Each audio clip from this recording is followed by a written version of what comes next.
is Libby Road and the Sound Epistemology Podcast. On this episode of the podcast, we are joined by Jenna Belk from the Atheist community of Austin. Jenna is a co-host of the Atheist Experience TV show, among others, and was a special guest in our Clubhouse Room.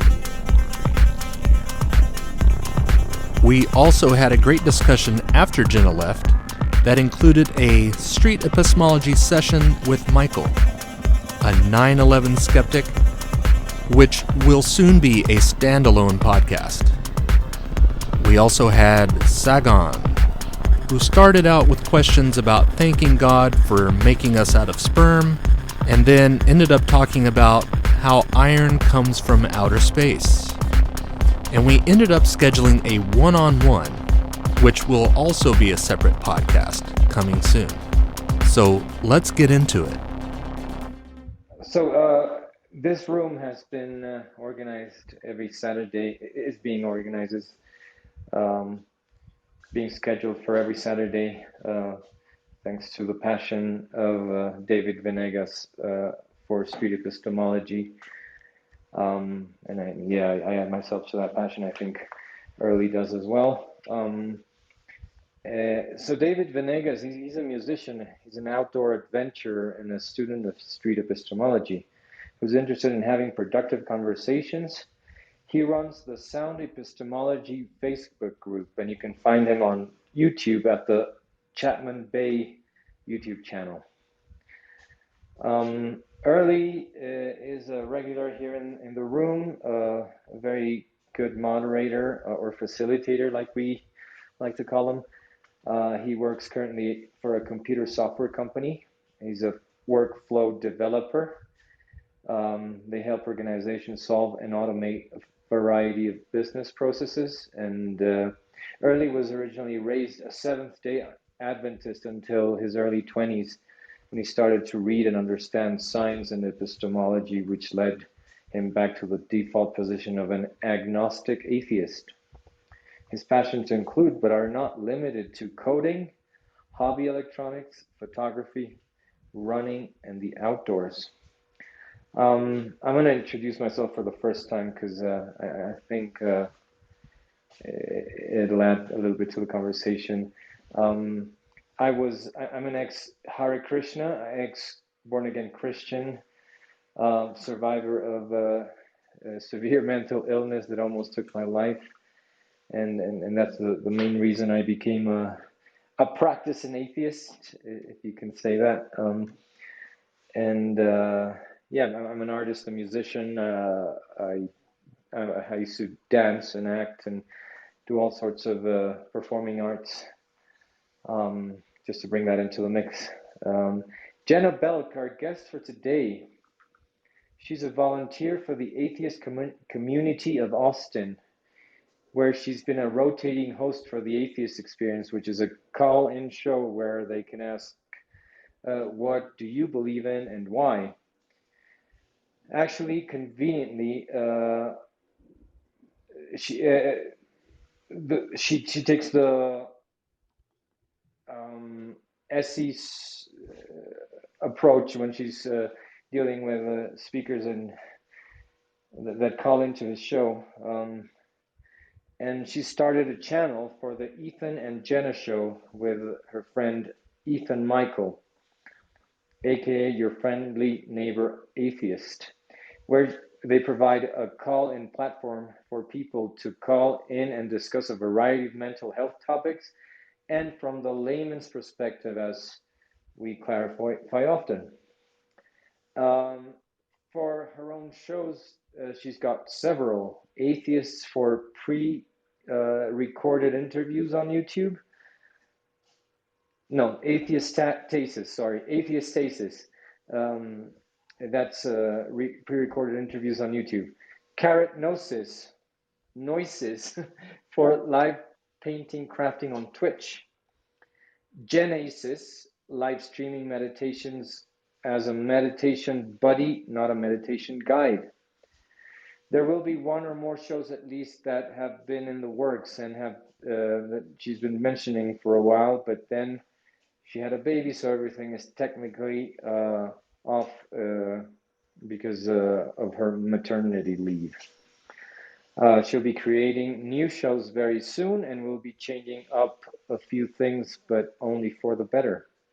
So I'll pass the mic to our host, David Venegas.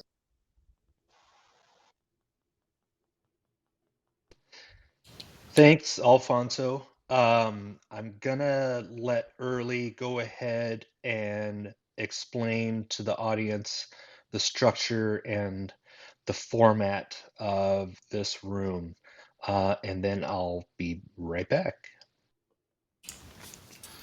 Welcome everyone. My name is Early, and I'll be helping facilitate the room today. After David and Jenna Belk share their thoughts, we'll have questions from the folks here on stage. Then we'll be bringing people up from the audience that have their hands raised to ask their question one at a time or for comments. When your question has been satisfactorily addressed, we just ask that you put yourself back into the audience to allow the next person in line to ask their questions. If you need assistance, just let me know and I can guide you through on how to bring yourself to the audience. If you need assistance, feel free also to contact me through the back channel. If you have any questions and you would rather ask the question but not come on stage, feel free to send me a message through the back channel, and I'll be happy to ask that question on your behalf so you don't have to come on stage. And also, I want to remind everyone that the room is being recorded. Thank you. Awesome. Thanks, Early, for that. And thanks, Alfonso, once again for creating the room and having us back. It's been a joy to be in these rooms with you. We've been having some amazing discussions and great special guests. Also, Early, thank you for playing your role in this. It's so instrumental to have you doing what you do to make this room run smoothly and to create a learning environment. Also, thank you so much, Jenna, for being here with us. Welcome to Clubhouse. Hopefully, we'll have a great discussion today, and hopefully in the future you can come back and hang out with us again. So like Alfonso said, my name is David, and I live in Olympia, Washington, near the southern shores of the Puget Sound, the body of water near Seattle, which is how I came up with the name Sound Epistemology. And you'll notice on my profile photo a ferry boat on that body of water. And that's what I'm interested in. Ferry boat is a method someone uses to arrive at a destination, much like epistemology is the method someone uses to arrive at a belief or a conclusion. I'm interested in the solidity of your ferry boat, and more importantly, how you concluded that your ferry boat or your epistemology is reliable. This is where street epistemology comes in. Street epistemology is a compassionate conversation tool that creates a space for us to explore the sufficiency of the reasons and the reliability of the methods our conversation partner uses to support a high level of confidence that a belief they hold is likely true. So we do this by asking questions that focus on the actual reason that holds the most weight and gives them the opportunity to align their confidence in the belief with the soundness of the reasons and methods they're using. So you can view it as less of a debate and more of an inquiry. So instead of giving facts about why you think your conversation partner is wrong, which seems to be rarely effective, street epistemology explores why they think they are right.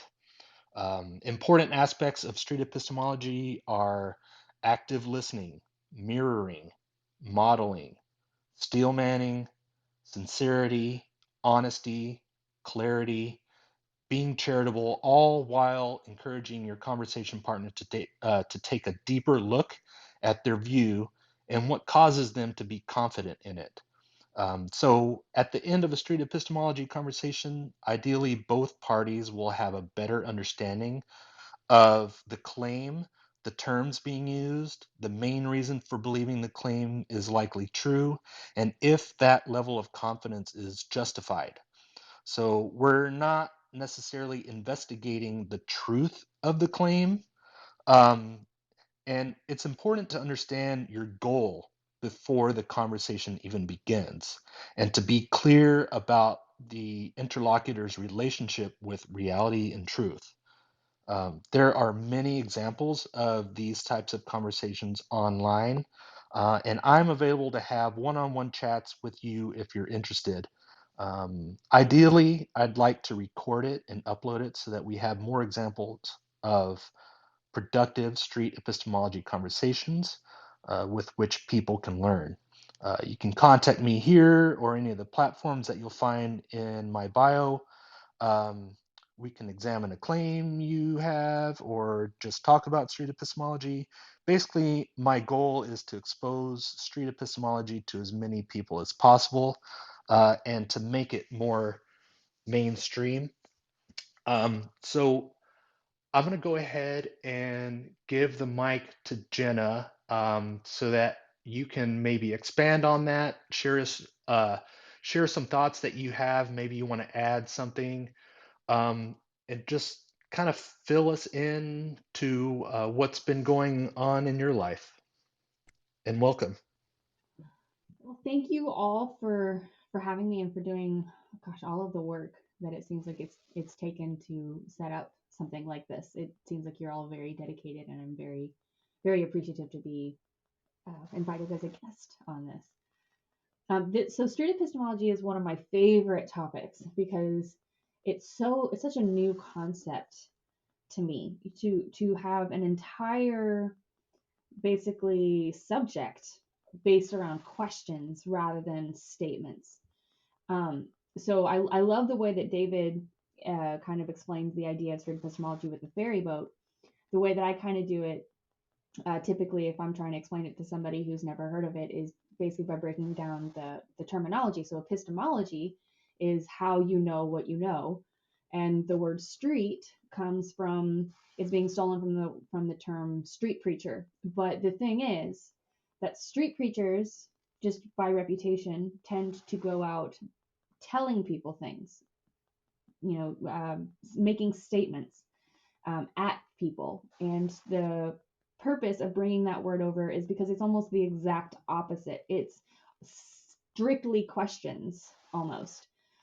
So it's the almost exact opposite. And that's what I love about it, is it's so much more sincere. It's so much more inquisitive. It's so much more educational and I think helpful and insightful than the alternative.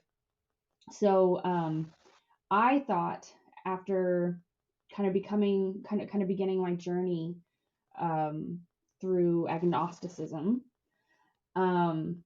I thought that I was going to have to become really good at debate. And, because the thing with debate is you have to make assumptions about what your opponent is. And that's the other thing, what your opponent is going to say. And you have to have prepared responses to what you think they're going to say. So you're already going into it with a bias. And that's something that I am not good at, because I don't like making assumptions about what people think or believe. So I think this is such a better approach, at least for my kind of brain, for getting the word out and learning. But it's just, I don't know, I just think it's a much better approach. So that's kind of my view on street epistemology. On the atheist experience, I'm sure most of you have heard of it.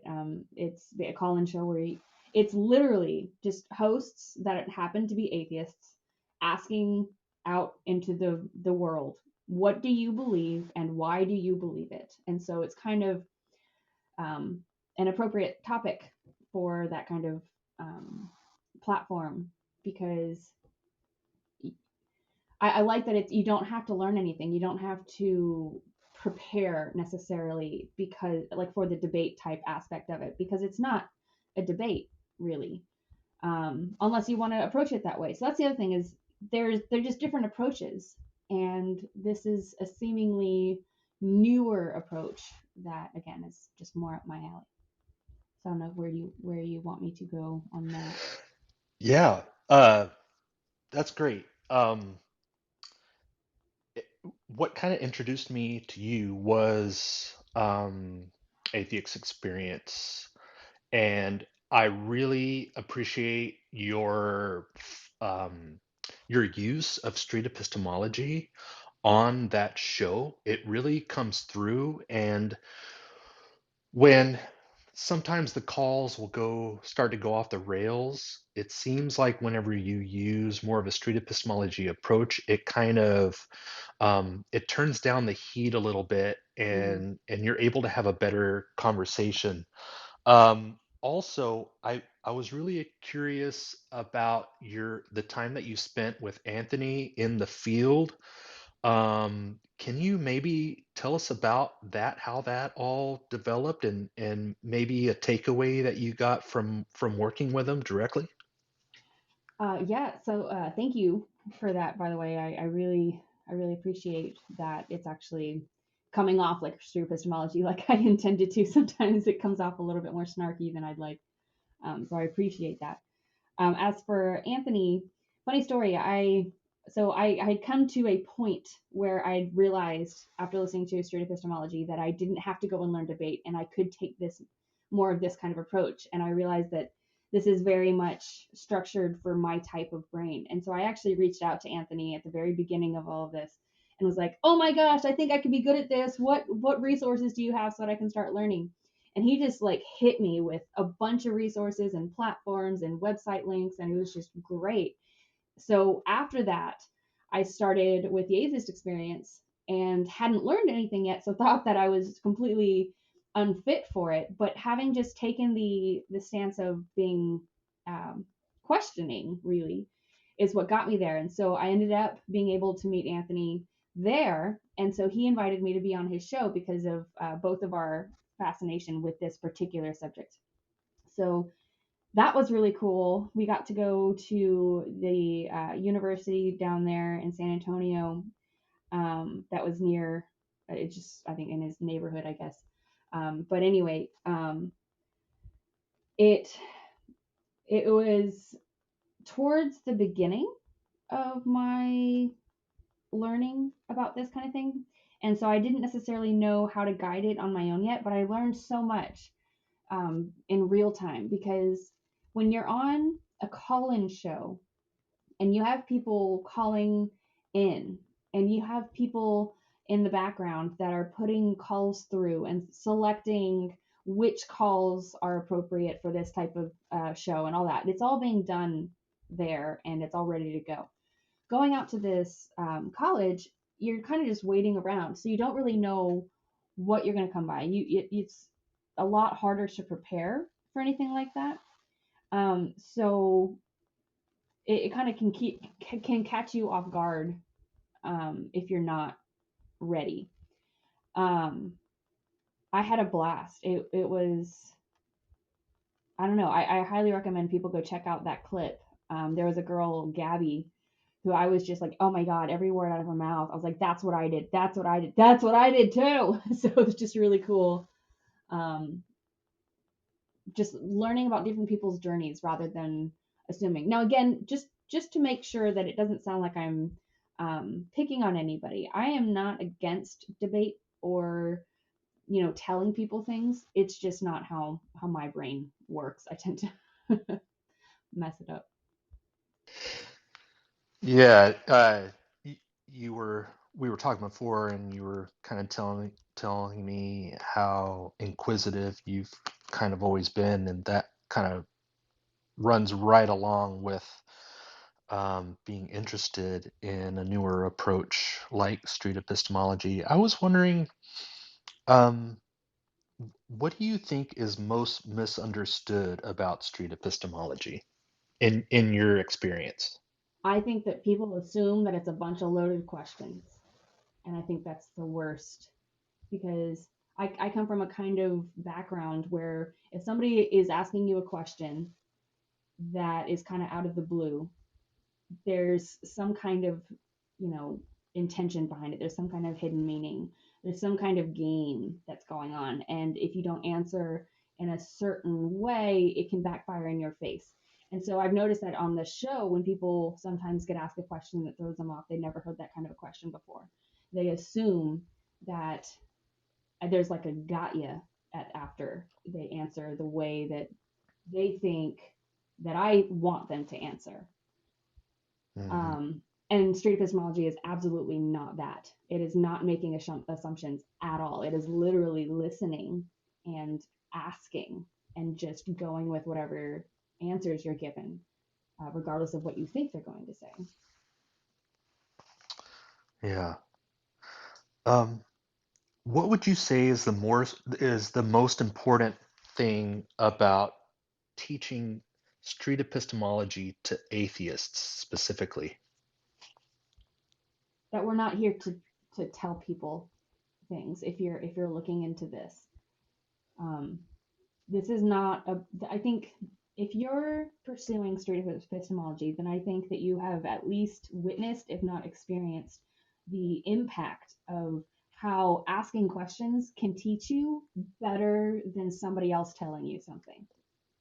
And so if you're an atheist and you want to go teach the world anything, I think that the best thing that, at least for me, that I came to was realizing that all that I can do, all that I have control of, is asking the question. I don't have control over what you take from it, regardless of the answer that I give you. I can give you an answer and intend for you to take it one way, and you just, in the end, take it a completely different way. I have no control over that. And so I think this is actually a really good tool for transitioning atheists to get out of the, assuming and trickery that at least I, and I think many others, have been exposed to in the theological world. Yeah. Thanks for that. As always, I always have tons of more questions to ask, but I want to give Alfonso and Early a chance to ask some questions before we start taking questions from the audience. So, do you guys have any questions for Jenna? Like I said earlier, I saw the interview where you shared your life story with Matt Dillahunty, and that resonated a lot. Well, my family isn't religious. I was the one who was religious in my family. So my spiritual brothers and, well, actually my father, who I lived with in my early years, were the ones pushing religion on me. But I think what I found touching was the way you stepped out of religion. I thought that was such a moving story. I don't know if you want to share that in a nutshell for people. I think that it's really important for people to understand where critical thinkers come from. I don't think we're just born that way. I think life pushes us through some really tough hardships, and luckily, a lot of us are able to emerge, perhaps with a stronger epistemology. I don't know if you want to share some of that. I really appreciate that. Was there a particular part of it that you're looking for? Because it was a very long journey. Yeah.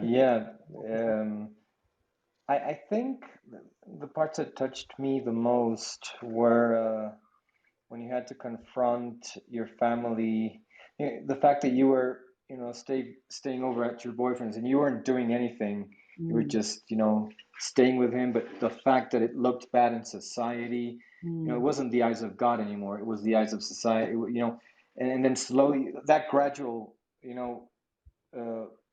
having society and your family judging you and pushing you, I think further and further away, and you coming to realize finally that it wasn't a compassionate path that you were going through. And I guess whatever you want to share, we have time. I don't think we're in a rush, so whatever you feel comfortable sharing with us. Yeah, wonderful. Thank you for that opportunity to highlight that. So yeah, that story was right at the very beginning. Like if you were to ask what began my drifting, I guess, away from Catholicism, it was that. So what happened was I was about to graduate high school and I had moved away from my hometown and I wanted to move back, and I had this boyfriend that I wanted to get more serious with. And so I moved back and I had an apartment here, but I actually never stayed at that apartment. I always stayed over at his house because at the end of the night, it was like, well, why drive all the way back and then all the way back this way tomorrow when we can just sleep next to each other and not do anything, and we can just know amongst ourselves that we're being honest. Well, his parents lived like across the street, and one day they brought it up to me that it looked it looked suspicious, that my car wasn't leaving that night and it was still there the next day. It looked like I was sleeping with him. And I was like, well, but I'm not. So why does it matter what it looks like? And apparently the response that I got was basically that if it looks bad, that's just as bad as it happening. And so I was like, okay, fine. So if you're going to think I'm doing it anyway and judge me for it anyway, why don't I just do it when I want to do it and I've been holding back? And so we did, and that losing it to him in that way kind of got us really close together, but it got us to moving in with each other very quickly. And we got to learn a lot about each other that we would not have been able to learn about each other unless we had been under that kind of a intense contact. And so I was very glad that I did end up moving in with him and breaking up because of it, because I realized that we would have gotten married otherwise, and I would have been, for lack of a better word, trapped in this marriage that just wasn't in the end good for us. So at that time, I started, a family member asked me, well, are you Catholic? And I was like, well, I don't know. And they're like, well, do you believe in all of the things that Catholics believe? And I said, well, I believe in all of it except for the whole judgment against sex before marriage and moving in with each other. I'm definitely going to sleep with somebody and live with them before I marry them, because you don't know them until you do. And I was told you can't just be a cafeteria Catholic. I said, okay, fine. That doesn't make me change my mind. You're just changing the way I identify. So I guess I'm not a Catholic. So that allowed me to start kind of loosening up that term and allowing myself to not be at the extreme that I had been exposed to of Catholic versus atheist. Catholic to me was all the way on this side, atheist was all the way on the other. And so I finally started drifting a different direction. I eventually wandered, after some very long learned mistakes. I started volunteering for a youth group with some family and got a DWI, which for those who don't know, it's a driving while intoxicated. And I was told that I shouldn't be a youth leader, at least yet, because I was setting a bad example for the kids. And I was like, you know what? I understand. That's fine. So I ended up going and working in a strip club. And that ended up being a much better environment for me, because I had been so hard on myself, kind of the Catholic guilt thing, hard on myself for this, hard on myself for that, hard on myself. And that's what kind of fueled some of my drinking. Well, working in this club and being accepted back day after day, when I'm thinking, oh my gosh, I made a mistake. People are going to hate me now. I made a mistake here and everybody's going to be mad at me. They were so forgiving and so much more of a family environment than just to the what I needed, at least, than I had experienced before. And it shattered that idea of what a strip club used to appear to be to me. And so that shattering allowed me to start growing and realizing that even though I have an image of something in my mind, that doesn't mean that that's what it is. And that image can change and it can become the complete opposite of what I thought it was.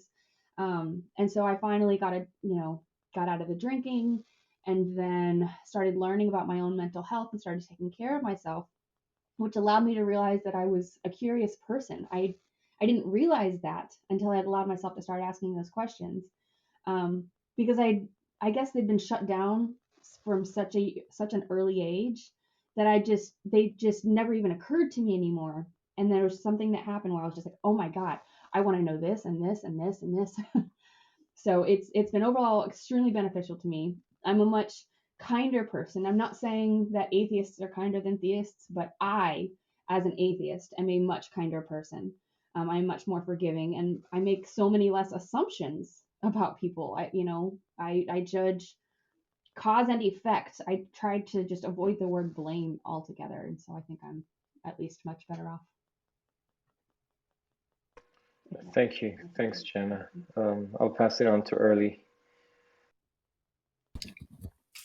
Yeah, that was a great story, Jenna. I'm pretty sure that there's a lot of atheists that can probably identify in some way or another with that story. I know that we've had quite a few passed through these rooms that do. I was listening to your this conversation with Anthony Magnavasco, and I think you had mentioned something about SE helping you come out of the angry atheist phase. I think it was the line that you used. I was just wondering if you could maybe expand on that a little bit, like how did SE help you, and maybe if you have examples of maybe conversations that you've had that were maybe more successful or anything, wherever you want to go with it, really. Thank you. I am really, really bad with specific examples, but I will do my best. So when I refer to the angry atheist phase, for those who don't know,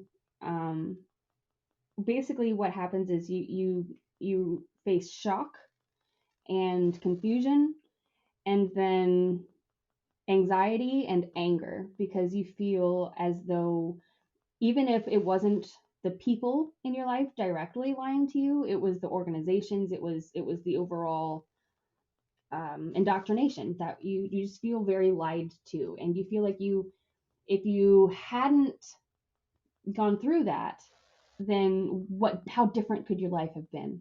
How different of a person could you have been? And so coming through that anger, come to that point where I feel like I'm being lied to, and then being exposed to debate in a different way, to where I'm like, okay, well, I'm going to school these people. I'm going to get back at them, because that's kind of the attitude that I'd always taken when I was angry at somebody. Being introduced or exposed to this kind of approach made me take a step back and be like, whoa, wait a second. I may think that that person has this intention because, from my perspective, it may look like if I was in their shoes, this is what I would have done, but that doesn't mean that I know. And the number of times that I was listening to Anthony do his SE, whether in the park or on the college campus, the number of times that he asked a question and got an answer that I was not expecting, helped me realize that everybody's kind of confused. It's not. I guess it made me go easier on the people that I felt lied to by, because they were being lied to too.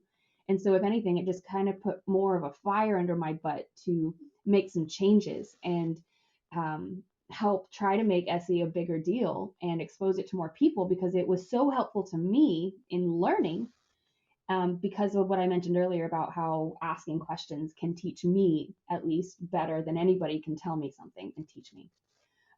So I thought that if I could get this out there, then it would allow people to kind of explore on their own and to come up with their own answers. And I thought that whatever answers these people come up with on their own have got to be better than the answers that we've been given about hating yourself, because you're going to burn in the fires of hell until the end of time, kind of thing. Does that answer your question? I'm not sure. I tend to rant sometimes. No, that was great, actually. Thank you, Jenna. I love that. Everyone's confused. Um, Yeah. that's great. I find myself in that state quite often. Um, Real quick, I just wanted to mention that we do have a limited time with Jenna today. And if it's okay with everybody else on the panel, I'd like to have as many questions from the audience answered as we can before she has to take off. So if there's anyone in the audience that wants to come up and ask a question or give a comment, um, like I said, if that's okay with everybody else here on the panel, we might want to go ahead and start doing that so that we can take advantage of the time we have with Jenna, and so that we can honor her commitments that she's got. Um, so yes. Yeah. So real Uh, quick, yeah, can I say n- something? yeah. Just give me like 10 seconds, Nadim. Just for everyone in the audience, if you can raise your hands, and we'll bring you up one at a time so we can kind of get the queue started.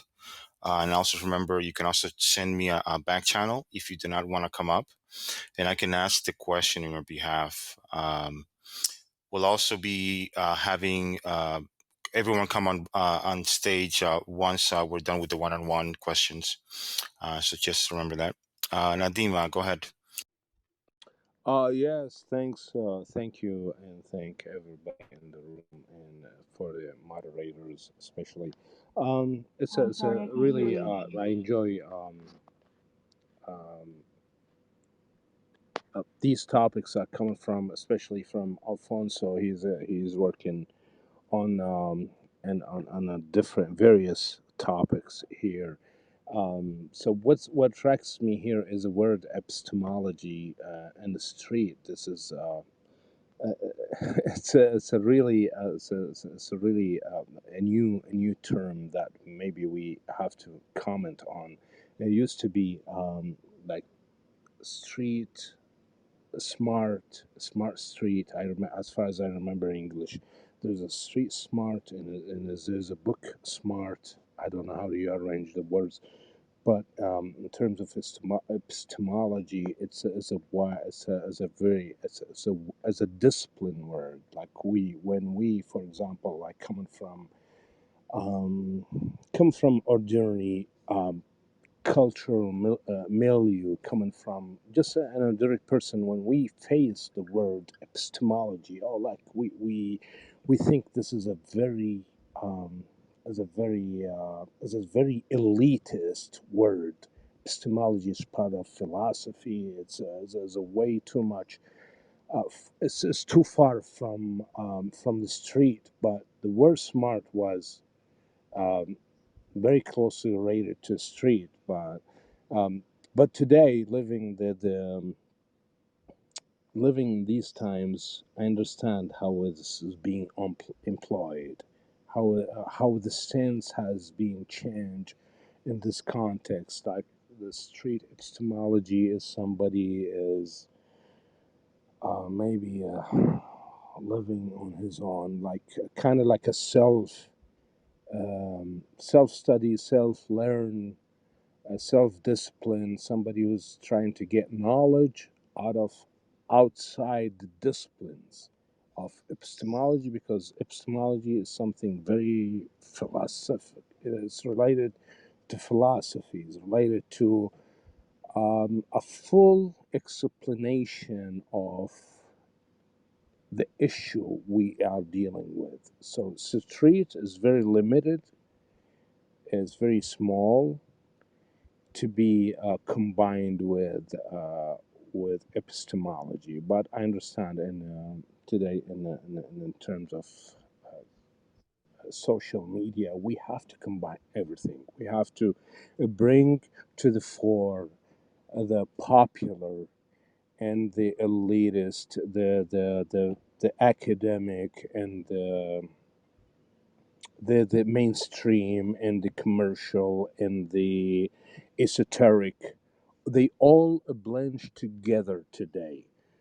Um, so I find it very interesting to kind of like unpack These two couple terms, street and epistemology, all together. Thank you very much.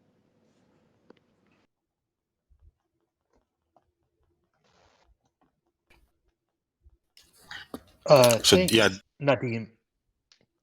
Thanks, Nadim, for your comments. Yes, and to be honest with you, I've never thought about it that way. As far as book smart versus street smart, I think that's a really interesting approach to that. I've never really had it brought up that way, and that's really interesting. I should probably think about that a little bit more.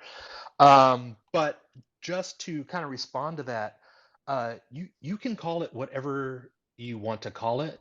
Um, it's basically a conversation tool that focuses on the sufficiency of the reasons somebody's using to arrive at a conclusion that they have.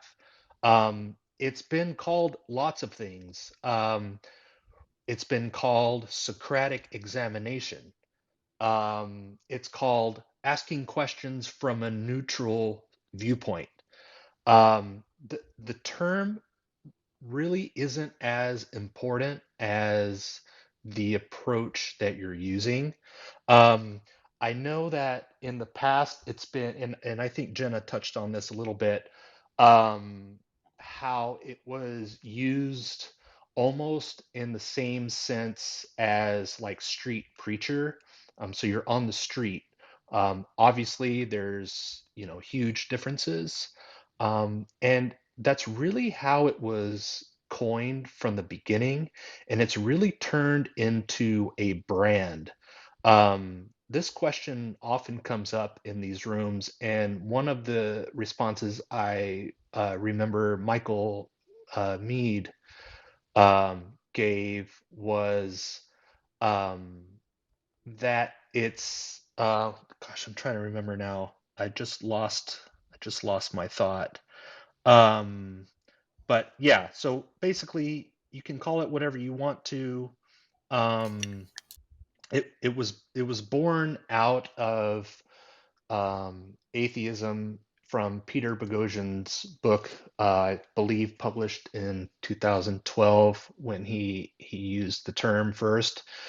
Anthony Magnabosco basically took that and ran with it and created uh, and founded this whole movement.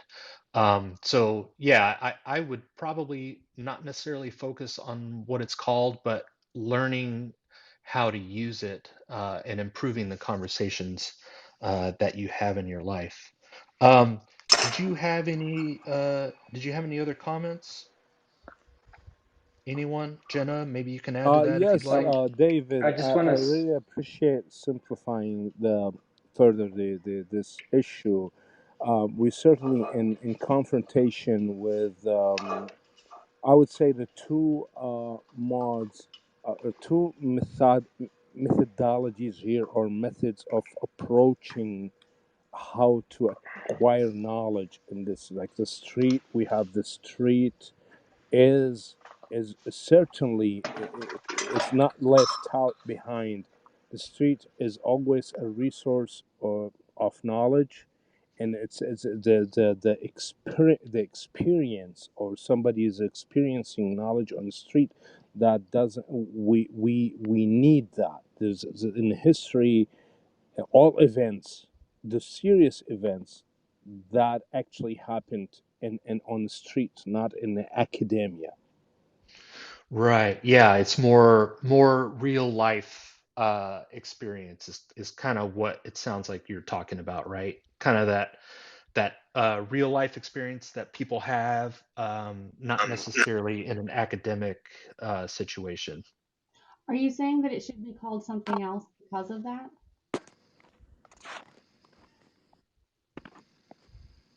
Yeah, what would you call it, Nadim? Sorry, I didn't hear it. I was just asking. It sounds like you seem to be resentful of the term. I was just curious if you think it should No, be no, called I'm something totally not else. resentful. No, no, I'm endorsing. I'm endorsing what you are proposing right here. Oh, okay. I'm sorry.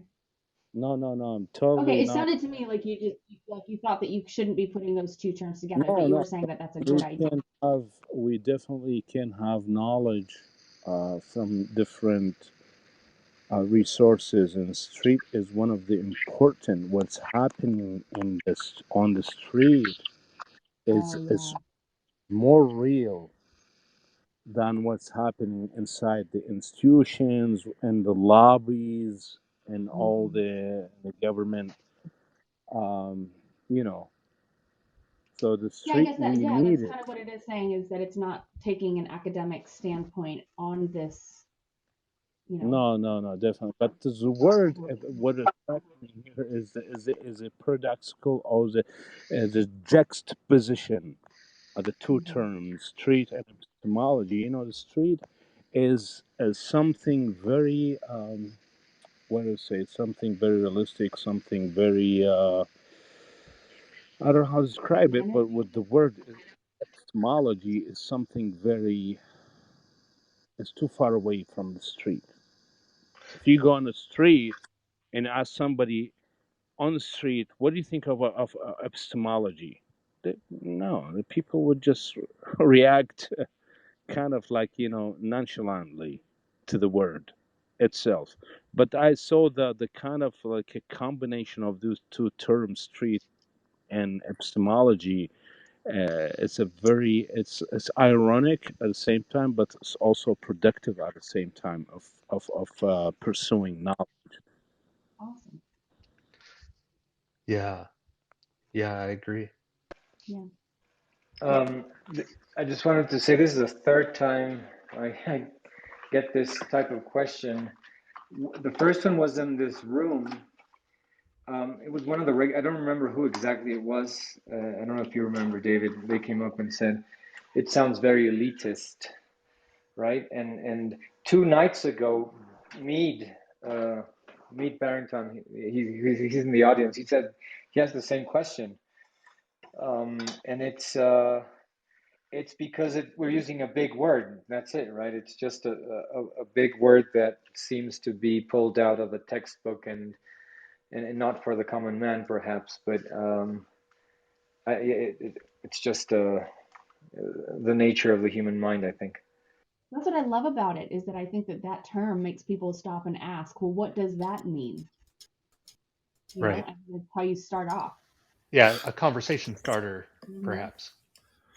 Yeah, and actually, that was going to be my comment that I have found that, I mean, mostly just here in Clubhouse, epistemology it's always on my profile, and I find that just the question, actually, the word makes people ask the question, and it usually leads into just a thought of what epistemology is or how it relates to the person that's asking. And so, I mean, I understand Nadim's, when he said juxtaposition of the two words, I do think that there's something about it that actually, I think that it actually works, and it engages people even before you start. Just the word itself makes people ask the question. So yeah.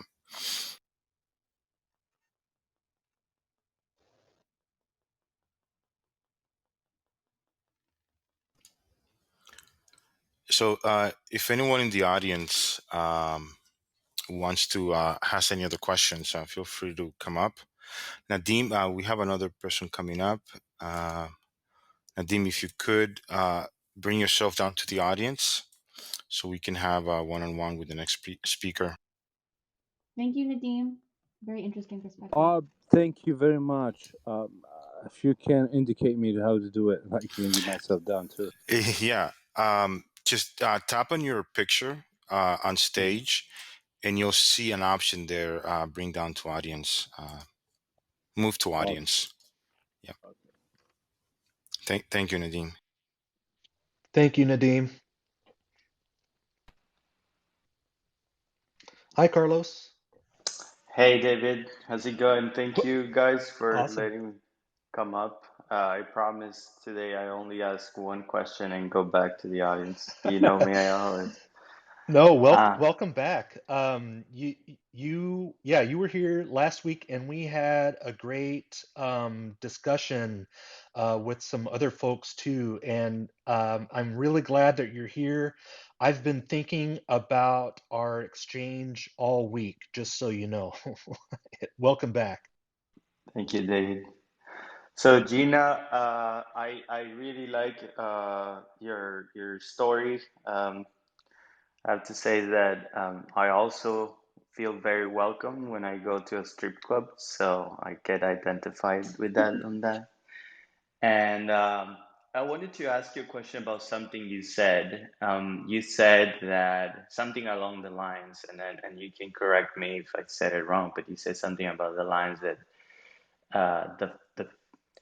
the father, that the parents of your boyfriend at the time told you, if you do something that if you if something that you do looks bad, it's as bad as if you have done it. I guess I'm butchering that, but essentially, if it looks like it's bad, even if it isn't, it's still as bad.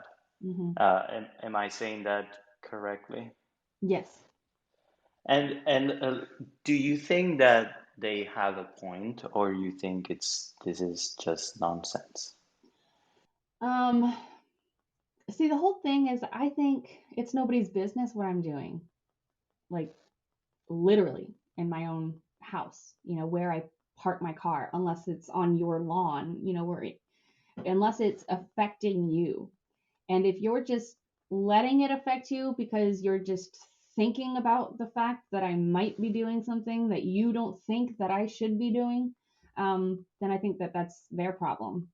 Um, I think that they did have a point, and I think that they intended for me to take it in the sense of, oh, I should stop allowing people to think that I'm doing something wrong and change my actions so that people think what I want them to think, I guess. And I did the opposite because I think that that's a flawed way of thinking from my perspective. So would you say that then it was more like you, you didn't even think that that thing it was bad at all, right? I mean, if doing it or not doing it's like it's not only not their business, but it's actually not a bad thing. Well, the thing is that the way that I was looking at it, as I'm not sure what your upbringing was as it comes to religion is, but as the kind of Catholic that I was brought up as, I was just basically, there's a list of things you can do and a list of things you can't do. And if you're not sure, don't do it. Well, this was one of those things that was very clear. You were not supposed to have sex with somebody before marriage. That was very, very hammered in completely. And the only reason, being a teenager with hormones, that I'd followed this was because I thought it was what the right thing to do was. I thought that that's just what was required of me as a living human. As I became more exposed to people who didn't agree with that, it allowed me to start exploring different perspectives. Um, and I think that was necessary. I'm grateful that that happened because I don't think, and again, I could be wrong, but I don't think that we live in a world where there's an invisible being who has a list of rules for me, what I can do and can't do inside the bedroom. Thank you Does that very. answer your question? Sorry. Excuse me? Does that answer your question? I'm sorry if I. Yes, yes, it does. Thank you very much for answering it, and I will just move back to the audience. Thanks, Carlos. I'm just going to interrupt real fast. Jenna, I know that we talked about when you were planning on having to leave. I get my time zones mixed up sometimes, so I'm not 100% sure about this, but I think that you were you had to take off here in a few minutes, right? It's not a hard cutoff. I do have to leave soon, but but I'm so intrigued that I'm going to push this as far as I can. Okay, awesome. Yeah, you're welcome to stay as long as you want. I'm certainly not certainly not pushing you away. I just wanted to sometimes time can fly by here. I'll look up and 4 hours have gone by sometimes. So I just wanted to allow you to be aware of your commitments. So thanks. Go ahead and continue. Welcome, Mohammed. Hello. Greetings, brother. Hello. Welcome to Clubhouse. Yeah, thank you for the warm welcome. Did you have a comment or question? Yeah, so I just wanted to know what's street epistemology. Okay. So there's a couple different ways of looking at it. Basically, it's a term to describe a discourse between two people, one person being kind of a lead interlocutor where they're just asking questions to somebody to just try to, in a type of way that helps that person and the person being asked, to help them learn how they come to the conclusions that they do. Basically, you have an idea that something is correct, but we're going to try to figure out how you came to that conclusion. Does that make sense? I understand it's like an interrogation. How I interrogated by security checkup at the airport. I see. Much more neutral interrogation. Interrogation is such a harsh word. I would say it's more like a conversation. You could call it a compassionate interrogation, Yeah. if you must. Oh, so you people would ask a question about my epistemology, my personal epistemology. Yeah, if you're willing to be open to discussing it. A lot of people hold their beliefs very close to heart, so some people aren't willing to look into that. So what particular belief are you interested in to investigate? So the thing is that when having this kind of conversation, in order to maintain my goal for myself, which is not to be teaching people, but to be asking people, I like to let the people that I'm talking to choose the topic that they're willing to explore rather than me choosing the topic that I would like for them to explore. Does that make sense? Not right now. It doesn't make sense. Basically, I think what I would ask you is there a kind of firmly held belief that you have that you're not sure when you decided that you believed it, but you believe it enough to make and to base important life decisions on it? Be it, for example, just looking at the way that I grew up, if you were raised in the kind of town I grew up in, you probably were raised a Republican, you probably work in ag, and so you probably have certain beliefs about politics that you may not, I'm not saying that they don't, but you may not have done any research into, but taken upon faith, for lack of a better term, from others. Does that make sense better? yeah, I understand. Okay, cool. But I'll be going to bed now. It's midnight. Sorry, I jumped in, never knowing what would happen here. Sorry. Thanks I'll be for leaving. asking. Thank you. Yeah. Bye. See? It works. I could probably stay for one more question. All right, one more question. Looks like we have Mike. How's it going, Mike? Welcome back. Thanks. Hello, I don't hello. have what's up. I don't have a question, so I hope I didn't take it out, and I'll be real quick. I just want to say hi to Jenna, and I love the Atheist Experience, and I think you're a great contribution, and that show has done a lot for me, and I just want you to know from an actual person that I'm appreciative of the whole program and how it's affected my life. So thank you. That's pretty much it. I just want to say that Mike helped us coin the term dilettantism. He's one of our favorite atheists. I've Well, been since that was the secretly question. calling Mike Dillahunty as an endearment term.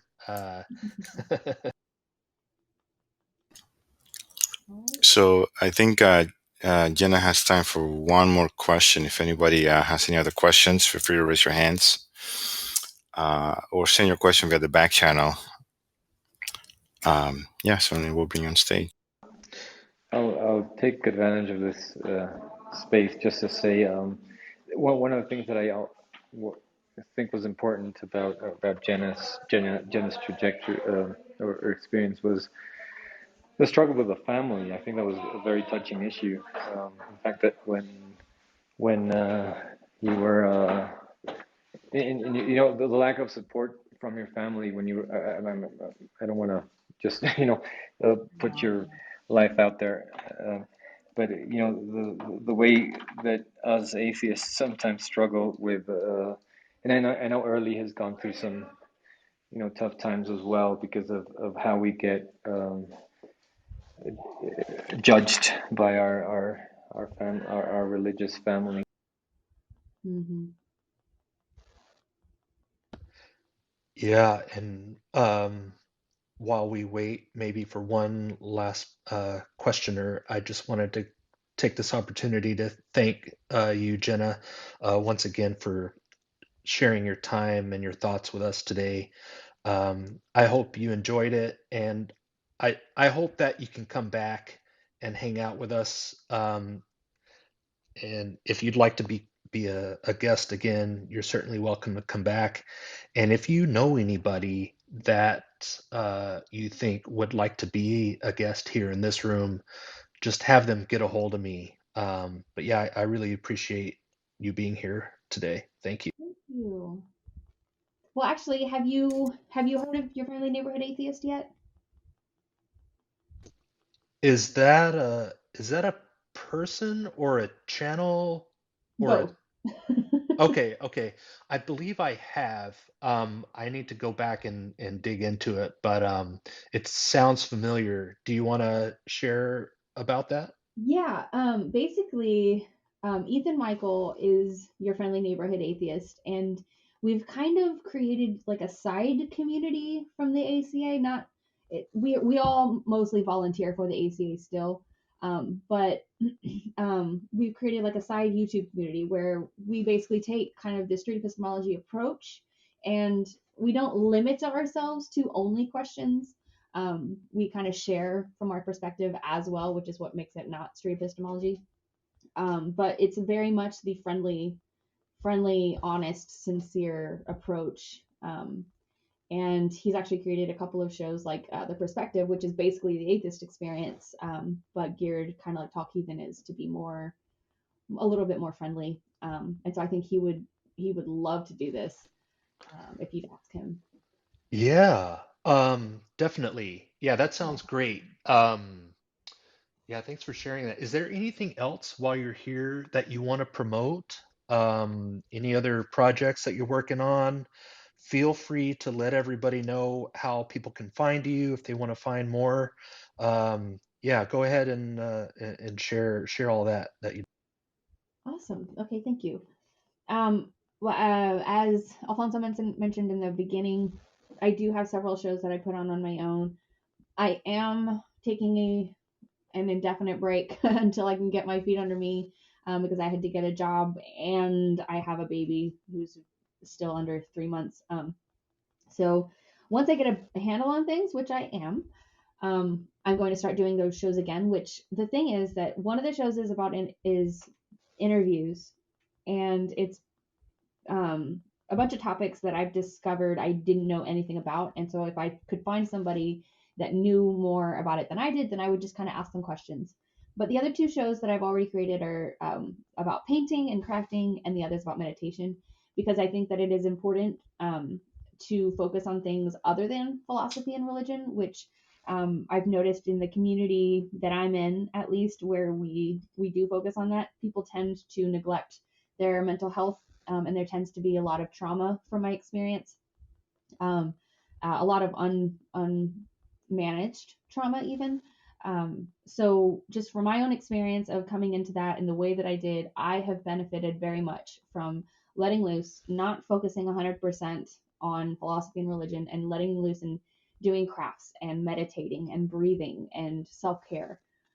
So those are what I tried to create for that. But my big final show that I keep building up to and haven't put out yet is going to be basically what I've learned and how I've learned it. And so it's going to be more me putting out my voice about all of it.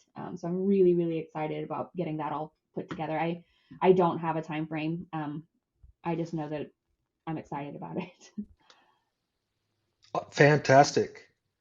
As far as people reaching me, I think Facebook Messenger is probably the most efficient way to reach me. I can only handle a little bit, so if I don't get back to you, it is not personal, no matter who you are. I may have lost your message, but just message me again, and be patient with me. I love conversations, and I love getting to know people's stories and helping where I can and providing resources where I can. I really would like to stress that I am not a professional. I do not have a college degree. I would like to get one and to be able to be more officially helpful, but from what I've learned, listening to other people's experiences is what helped me. So I'd just like to throw mine in the pot there. That's what I'm trying to do. Awesome. Any idea of when we might expect you back on hosting on AXP? Tomorrow. Tomorrow. Yes. Awesome. I've done 2 shows since I took off for having the baby, and this will be my 3rd, and this will be tomorrow with Shannon Q. Okay, so it's you and Shannon Q tomorrow on AXP. Yes. Atheist Experience. Awesome. Cool. I'm excited. All right. I love our chemistry together. Yeah. Maybe I can get Shannon Q in here someday. Yeah, for sure. And maybe even Dave Warnock or Jim Barrows, even Matt. Yeah. I'm trying to get Objectively Dan in here too. Hopefully that'll happen sometime soon. Awesome. Yeah, pick through the ACA hosts. They're very, very involved and love doing stuff like this. Cool. Well, maybe you can put in a good word for us here. Sure. I wanted to say also, if you just search Jenna Belk's name in YouTube, the one of the first results is actually the show for tomorrow, which I think is scheduled to be live. So you can actually watch the show live, and the live stream is already set up on their channel on YouTube. Wonderful, thank you. Yeah, so I'm gonna probably have to go now, but I'm so grateful for having this conversation. It's like I said, I've been taking a break, so I've been kind of isolated for a little while, so it's been fantastic kind of getting back into things and talking about this as my starting point. So it'll be good to be refreshed for tomorrow. Well, you're welcome back anytime. We'd be happy to have you again. Thanks again. Nice meeting you all. Thank you, Jenna. Same here. It's been a great pleasure having you. And thank you everyone for your questions, and y'all enjoy this conversation. Talk to you later. Bye. All right. Take care. All right. Bye-bye.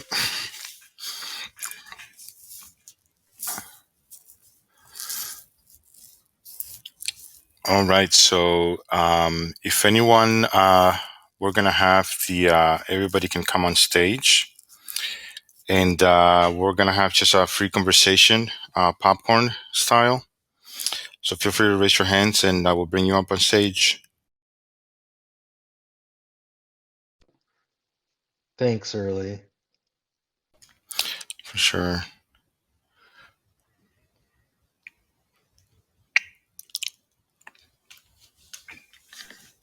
Welcome back, Mead. Good to see you.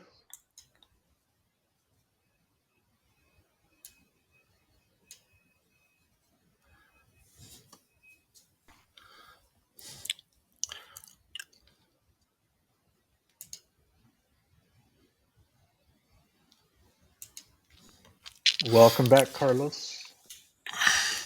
Thank you, David.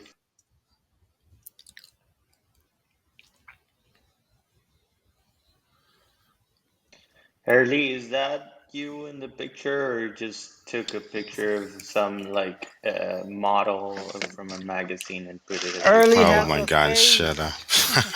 Early has a face. Yeah, this is an AI generated image. I'm kidding. That is me, Carlos.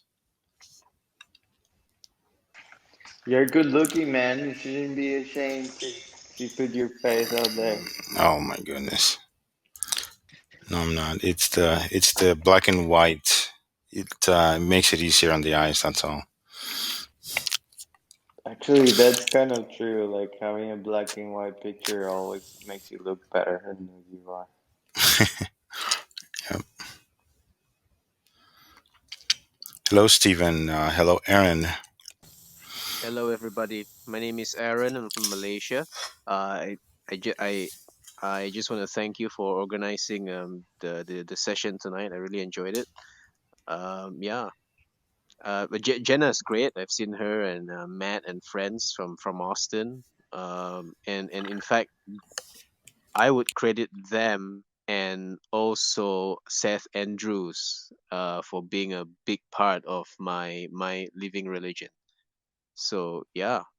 Thank you all very much, and thank you, Alfonso, for inviting me up. Yeah, thank you for coming up, Aaron. That was my first introduction to Jenna. It was good. So I appreciate your bringing her in.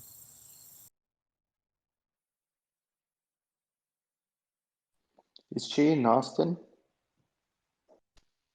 Yeah, Yes. sounds like she is. Yeah. No. Jenna, if you're Yeah, still yeah. there, She, I'm also in Austin. yeah, I was gonna say you should visit. You can volunteer for the atheist community of Austin, and the you can like be a call screener and stuff. Yeah, I mean, I would like to know what they do. I'm kind of curious. I've never heard of them, but I think you Alfonso brought it up before. What do they do? Well, uh, as far as I know, they do some, civil rights activism, sexual rights. I think that's one of the things that Jenna's involved with as well. They do well the famous programs on YouTube, the Atheist Experience, the Hang Up. I don't know. They have a few different shows that they put on. I don't know if they're all by the same people, but that's as far as I know. I'm sure if you Google them, you'll I find their information. I reckon the Hang Up is not them. The Hang Up is a different outfit who has Matt hosting. The Hang Up is not them. They have like Talk Hidden and yeah, a few other quite a few. Yeah, I think it's the channel is the line, and then within the line they have a bunch of shows on there, including the Hang Up. Yeah, that's right. The line. The Hang Up belongs to the line. That's right. Right. Truth Wanted, I think, is another show put on by the ACA. Carlos, one of the things that I like, and I don't know if Atheist Experience is still doing this, but I think after the shows that I watched, anyways, they would actually get together at a restaurant in Austin after the show. But I don't know if they're actually still doing that or not. Obviously, things have changed in the last couple of years. Um, but yeah, I think there's a lot of opportunity for you to actually meet these guys in person, probably. The way I understand it, they used to go to a restaurant after AXP was over as like a Right. debrief, and then they ended up just having all that happen at the Free Thought Library, which is where they tape or where they broadcast the show. So as far as up until COVID, they were having everybody just gather at the studio, and then they would have I think catering or food somehow brought there. And now that COVID's here, I don't think that they've opened up the library back to where it was. There is, yes, Johnny Angel could probably answer a bunch of these questions. Is that the Johnny Angel? As in the Johnny Angel? I hope so. Hey, Hey, how how's it you going? doing? It is me. It is me. How you doing? Big fan, big fan. I Oh, love all the that's very stuff, nice. especially nonprofits. Whenever That's you're why into I chimed in. nonprofits, yes, love the nonprofits. I'm Thanks. always excited to see that on my podcast list there. Thanks I for am joining. really glad to. Thank you so much. Can you hear me okay? Yes, Can you hear me? I can hear you fine. It sounds Okay, great. I hear you. Yeah. I just wanted to. You were talking about different shows. Yeah, nonprofits, Truth Wanted, secular sexuality, um, Talk Heathen. I'll be on that tomorrow. And actually, my neighbor told me about Clubhouse, and I was like, shoot, I got to get on there. So I pop in every so often, and I saw that Jenna joined and was on here. I'm like, well, I got to listen to that. Jenna's great.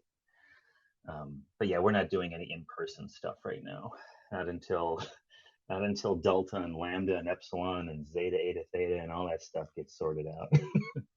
So.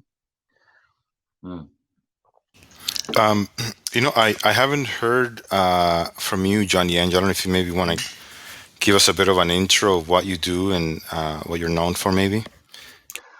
Probably known for being a snarky jerk, but I'm a jerk, but I'm not being too snarky. I really just have calm conversations with folks. Just want to hear the arguments. I do Talk Heathen, which is like the nicer version of AXP. And just want to hear what people believe, and more importantly, why they believe it. And then, I might have questions, and I'm not really focused on that hard counter apologetics stuff. It's just more of like in what area of life would you accept some of the stranger reasons for why you believe something? And I say stranger, but like, look, I had a vision. Okay, well, would you trust a vision when buying a car? Probably not. So why do you trust it here? Stuff like that. But I just love it. I do call screening too.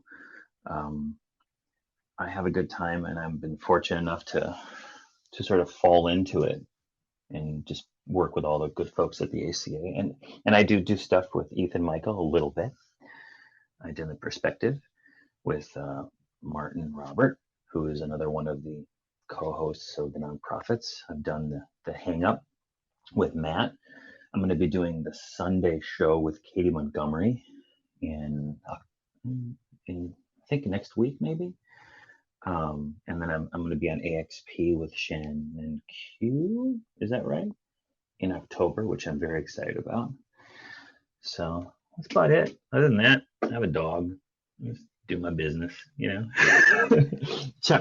eavesdrop in conversations like the ones you're having here. That's kind of what I do. Tony, Yeah. can I ask you two questions? So I'm assuming that you are also in Austin, right? I bounce around, but I'm not in Austin currently. Okay, and since you are familiar with the nonprofits, organizations, and things like that, I was wondering if you know any nonprofit that is helping refugees from Afghanistan coming to Austin, because I would like to help with that if there is any chance for me to help you on that. Yeah, no kidding. Not off the top of my head, I'm afraid. Okay. My head's been down lately as far as volunteering time and money outside of the ACA, but that is very important. I should have an answer for that. We covered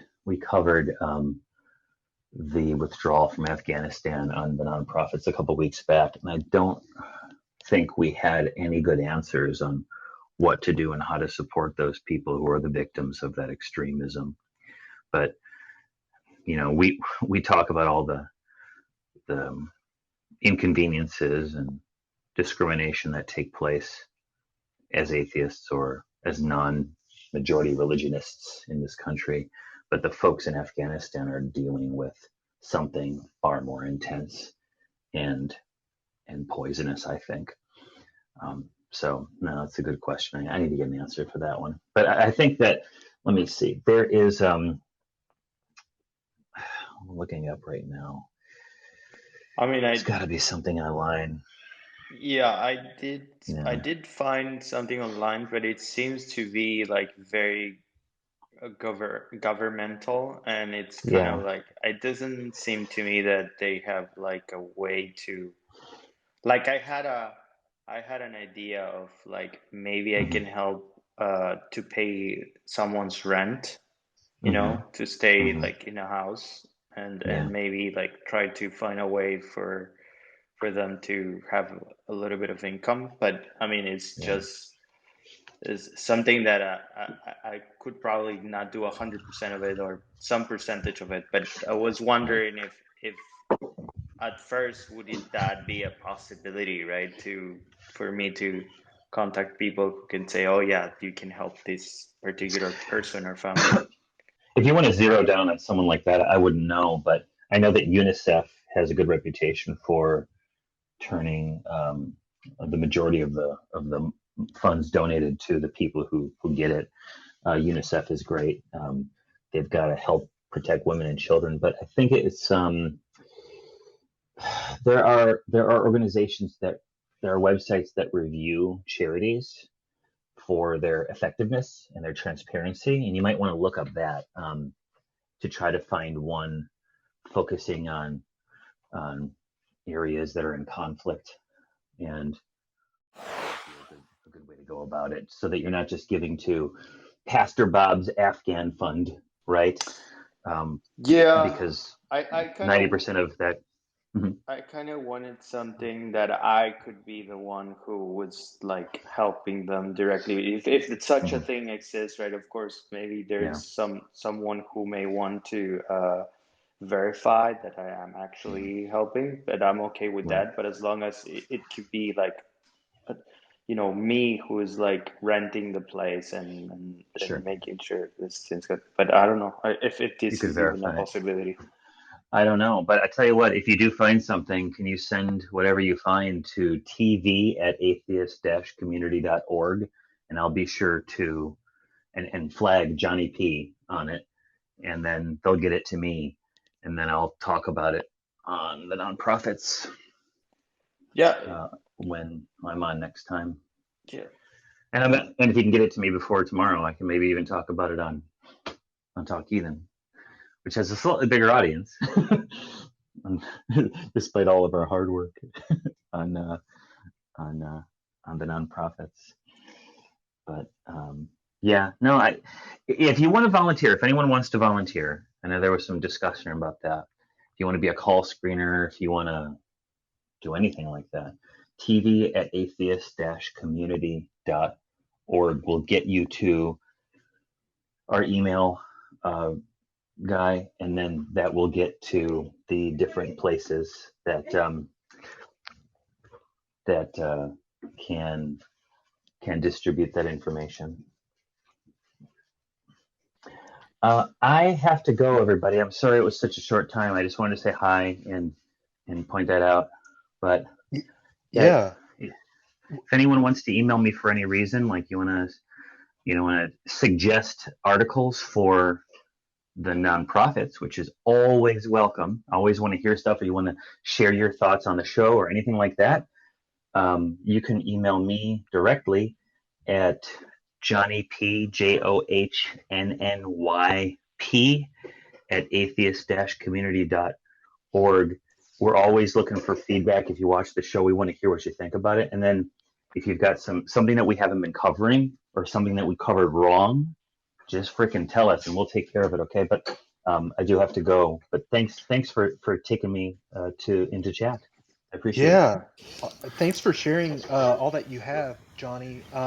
I'd like to connect with you to maybe have you be a special guest in this room on one of these Saturdays. Would you be interested in that? Yeah, I definitely would. Yeah. Okay, It'd have to be in October, but yeah, I'd perfect, love to come back. I think that'd be perfect. wonderful. Thank you. Thanks for Yeah, your interest. I'll send you a back channel message and we'll Mhm. set something up because I think that would be great. Thanks again. Appreciate it. Thanks for that. Talk to you all another time. Hopefully, right back here. And you stay safe and find some stuff. Find a way to help those folks in Afghanistan because they sure need it.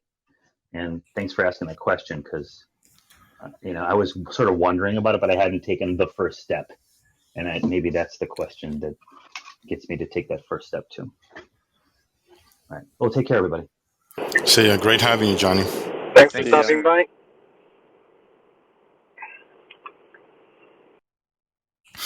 Did you get that email, Carlos?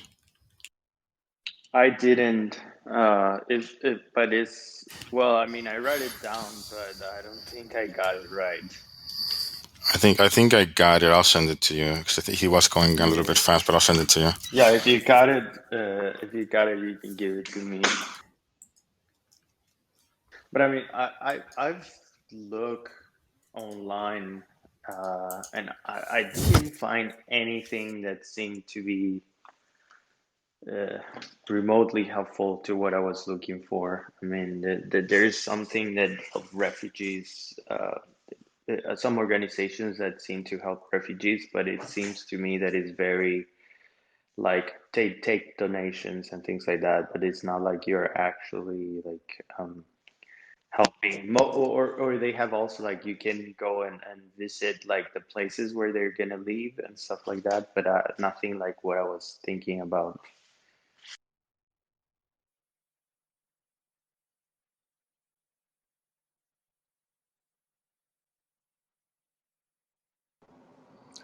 So, David, I have a question for you.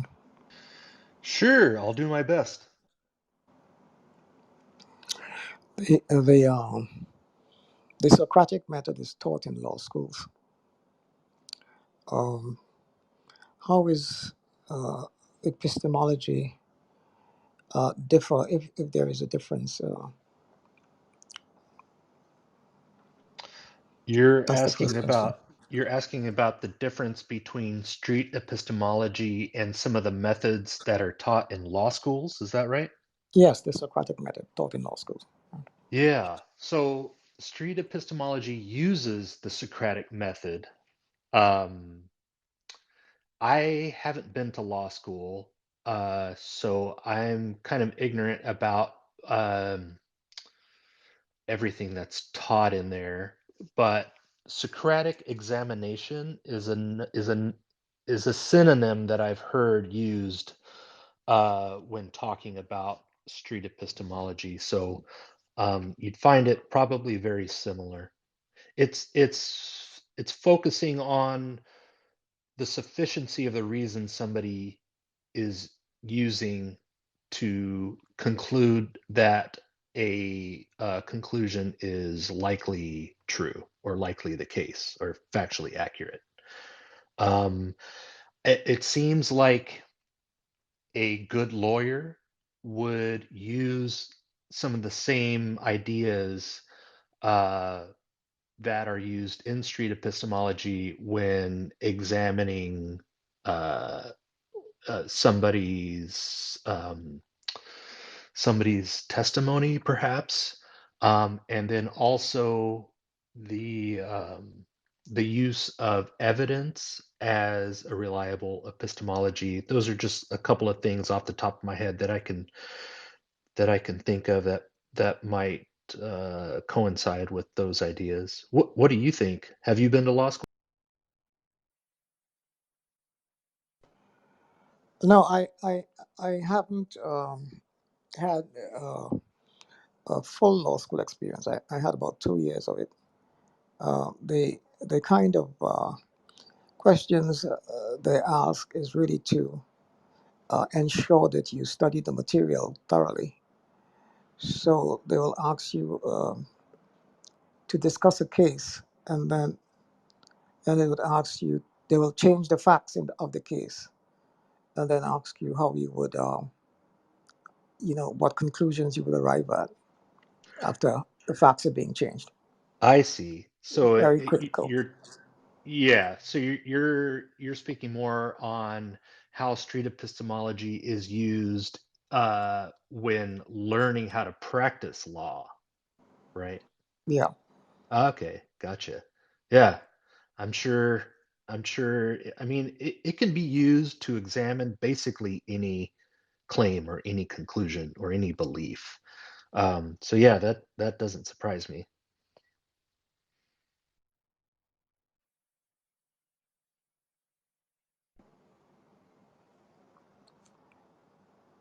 But in terms of epistemology, I think I asked this in a room with Alfonso, whether epistemology goes after knowledge, or does it try to discover truth?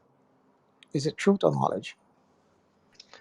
I think it's a good method to use um, if if you want to have a better understanding on what you're using to decide that something is true, or that your conversation partner is using to decide if something's true. It's not about figuring out if the claim is true, but more about what are you using to decide that something is true, and how reliable is that which you're using. So it's not necessarily trying to figure out it's not investigating the truth of a claim, which, it's a little bit counterintuitive. Most people are interested in, well, let's find out if this is true, especially, with debate. But it's different than that. It's focusing on the reasons and the sufficiency of those reasons that somebody is using to determine that something is likely the case. I hope that helps answer your question. Yes, that's good. Welcome back to the room. It's good to see you again, Mead. Thank you.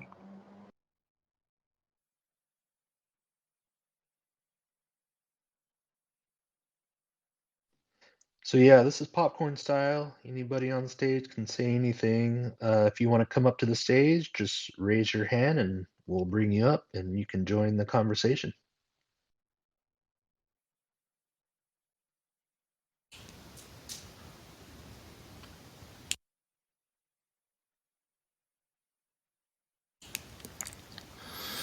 I had the I had the pleasure of having this SE session done on me, I think 3 times now.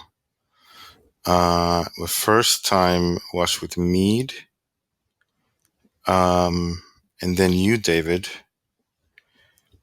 And I also had, I think it was Michael Mead, the gentleman from, I think he's in Australia, it is. Yeah, our guest 2 weeks ago.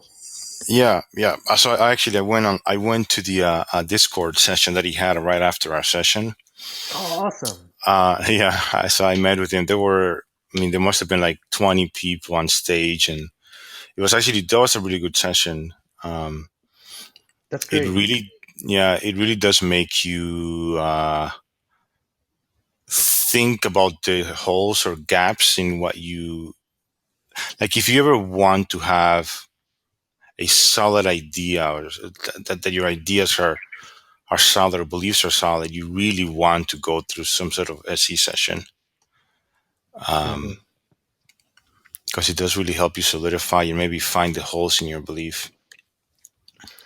You had Reed Nicewonder help you with this too, right? Right. Yeah, he was the first one, and then it was with you, right? Right. Yeah, I uploaded that conversation, and I think I sent you the link. You're welcome to watch it, and maybe we can debrief about it sometime. Yeah, I haven't heard the entire thing, but I am looking forward to doing that. I gotta make time to listen to it again. And see where I'm at now from where I was then. Yeah, be interesting for you to listen to that and see how that affects your confidence up or down. Yeah, it'd be interesting. I think it turned out pretty well. That's back when my audio wasn't the best, so I tried using that waterfall to cover up some of the hissing sound, and I'm interested to get your feedback about that too. Oh, okay. Yeah, I noticed. I noticed that I like that image that you had on. So it was biology too, right? So Yeah, it kind kind of of went fitting. along with nature. Like there was a lot Right. of reference to nature with what you were saying, so Yeah. it worked out really well that way. Right. Right. I did. Awesome. I was in a room about with the title what is it, like medical tyranny, and I invited some people to be here. I told them to follow me and I will ping them, but they I wish I could have some of them come here so you can do some street epistemology on them. Unfortunately, when I was offering people to come here, the people who were the moderators of the room told me that it was totally inappropriate, and I was like so disrespectful for inviting people to other rooms. But some Oh, of weird. yeah, but some of them did follow me, and I'm pinging them, but I don't see them coming in. So maybe some other time. But I will be so curious of you, David, could do some street epistemology on that. Medical tyranny. Can you maybe explain a little bit about that? Yeah, so the idea was that people are getting this forced to get the vaccine, and when they don't want to, but they are getting forced to get the vaccine. So that's what the term was referring to. Interesting. Okay, so they were basically saying that it's tyranny for the government to force somebody to get a vaccine. Uh, yeah, but I mean, even though the government isn't really doing that, but for example, they were saying like if they ask us to like have a proof of a vaccine, and that's gonna make a second class citizens, and therefore is like sort of like a coercion method for us to like be forced to take the vaccine. Hmm. So I wonder what do you think would be a good question to ask if somebody said that from a street epistemology point of view? So one of them actually asked me a question and said, like, let's say we're in a coffee, and then you want to give me your best argument for taking the vaccine. What would you say? And I pretty much started by saying, well, I will ask you questions about like why you don't want to take the vaccine. I'll make a statement, say vaccines work, and then what I'll ask you like why you don't want to take the vaccine first, because there is people who don't believe on any vaccine, not just this particular vaccine. And sure enough, like he was not against all the vaccines, but he was against this vaccine. But there was another person in the audience, in the just another of the people who were speaking there. She was like, I am against all vaccines, like all vaccines are wrong, right? So I was like, you see, like, I mean, it depends who I'm speaking to. So to answer your question, David, I'll first try to figure out why they don't want to take the vaccine. Depending on what they say, I might start to give an asking questions, right, on why not, like why that, about that specific reason. Yeah, yeah, asking for their reasons. Sometimes what helps me is I'll ask for their best reason, like the reason that holds the most weight, that's supporting their belief the most, and then just focus on that reason and try to figure out if that is actually a reason that's supporting the belief. Because oftentimes when you start examining that specific reason, you find out, and perhaps they find out along with you, that that reason is not holding any weight. They would believe their belief regardless on whether that reason was available. You know what I mean? Um, and so it's a way to really figure out for both of you what is the actual reason that they're holding this.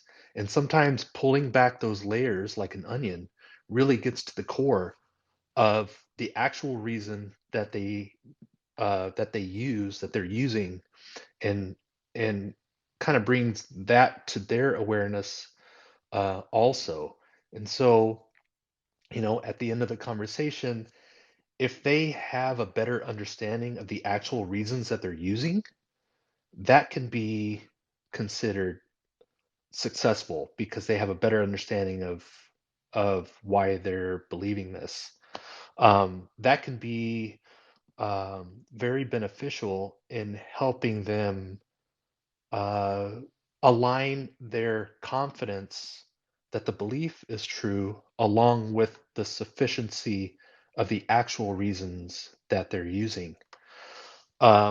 Another thing that I've been trying to do more of is, instead of just asking them what would decrease their confidence in the belief, I've been starting with having them tell me what would cause them to increase their confidence, and maybe investigate that a little bit. Because if they say that they're 99% sure that whatever belief is true, and then we investigate on what would cause them to go to all the way to 100, and then starting there, and then after that maybe touching on what would lower their confidence. That kind of builds a little bit more of rapport, and it kind of gets them a little bit more comfortable when they're talking about what would cause them to increase, and that can lower defenses and uh, possibly open them up to be more honest with you. Um, so yeah, that's great. I'd like to hear more about your interactions uh, in that way. I'll love for them to come here and you interact with them, but or yeah, that would be great. Or someone else, if someone else knows someone who has like these strong beliefs, I mean, invite them to Street Epistemology so we can see this live. Hi. Hello, S. Welcome to the stage. Did you have a question or comment on something you heard so far? Well, the only time I ever encountered the phrase street epistemology was in a discussion about religion with people. And I saw it actually, I mean, it is under the Atheism Club. So what is the correlation between like the method of using this technique and religion? Is it That's specifically used for that, or is it just commonly used for that? that's a fantastic question and topic, uh, and I'll try to answer as succinctly as I can. Street epistemology was first mentioned in Peter Boghossian's 2012 book, A Manual for Creating Atheists. So street epistemology was born out of atheism. And in that book, the author focuses mainly on one epistemology, and that epistemology being faith, and whether faith is a reliable epistemology or if faith is a reliable way to come to know things. Since then, it's grown into much more than just beliefs about gods or religion in general. In practicing street epistemology, practitioners have since realized that street epistemology can be used to examine basically any claim, any truth claim, any knowledge claim. So, yes, it was born in that realm, but it's come a long way since then and is now being used to examine conclusions about vaccines, like we were just talking about. All kinds of interesting topics and claims. So yeah, it's a wonderful approach anybody can use to examine basically any claim. David, quite embarrassingly, I'm a bit of a 9/11 truther. Can you cure me of my disease? 9/11 truther. What do you mean by a 9/11 truther? What claim are you presenting? I find the narrative highly improbable. The narrative. You find the narrative highly improbable. I Okay. find the narrative highly improbable is my problem. This does not go well at Christmas dinners, speaking to strangers. Give me one shot and I'm away. Yeah. So the narrative. Typically in a street epistemology conversation, we like to make sure that everybody understands the terms that the interlocutor is using. So maybe you can help us out by telling us what you mean by the narrative. The official narrative. Okay. Maybe you can expand on that a little bit. So there is a narrative that 15 terrorists from a foreign country boarded 4 planes, put the planes into the buildings did what they did, and this ties into a broader motivation of international terrorists, etc. If that kind of, there's a lot more to it, but that narrative, if I'm lacking any detail. Sure, yeah, and I'll probably have you go into even more details so that we can just focus on one conclusion that you've come to. Out of the whole narrative, which conclusion from that narrative do you believe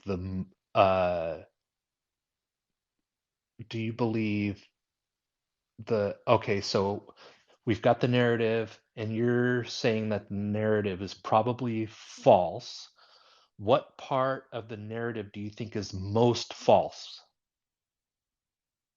What part of the narrative is most false? That's interesting. Yeah, we've got 15 terrorists boarded a plane, or 4 planes. We've got 4 planes, and that they were put into the buildings. If I'm honest, I don't know which part I think is most false. So I'm just going to start at the beginning, in which, for me, I'm so disinterested about the situation, but my brain is like, Mike, that doesn't make any sense, right? And so whenever it comes up again, and now it's the 20th anniversary, I'm watching these documentaries back to back, kind of on the BBC, and I'm thinking, my brain is like, that makes no sense, you know? So let me start from the beginning, right? Sure. Right. So the first improbability, okay, is that an untrained person flew a jumbo jet at 500 kilometers per hour, 6 meters from the ground, and landed it into the Pentagon. Okay. So my issue with that is that in my structure of existence and reality, how do you do difficult things successfully the first time? And then that makes me think. So I don't believe. So my belief system is you don't do difficult things successfully the first time. So the only thing that would make me believe that less is to say, oh no, he did this on a simulator 5,000 times and he got an 80% score, and that's why he had the confidence to be the person that did it. So I can't see the motivation for the pilot of when they were having the planning meeting to say, okay, so who's going to fly the jet into the building? Why would he say me? Why would anybody in the descriptions of what they've given feel that they were qualified for that job? Gotcha. Okay. So if I'm understanding right, you're basically saying that you do not believe that an untrained person flew a jumbo jet into the Pentagon. Is that right? Correct. Okay. So I think it would be better, instead of examining what you don't think happened, maybe you can tell us what you do believe about it. What do you think happened instead of that? If I'm being honest, I don't know. I don't have a strong positive belief to say Okay. this is what I think happened, this is who I think did it. I don't. I'm just looking at the pieces, right? And so I spend a lot of time, let's say, working in like sports betting, right? And obviously when something, I don't know if you know anything about English football, but let's say Leicester City won the league one time, right? Which was a 1 in 1,000 chance, okay? And now when I hear the official narrative, there are so many 1 in 500 chances all happening at the same time. My brain is exploding. Okay. And Gotcha. so yeah, so I don't have a strong to say that this happened, and I don't even think that any one of the elements is impossible. I just think the combination of them is improbable. So on the same, what's happening is that on the same day, you also, those same people that flew the plane, which is really difficult, right? Also know something about human behavioral psychology, that they were also confident enough that they could take over a plane with a knife. And I'm thinking, okay, look, that could happen. And I'm thinking, okay, and the skill of the plane, that could also happen. Together, I'm saying no. You've taken, so a 1 in a 500 times a 1 in a 500 ends up in a 1 in a 25,000, in terms of probability. And my brain is just like, I can't do this. Got it. You're really skeptical about the possibility, although it is possible, you're saying, you're skeptical that an untrained person flew a jumbo jet into the Pentagon that day. For one, that one, that's the first one I can't get Real past. quick, I am so sorry. I'm not trying to interrupt, but I actually do have a little bit of insight into this. As far as being able to fly an airplane, especially such a big one like a jumbo jet, when you're talking about the last couple minutes of, didn't the one in the Pentagon crash? No, the official story is that it went into the building.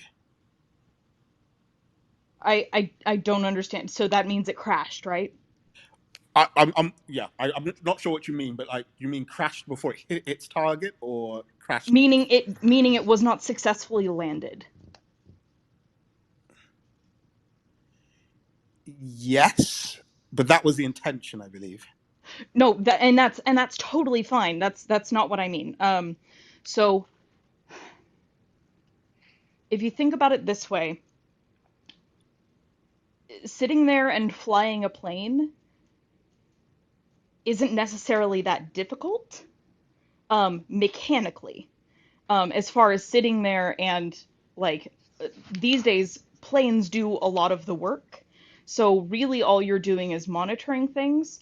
Um, I I'm not a 9/11 truther, so I haven't looked into like were they in communication with the FAA? Were they there's a very high likelihood that if they were, that someone was sitting there talking them through it, because that's actually kind of what they're trained to do as far as the people on the other end, not the people on the plane. So if they were in contact with someone um, on the ground. The person on the ground was, I mean, have you seen the movie Airplane? Like, there is someone trained to talk you through doing the stuff that needs to be done. It's being a pilot that's hard and doing all of the things and consistently and knowing all emergencies. But he didn't have to land the plane. He crashed the plane, which again, it was intentional, but and I'm not trying to insert any knowledge about this. I'm just trying to take what you're saying and running with it. So all of the things that you're saying, at least as far as being able to fly and crash a plane, is not mechanically difficult. And that's really all I had to say as far as that input goes. Okay, Thanks, so Kelly. thanks for that, Kelly. So it actually helps me define what my issue is, right? So the official narrative with what Kelly was saying, it probably wouldn't even have triggered in my mind at all, right? So the official narrative is that the plane was flown for about 200 meters at ground level, right, before it hit the building. Okay, so it's not we just randomly took a position on the Pentagon and rammed it into there, right? That bit of flying a plane at that close to the ground over a period of time with any degree of confidence is the particular skill that I have a problem with. So for me, in my mind, that's the equivalent of somebody who can't shoot a hoop, and on their first time, they manage to get the ball in the hoop because the margin of error on both sides is actually quite low.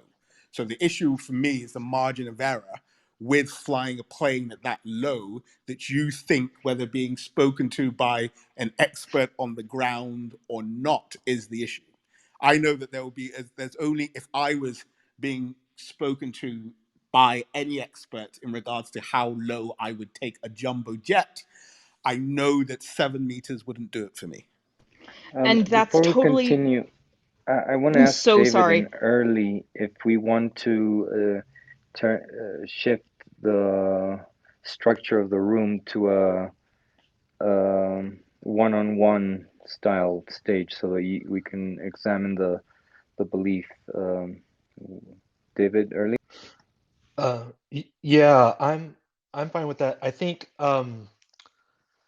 yeah, so back to I really appreciate all of what Kelly you're saying. I appreciate the input that you're giving us.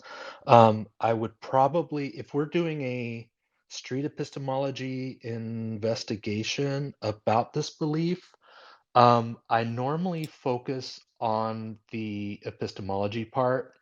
We're not necessarily trying to figure out if the claim is true or not true. We're focusing on how sufficient the reasons are that that Michael has for either holding a belief or being skeptical about the belief. So the next question I would probably ask you, Michael, is, and I just want to say we can definitely do the approach of being skeptical about the belief. It doesn't necessarily have to be a positive belief, although that seems to be easier. But yeah, we can definitely work with this. So I want to get a sense of your confidence that the untrained person was able to fly the jumbo jet close to the ground and then have it go into the Pentagon. Like, it sounds like you're not very confident about that. So on a scale from 0 to 100, where would you put yourself as far as your confidence that that actually happened?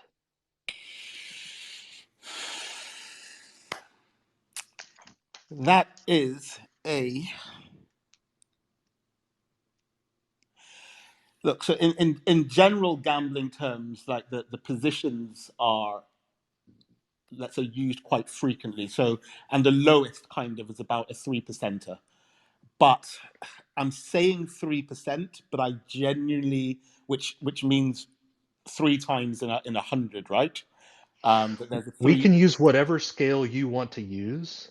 Yeah. So I'm Just just trying to tell work. me the So scale that you want to use and then put yourself on that scale so that I can better understand. I think that has a 1 in 500 chance of happening. Okay.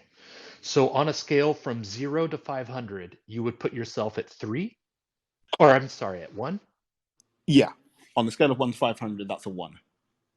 A 1. Okay. Yeah. And you said that it's earlier that you said you're not saying that it's impossible. So are we including 0 in that scale? No, because it's not impossible. Nothing is impossible. Okay. All right. So do you have the ability to go down below 0? I mean, sorry, below 1? Can you decrease your confidence at all about this claim being true? No, so I'm saying 1 in 500, right? So 1 in 500 is less than 1%. I'm saying it's Right. like a fifth of 1% chance. Right. Gotcha. Are you able, because you said it's not impossible, what would cause you to decrease your confidence about this claim being true? So do you mean from a substance perspective? Like what narrative would I have had to have taken in to think, okay, this makes more sense? Yeah, well, no. What would cause you to go to a 0.5 from 0 or from 1? What would cause you to go from 1 to 0.5 on the confidence scale of up to 500? What is there anything that I think could make this less true? Right, right, right. What What would could decrease your confidence even more about it? about the so the more I learn about it factually decreases my confidence. That's why I avoid it. Okay. So the So more information that you gain from it, the more the so the more more your confidence technical decreases. the more technical information that I gain from it. Gotcha. Okay. So what would cause you to go from 1 to 2 on that confidence scale? Is there any information that you could learn that would cause you to go from 1 to 2? So that would be a slight increase in confidence that There that is, somebody. yes, and it could even get me from 1 to possibly 80% pro. Okay, tell us about that. So What would if cause you to if go to 80? right, if you said to me something like, okay, these planes have an inbuilt what's it called? What do you call it? So the same way, like with like parking detectors, that you get the certain distance and it will override your decision, right? So if you're saying to me that these planes have an inbuilt censor that so they won't go further than a certain level, and you could set that kind of, you could preset it that it won't go further than lower than, let's say, 7 meters. So then that would make sense. So if you found out that there was a specific technology that would allow this to happen, that would increase your confidence that this claim is true? Yeah, Slightly? Okay. Okay. significantly, not even slightly. Gotcha. Yeah, from 1 to 80 on a scale from 1 to 500. Yeah. Yeah. Okay. So from All from right. from from a fifth of 1% to negative to 80% positive. Okay. So what is the main reason that you are so skeptical about this being true? If you had to choose one reason, what would be the main reason why you're skeptical to a confidence level of 1 out of 500 that this actually happened? What's the What's the reason that holds the most weight in your skepticism, I guess?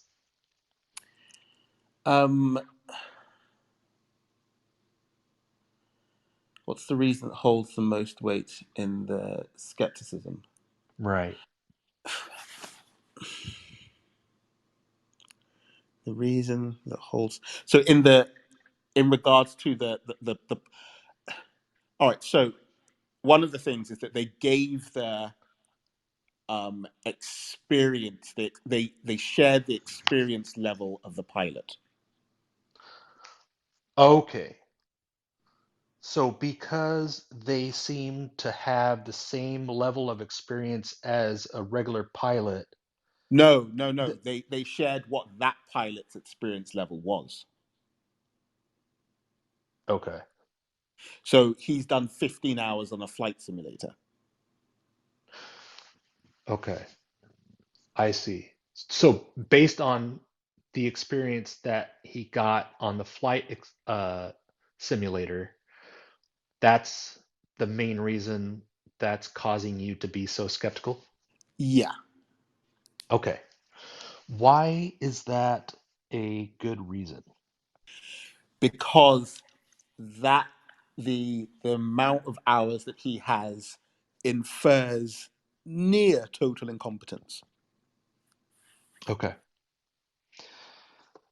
How much does that one reason have an effect on your confidence level? A lot, because that's my main premise. My main Mhm. premise is that you're saying that this incompetent person delivered a superstar move under pressure in real time successfully, and others did the same thing on the same day. Okay. Is this a claim that we can test somehow?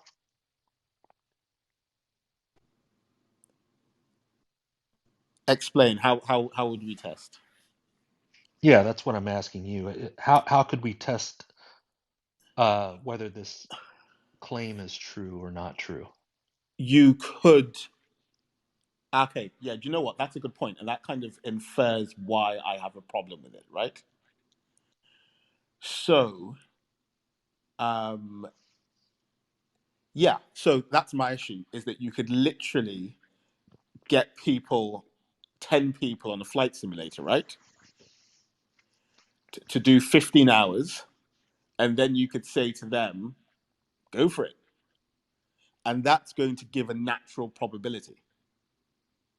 Okay. So having people use the flight simulator and have similar results, that would be a sufficient test for you that could show whether this claim is true. Yes. Okay. Okay.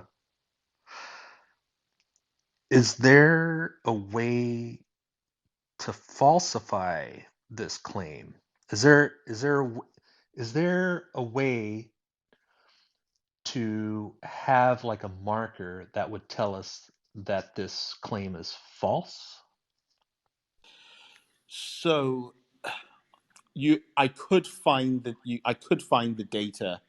Because it's a terrorist attack, you're not going to be able to get the data to say what's it called. This is it's not designed for that situation, right? Mm-hmm. But what it is designed for is you would be able to get something close. Do you Okay. get what I'm saying? Yeah, I think so. So It if you may let not be a perfect test, but it would be yeah a test that is sufficient that could cause you to raise or lower your confidence one way or the other. yeah. So let's say if you use the Twin Towers as an example, or no, you don't even need to use the Twin Towers, right? You need to use if you could use the Pentagon, right? And Mm-hmm. and turning it into the language of a flight simulator, all the Pentagon really is a target, and there is like a one of those on the flight simulators. They have like these circle targets which you're supposed to go through, right, Mm-hmm. to show that you're on track. Okay, and so going through that is basically is a target that is nearly on the floor, right? Okay. And it's saying that you've gone from 20,000 feet to this target on the floor with what's called maintaining that closeness to the floor for a certain amount of time or a distance, right? So you could replicate that by putting that target in the flight simulator. So and that would be the closest you could get to try to verify whether or not this can be done or to what level it can be done. Gotcha. So it's all about the flight simulator and its capability of replicating the situation, possibly. Yeah. Okay. Yeah. Um, if you found out that your conclusion about it is not correct, so let's say if somehow, and this is hypothetically speaking, if you found out that it actually happened the way the narrative says it did, what would that mean for you? How would that change your life or your behavior, your day-to-day behavior? When you say if it's said, so what would said mean? Do you know? Yeah, so we're still focusing on an untrained person was able to fly the jumbo jet close to the ground and into the Pentagon. If that was actually true, if you found out somehow that actually was true, how would that affect your life?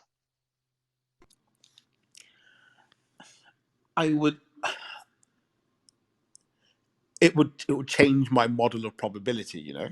But I think that I don't know that somebody saying it makes any difference. It's more the information that that somebody shares with me that changes my perspective, that makes me think that this is something that's now probable. So Yeah, it's a narrative that increases the probability. yeah, And and anything that increases the probability. So what's it called? If it's then said that, oh, actually he was a military flight commander in Iran for 20 years, then I'm going to mhm, be like, it is what it is, isn't it? yeah. Yeah, and this is like a hypothetical thought experiment.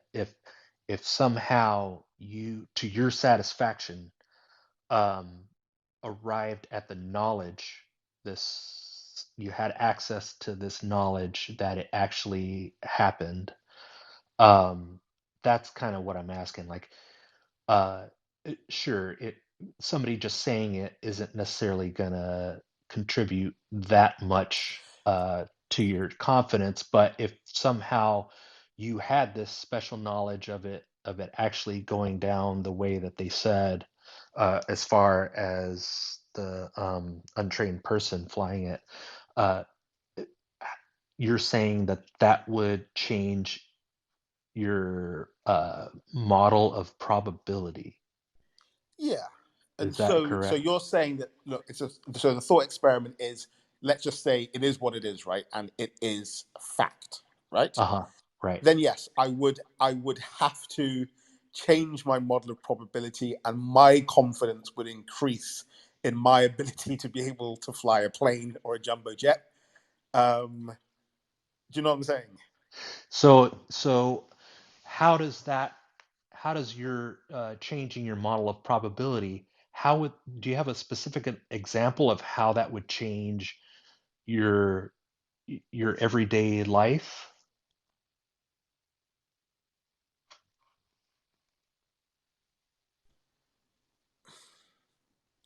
How it would change my everyday life? I don't know. Help me there. Okay. Yeah, so in this thought experiment, you have special knowledge and you know this to be a fact to your satisfaction, that an untrained person flew the jumbo jet close to the ground and into the Pentagon. Let's just say for a second that you have some sort of way to know that that actually happened. If you were to have that knowledge and you were to accept that, what would that mean for you? How would that change what you do on a daily basis? It may not change your day-to-day life, I but if it does, I'd be interested in learning how it would. ultimately, the narrative, the official narrative, creates a higher distrust in authority than if I fully believe the knowledge, or if I fully believe the narrative. Mm-hmm. So So it might affect your the way that you view authority. yes. Okay. Okay. So I'm saying that everyone has a degree. It takes everything that we get a lot of messages from authority, and most of them we just take blindly and say crack on, which is probably the easiest option. And then this one, I'm like, no. The authority is not neutral, Mm-hmm. Okay. and so anything that was conclusive around this story and made the story more closer to reality, then my perception of authority would get closer to neutrality.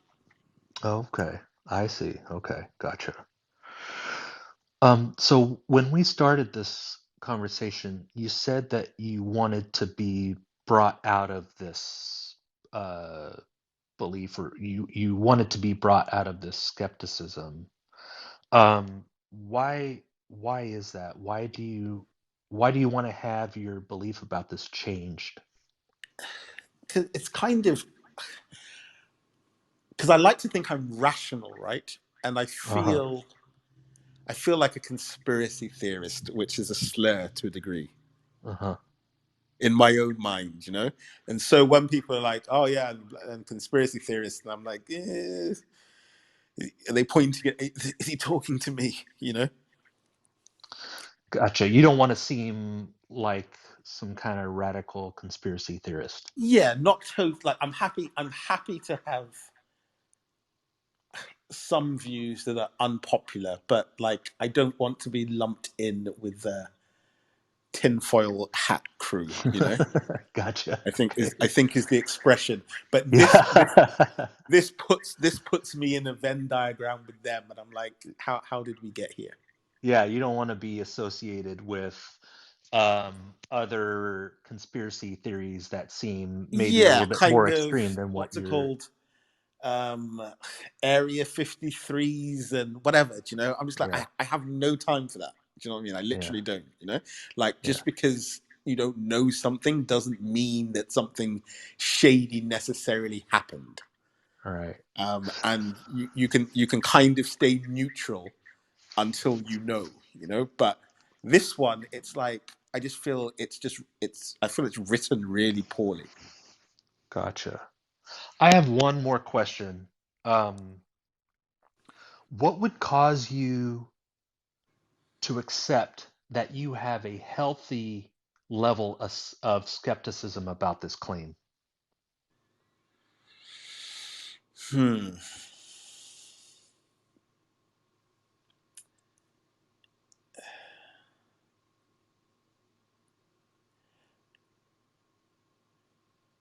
If more again, it's the statistical thing again. So I think maybe it's because I'm a loudmouth, right? I think that maybe if more people were like said what their perspective was on it, or aired a view that wasn't, I think people are less likely to say if it doesn't go with the narrative. But if more people said it, then maybe I would not feel so crazy or Okay. isolated. So if for instance, let's say Christmas as an example, like if I have a double whiskey and I'm like, gather around, kids. Yeah. And so if other people had a more candid conversation about it, then I wouldn't feel conspiratorial, really. It would just be a conversation. But like, I think if you say these things, you could lose friends, or they'll be like, ugh, I don't even want to talk about it, Okay. Would it be fair to say that if more people agreed with you, you would feel more comfortable about the skepticism that you do have? I don't even necessarily need more people to agree. I would probably just want Okay. to have the conversation. This is probably the first time I've had the conversation with somebody that it wasn't in a adversarial way of, no, I'm right, you're right. Do you know what I mean? And like, Well, that's welcome to Street Epistemology. good, because Yeah. I'm not trying. I would just like to, in my mind, I saw something that looks totally like shady as fuck. I'm just wondering what everybody else saw. Right. And you can't really ask other people what they saw because they're just going to be, they can easily shut down. Yeah. Wow, that's awesome. That's fantastic. Um, that's great. Oh, wow. Cool. So great talk. I think just to backpack on what you were saying, Michael, having these street epistemology conversations is not about saying you're mistaken and this is why you're mistaken. It's asking you why what causes you to believe that you're not mistaken, and how reliable are those ways that you're using?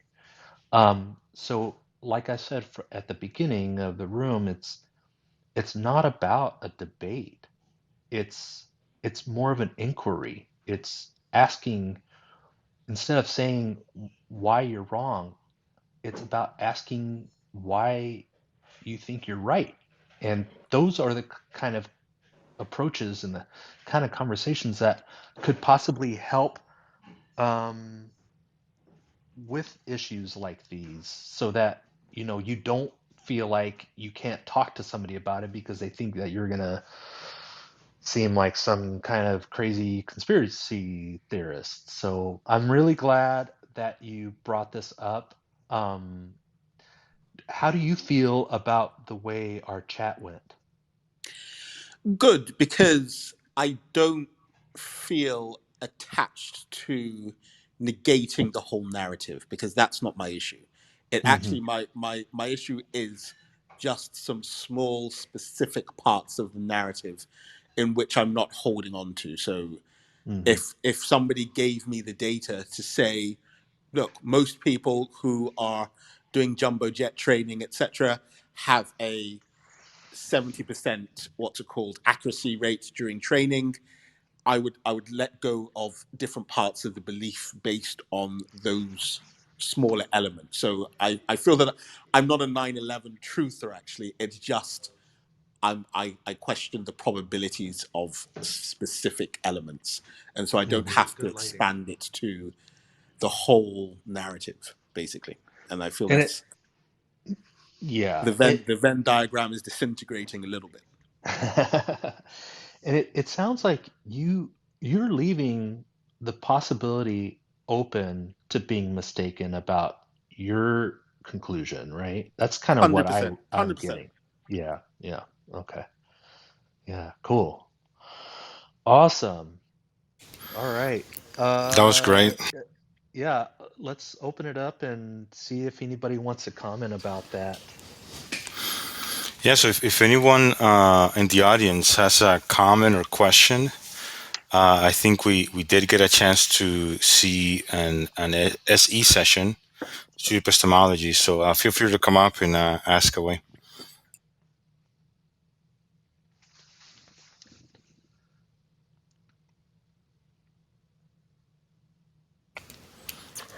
So welcome Kelly, Mead, and Rishi.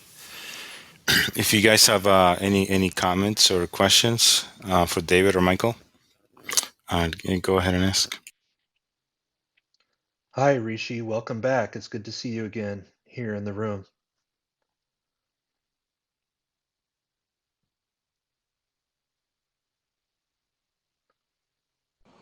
Okay, my question would be for David, how do you um, decide on the evidence that's being offered for the claim?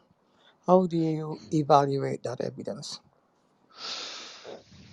Yeah, good question. How do I evaluate like the solidity of the evidence being presented? Is that kind of what you're like? How do I decide if it's good evidence or not good evidence? Right, whether it's valid evidence or Yeah. strong evidence or weak evidence, etc. Yeah, I don't care that much about that when I'm having an SE conversation. I care more about having my conversation partner uh, explore their own reasoning. It's when I'm in this role, um, the sufficiency of the evidence of my conversation partner um, isn't isn't really. I'm not. It's not completely invalid um, or there's value to it. Um, but I'm really trying to, for both of us as a team working together, to figure out how sufficient the reasons the reasons are that the conversation partner is using. So I'm taking myself out of it. I'm leaving my ego out of it and focusing on what the conversation partner is saying, uh, uh, examining and getting a better understanding of the claim itself, and getting a better understanding on both sides of how they arrived at that conclusion. Mhm. And how do you evaluate sufficiency?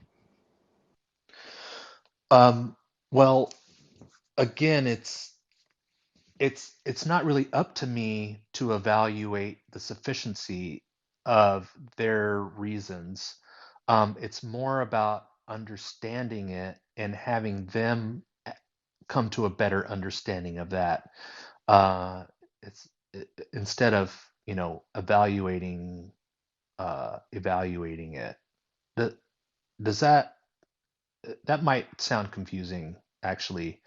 Um, yeah, Yeah, we're because not trying to figure out if the claim is true. We're trying to figure out how they decided that the claim is true and whether that reasoning um, is a good way or a reliable way to decide if something's true.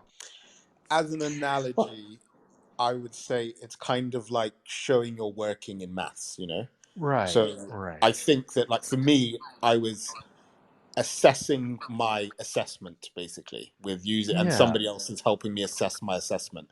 So right. the whole situation starts off as a narrative, but then I think with David talking to me, then I'm stripping out what it is that I'm evaluating in that narrative to create my belief, and then assessing whether I, to my own standard, feel that that is a valid assessment or not. Was my Yeah. experience. Yeah. And if somebody else was using your same reasons for arriving at a conclusion that you think is not true, then that might bring up an issue there. Like I'm using reasons XYZ to believe 1, 2, 3, and somebody else is using XYZ to determine that 4, 5, 6 is true. And if 1, 2, 3, and 4, 5, 6 can't both be true, then we need to maybe explore that a little bit. Does that make sense? Well, in a previous session, you were questioning this young man from India, and he was giving you were asking him for reasons for his claim, and he was giving some alleged reasons that had no connection to his claim at all. Right. And you did nothing to him. You didn't hit him over his head, which he deserves, because he should know better. He should know better than that, making a claim and giving you reasons that didn't support his claim. He was a pretty intelligent guy, but you just allow him to go with that. And I was pretty angry about that. I said, why did you let this guy go? hmm Yeah. So you would have preferred if I told him that his reasons weren't good? Well, yeah, I prefer an active rather than a passive, allowing the person to sort of like figure it out on his own, which is what hmm I think your attempt was, to allow him to like come to his own reckoning. Right. And It's helping to expose the insufficiency of the reasons that he's using. yeah, well, but if you run into somebody who's probably not aware of how to reason, how would that help them? I mean, there must be a teachable moment. I think some kind of more hands-on might be good sometimes, wouldn't it? Yeah. Well, and here's another thing to remember is that that's not always going to happen in one conversation. It rarely happens in one conversation. But the way I see it in that situation, if you're allowing them to talk and to explain out loud their reasoning, that could be the first time that they've ever heard themselves give themselves the reasoning that they're using. Um, uh, uh, Building rapport, uh, uh, having them be more open and giving them a comfortable space for them to explore it on their own. And perhaps they might want to come back and have a second conversation. And I feel like it's more likely that they're going to have a second conversation if I don't if I don't tell them that their reasoning is bad. You know what I mean? So it's possible that they could think about it more, but they're more likely to come back for a second conversation if they feel like they're being heard and understood. You'll notice that in some of the street epistemology videos on YouTube, the practitioners will have a set of um, gears, little squishy puzzle pieces, and there's 3 pieces to that set, and they're all different colors. There's a yellow one, a blue one, and a red one. And each time they have a conversation, they're given one of these puzzle pieces in the hopes that that will remind them of the conversation, but it will encourage them to come back and have another conversation and earn another one of those puzzle pieces and perhaps build the whole set. So that kind of addresses, I think, what might be one of your concerns. Does that help at all?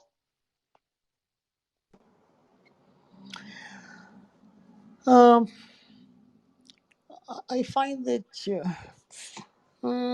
you sound kind of like so moralistic in the sense that you're trying not to hurt, trying not to send the person away. You're trying to keep your client. You're trying to use the best etiquette you have to be so nice and kind and caring and. Oh, I appreciate that. I think that's more effective usually. It may not be effective 100% on every single person. There's a time and place for a debate. If they consent to that, you may find that telling somebody that their reasoning is bad could be more effective than street epistemology. But in my experience, um, it's more effective to create that space that somebody feels comfortable even sharing what they believe, um, especially in certain circumstances and certain beliefs.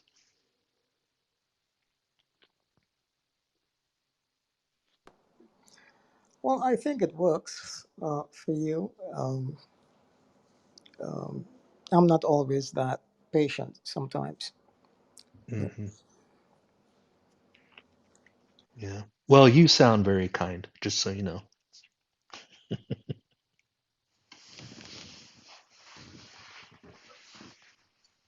I appreciate your insight and your input, Mead.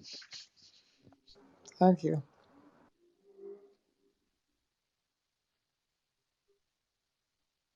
I know that sometimes we focus on, you know, instant gratification maybe, and we want to have results right then and there, and that can feel really good sometimes.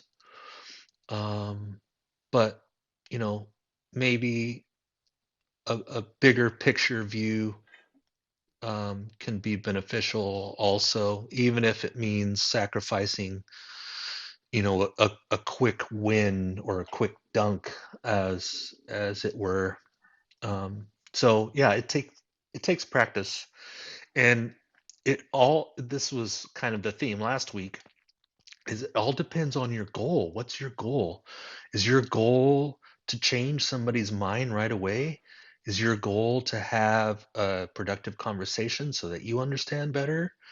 Um, that is crucial to understand before even beginning the conversation. If the more you understand your goal going into a conversation, I think the more productive that conversation is likely to be.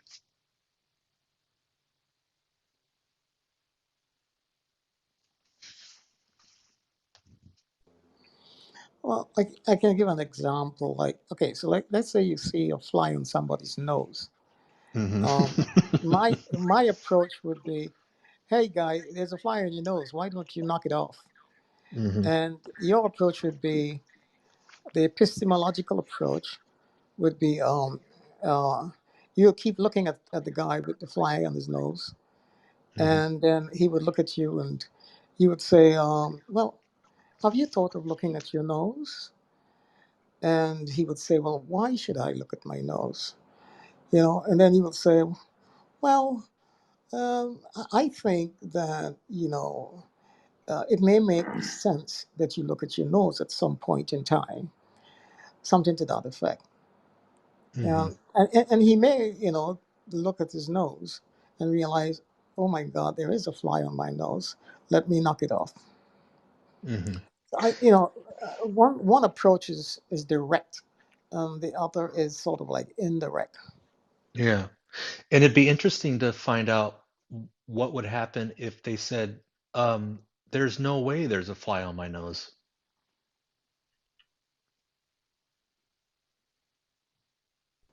And how you would respond to that. Um, well, I would like to maybe explore that with you.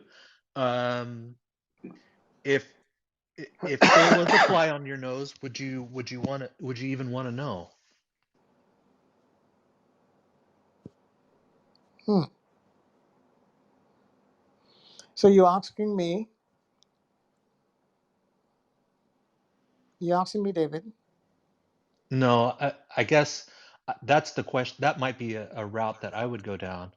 Um, if there was a fly on your nose, would you even want to know that? And if they say no, then, I would probably move on to the next person.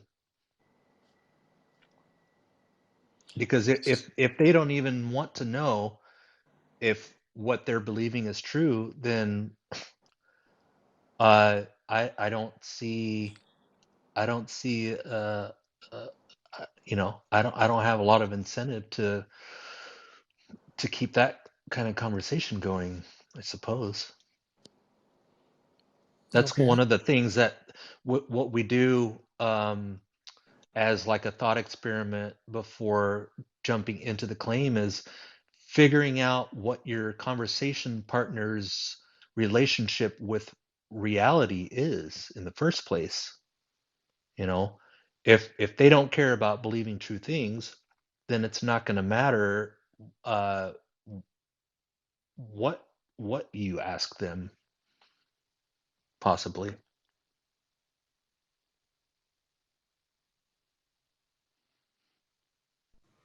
That's a very good point.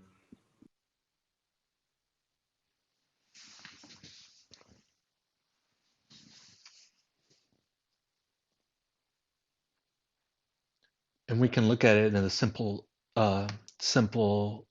instance like a fly on the nose, but when it's not just a fly on the nose and it's I don't care if my belief about vaccines is accurate or not. Like what do you do with that?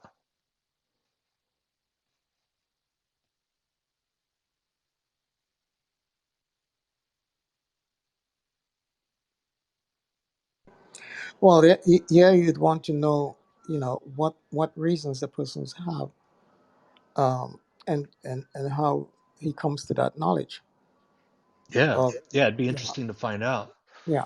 But if they're not interested in holding conclusions that are likely true or not, then I think that's a conversation that probably isn't going to go very far.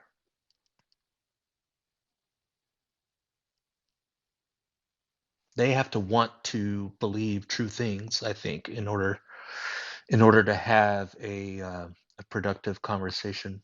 I could be wrong about that, but that's what I've experienced in the past. Is if somebody doesn't care if their beliefs are true, um, you know, there's not much that you can really do about that. So you think that there is some? Would you say that there is some people that are too far gone? I think it's always worth trying, but there's only so much you can do if somebody's not interested in believing things that are true. Yeah, and I think that that is a reality. I think there are some people that you're not going to convince anything, and that's okay. You shouldn't beat yourself up about that if you're not able to connect with them. But it might be a situation where you want to focus your resources on something that might be a little bit more productive. So is that the limits of epistemology, that we have arrived at a point where in dealing with people we have to categorize those that we can't work with and those we can? Yeah, that's a good question. Um, I mean, it's I guess it's possible that there are some parts about this that I haven't discovered yet that could help with something like that, I would be very welcome to gain that knowledge, but I haven't yet. I think this isn't a foolproof, bulletproof method that's going to work 100% of the time with everybody you encounter. Um, and I think knowing that and accepting that can kind of take the stress out of it. It the the point is not to come to an agreement even. That's not really the objective. The objective is to have a better understanding on both sides, for both parties to better understand um, the the conclusion they're making, the terms being used, and the reasons that are being used. It's clarity, understanding. That's at least that's my goal.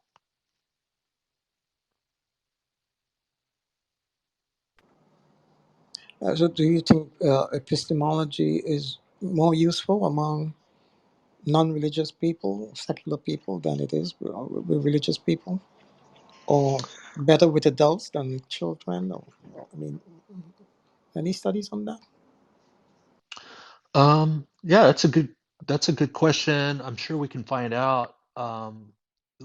The folks writing the Street Epistemology course are kind of taking data from the recordings and the videos and kind of trying to figure that out actually, how effective it is depending on the person or the claim. But I've come to realize that street epistemology can be used to explore just about any claim. It doesn't have to be a religious claim or a God claim or a supernatural claim. We see it right now. Right now, the hot topic is vaccines, and um, a lot of the practitioners are really focusing on having productive conversations with people that have a different view about vaccines. So yeah, it can be used for just about any truth claim or knowledge claim. And kids, they're some of the best street epistemologists. They're always asking why. And they'll ask why as many times as you'll let them. Why is that true? Well, this is the reason. Okay, well then why is that? Why? The five whys. Um, I think we can learn a lot from children on their curiosity and their willingness to question everything.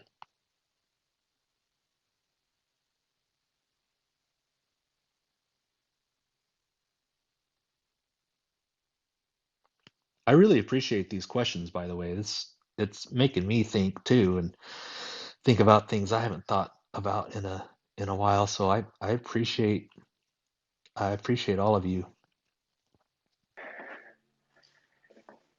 Thank you, David. I was being spoken to. What was what did you say before appreciating us? I'm sorry. What was that? I didn't catch your last part. No. What did you say? I was being spoken to for the. Oh, about kids? Was it Oh about the yeah, kids? yeah. That was the conversation. No, I lost track because someone spoke to me in real life. But Oh, yeah, I know now I'm back in the. yeah. No, I was just Mead was asking about, how effective it is maybe with children, as part of the question. And what I was saying about that is that we can learn a lot about how kids question, and they're always asking why, and um, and just always having that inquisitive attitude, because they're learning about the world. And so they have all these questions, and we can learn a lot about that. I was saying that kids can be some of the best street epistemologists around. And that brings up another point. Um, in order to practice street epistemology, you don't need to have special knowledge about anything, because it's approaching it as if you want to you want to understand better. So it's actually sometimes, at least in my experience, and this works really well with me, is not having a lot not having a lot of knowledge about a particular subject. That helps me have possibly a better conversation, because I'm not bringing all of the baggage that of knowledge that I already have with me into the conversation. It's having that openness to learn and understand better, and that helps you ask better questions sometimes. So if you don't know a lot about a particular subject, that can be beneficial with you having a better street epistemology uh, exchange. Um, yeah, I think it was Michael Mead that actually touched on this. From what I understand, most of them actually do prefer something like a new claim, or something maybe that's even maybe not personal to them, to the interview on. Because you're right, this is about you genuinely trying to find out how they came to their beliefs. So it makes it more interesting when it's a new claim that you yourself do not hold or have heard. Right. Yeah, you're not bringing your ego with you.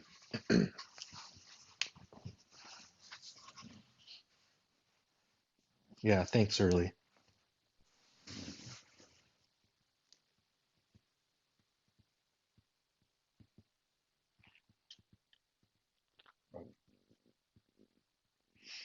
I've got a few more minutes to stick around. It's been great. There's another great session. Next week we've got Dolly scheduled to come in as a special guest.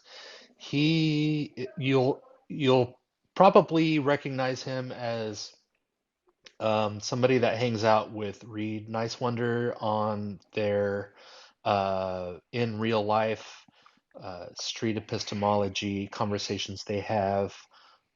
He's a fantastic teacher. He's got kind of that teacher mentality. I'm really excited to have him on next week. So if you're in this room right now and you're enjoying this type of conversation and this subject, I would welcome you back next week. And if you have any friends that you think would benefit from something like this, have them join also.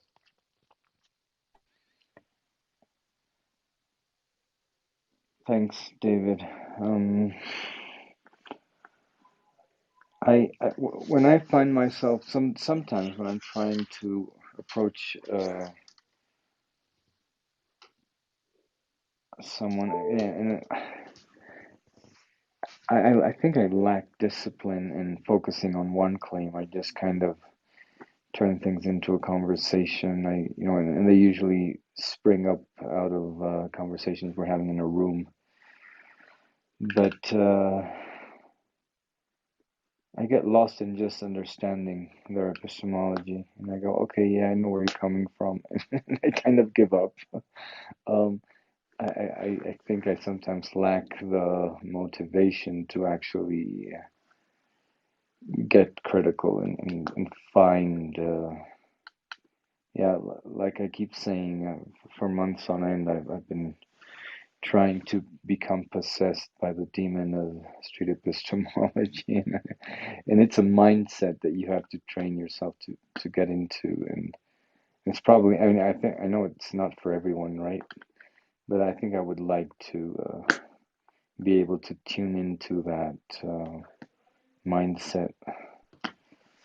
Yeah, it takes practice just like everything else. I mean, nobody's going to be an expert right at the beginning. And I would just maybe focus on what your goal is and really be clear to yourself about what that is. That has helped me a lot. I made this kind of handy guide that helps me stay focused. And if anybody's interested, I can take a screenshot of it and send it to you. There's not like a hard and fast rule, step-by-step process that you have to follow. It has helped me. You can make your own. Everybody has a different personality, so um, I think anybody can use street epistemology. Um, it can be used for all kinds of motivations, and it's not always mm, for good intent. It's kind of a double-edged sword in that way, but yeah, make it your own. Have it have it work with the conversation style that you're comfortable with, um, and record it and then listen to it back. That's helped me a ton. There's so much that I miss, even if I'm in the moment, totally focused on a conversation. Oftentimes I'll go back and listen to it, and there's so much that I missed. I get to hear myself ask questions, and sometimes I'll critique myself and I'll say, wow, that was terrible. I think I could do better, you know, in this way and that way. It kind of gives you more of an objective view on how the conversation goes, and you're able to pick up on stuff that you didn't in the moment. A lot of times, we'll be thinking about what to ask next instead of listening to the answer of the previous question. I'm definitely guilty of that. Trying to reduce that as much as possible. And so practicing recording it, obviously with their consent, and listen back to it and then share it with somebody who's familiar with the method, and maybe they can give you some pointers. Be open to being critiqued. All of those things have really helped me, and know that it's not going to be perfect every time. You're going to make mistakes. You're going to do things that you'll probably have to learn from, and that's sometimes the only way to do it. So I encourage everybody that is interested in maybe having these kinds of conversations with people to go to YouTube. You can search in YouTube Street Epistemology and then put in your specific topic that you're interested in. And chances are you'll find a conversation that's already been had about that topic, and that can possibly help you think of other questions that might help you understand better, and help your conversation partner understand themselves better. So yeah, it takes practice, review, watch others, be open to being critiqued. I'm absolutely available if anybody wants to have a one-on-one conversation that they want to explore a claim they have, or if they have questions about street epistemology that they want to have a one-on-one with. I'm always eager to schedule something like that. So I encourage everybody to go out and familiarize yourself with this approach. Yes. Do you mind sending us send me the screenshot of your list, and I'll share it with our back channel group. Sure. I think I sent that to you already, Alfonso, Oh, but I'll okay. send it. I'll look for it. Is it in the chat that we share? I believe it's Actually, it's either back Oh no, channel or it could be on Discord Discord. because I'm not really Yeah. sure if you can send images through the back channel. I You did, can't. however, discover that links work now. Like if you send a link on back Yeah. channel, you used to not be able to just click on it, but I think they've fixed that now where you can, No, it's a I hyperlink. think it was always on the back channel, never on your profile. That might be what you're confusing. Okay, that might be what. Okay. I was pretty excited Yeah. because the words turned blue and I was like, all right, they fixed it. Now we can send links to each other. So yeah, that must be on our Discord chat. But yeah, if you want a screenshot of that, get a hold of me either here or on Twitter or whatever, and I'll send it to you. I'm happy to share it. Um, it's possible that I will update it. I'm No, I kind of got it. just trying it I out. just found it. I Yeah, can share it with people here. So yeah, there's two. One is the Street Epistemology list, I guess, a positive and productive way to help someone reflect on build genuine rapport, explain SC, and then I have the one that's a capture of a printout, consent, truth, reality, experiment, claim, confidence level of yeah. importance of belief. That one, right? The the printout is Okay. mine. I probably sent you the one with like animation and stuff. Yeah. That's a pretty handy one also. But I basically came up with my own, and that's the printout one. And that, like I said, that helps me stay focused and I want to make sure that I hit all of those points during the conversation. And it doesn't necessarily have to be in a specific order, but it helps me make sure that I touch on all of those aspects. And the idea is that Cool. if I do one in person, um, I fill all this out and then take a screenshot for my records, and then I give them the sheet of paper with their name on it, um, and all of their answers so that they can take it with them, um, and possibly have them think about it later on. Cool. Excellent. Yeah, I like that. Yeah. Give them some And like homework. I said, it may not be perfect. I may update it at some point. It just depends. Like I said, I just started using it, so I'm kind of trying it out. If you have any feedback about it, early too, yeah, I used this during our video examining your claim. So I'd be welcome to any feedback on how I could make this better. Um, I'm a student of street epistemology. I'm still learning, and I want to get better and get better at showing other people how to use it. So your critiques are welcome with open arms here.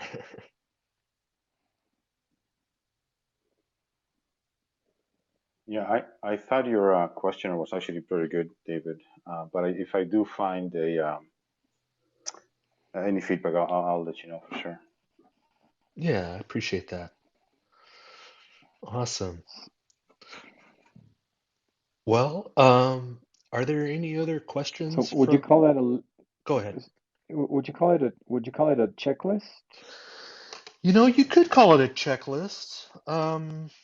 Right now, I'm just kind Or of calling it a guide for me. guide?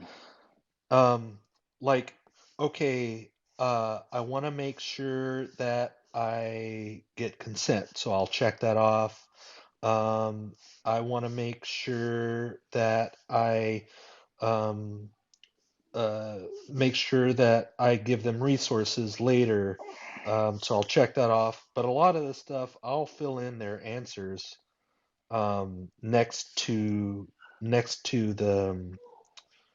the thing on the printout, and that's what they would take with them.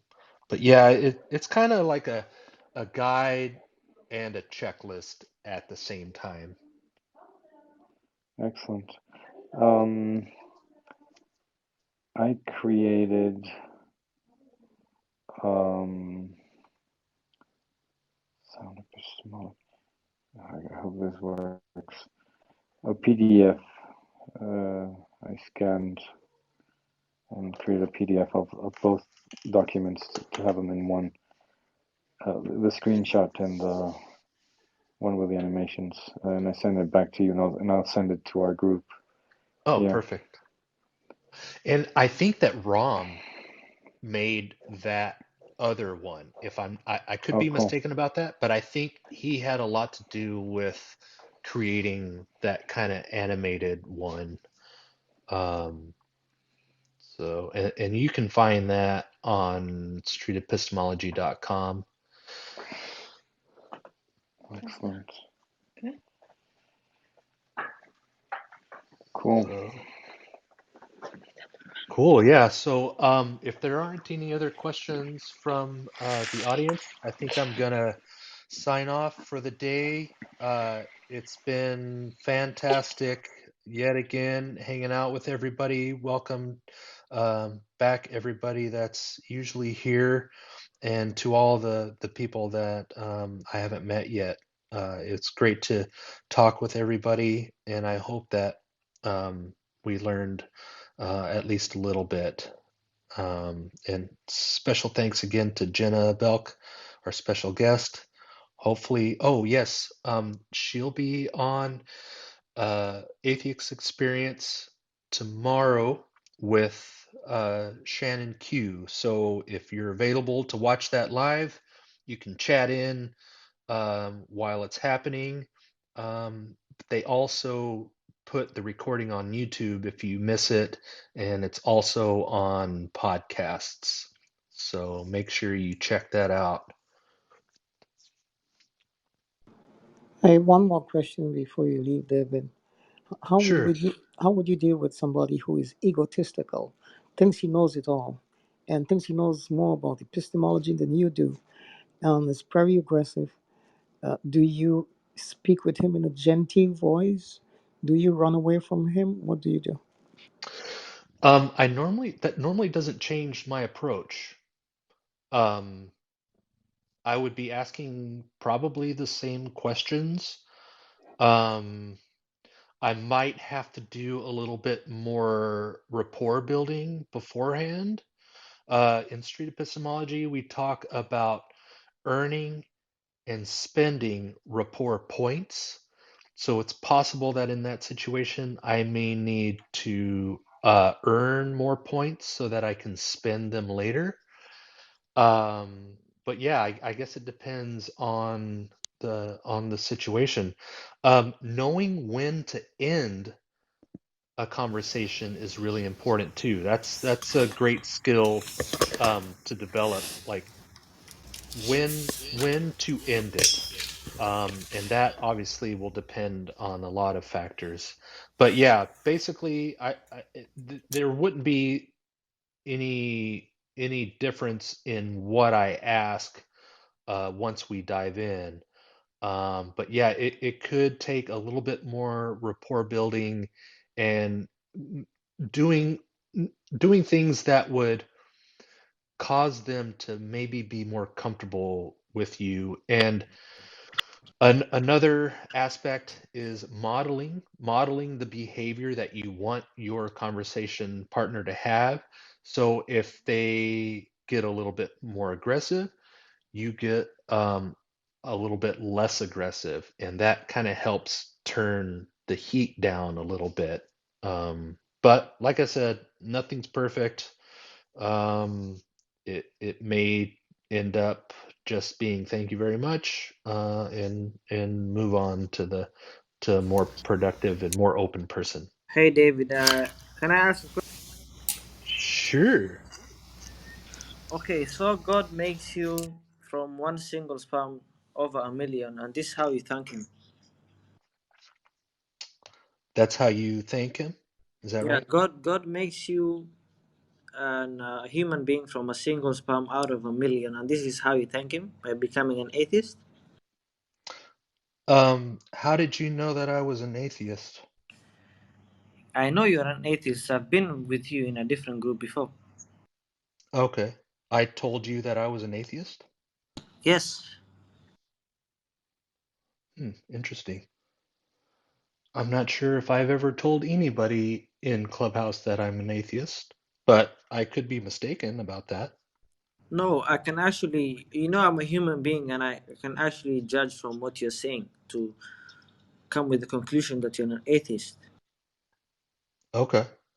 Yeah, but You're pretty it's actually funny, bro, to deny the love of God and come into Clubhouse and starting denying God in front of him. It's actually frustrating for someone like me, who is so holy guy. Hmm. I can definitely relate with you about frustration for sure. I would really love to have a one-on-one conversation with you if that's ever possible. I will add. Um, I will actually follow you right now. So when you get time, please add me and you in a closed group. We have a chat. awesome. Absolutely. What time zone are you in? I'm in. It's two a.m. 2:15 a.m. I'm in Gulf. I'm in Dubai.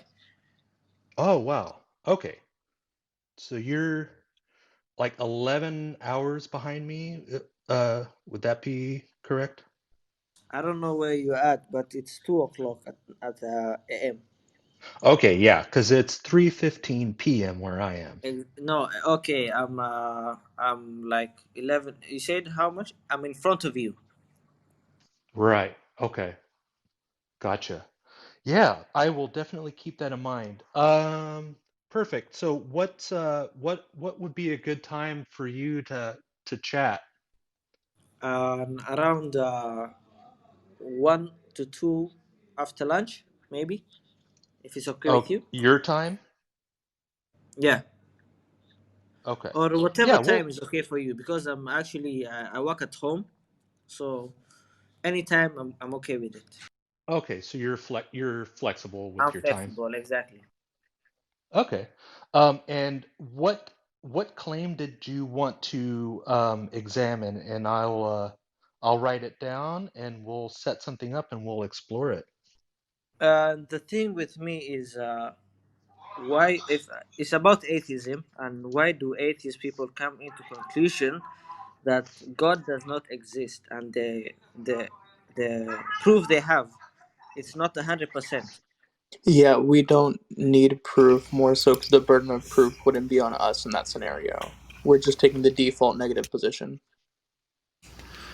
Yeah. Um, If I could just say real quick, Saigon, a lot of us, I'm not going to say all of us, but I would say most of us do not claim that God doesn't exist. I don't go around saying that God doesn't exist. You're right. I would have to have some sort of proof, and I don't have any proof for God or no God. So I'm also in the default position of just saying I have no idea. yeah, so during our conversation, maybe Sagan, we can explore your definition of atheism. That might be something that we'll add. So the claim that you want to examine, Sagan, during our one-on-one is the claim that maybe you can rephrase it for me. Can you tell me it one more time? The claim that you want to examine?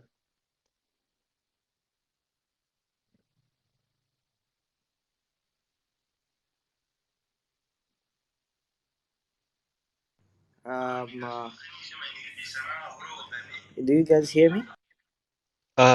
I can hear you now. I didn't hear you a second ago. I was Yeah. asking, what exactly is the claim that you want to examine again? Yeah, the claim that I have is, the atheist and the agnostic people. The atheist, there's a difference between an atheist and an agnost. An agnost says that we can't know anything about God, but the atheist person claims that God does not exist. But the reason they say that God does not exist is because they say that there is 4,200 religions, and there is no way we can all be right. And it's very complex. Like, to find if God exists or he does not exist, it's very complex for us human beings to actually know he doesn't exist or he exists. But the thing is, if the atheist people actually believe that God does not exist, how is it so simple for them to actually come into a conclusion that God does not exist? Okay. I'm asking, what claim do you want to examine that you have? Okay, I will tell you one thing. Personally, for me, I'm a Muslim person. Okay? Okay. There's one thing that today, if an atheist actually proves to me, I will become an atheist. Okay? I understand. So what is It's the one thing. claim that you want to examine? The claim is this: do you iron, IRON?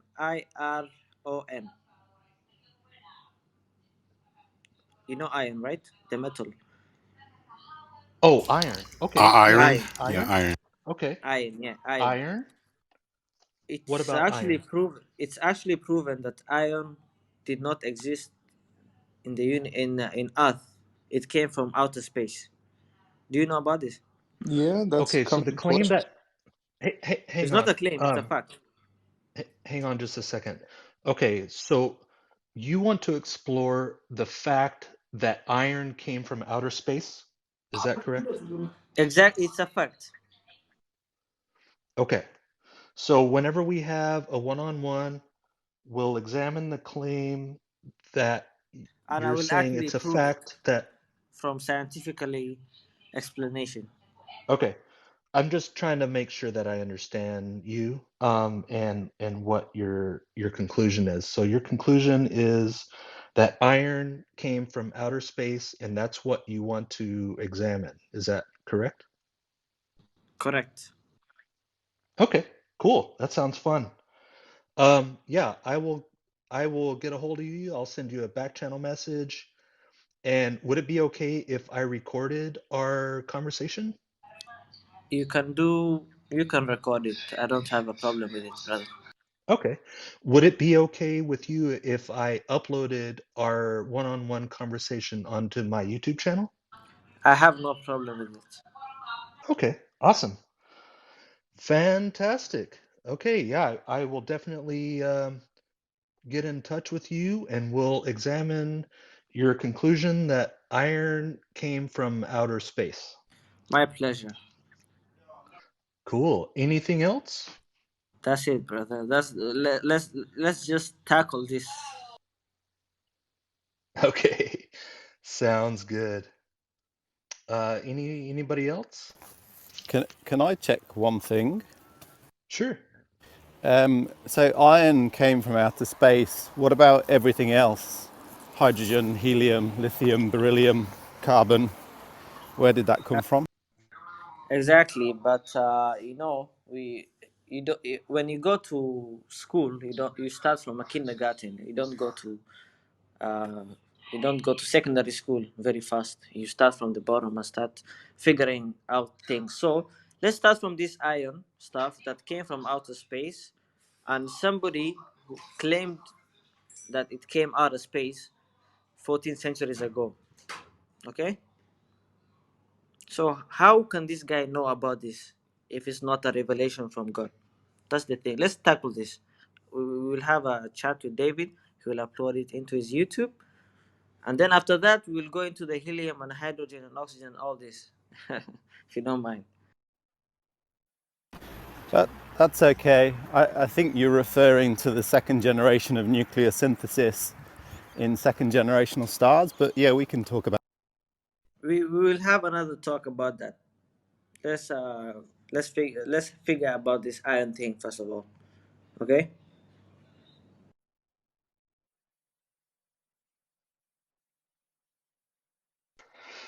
All right. Sounds good. Um, okay. I think I'm going to take off unless there's any last questions anybody wants to ask, feel free to stick around in the room. The open discussion is going to continue. I just need to get going on something else. So definitely stick around if you'd like. And hopefully we'll see you folks next Saturday, if not before. Thank you, David. Great. Thank you, David. Nice having you again, David. We'll chat next weekend. Sounds good. Take care, everybody. See you later. Take care. For everyone in the on stage and in the audience, we do this every weekend, typically around 2 p.m. Central Time. So if you do want to have or hear some of these conversations, feel free to join and follow the club Atheism to be notified.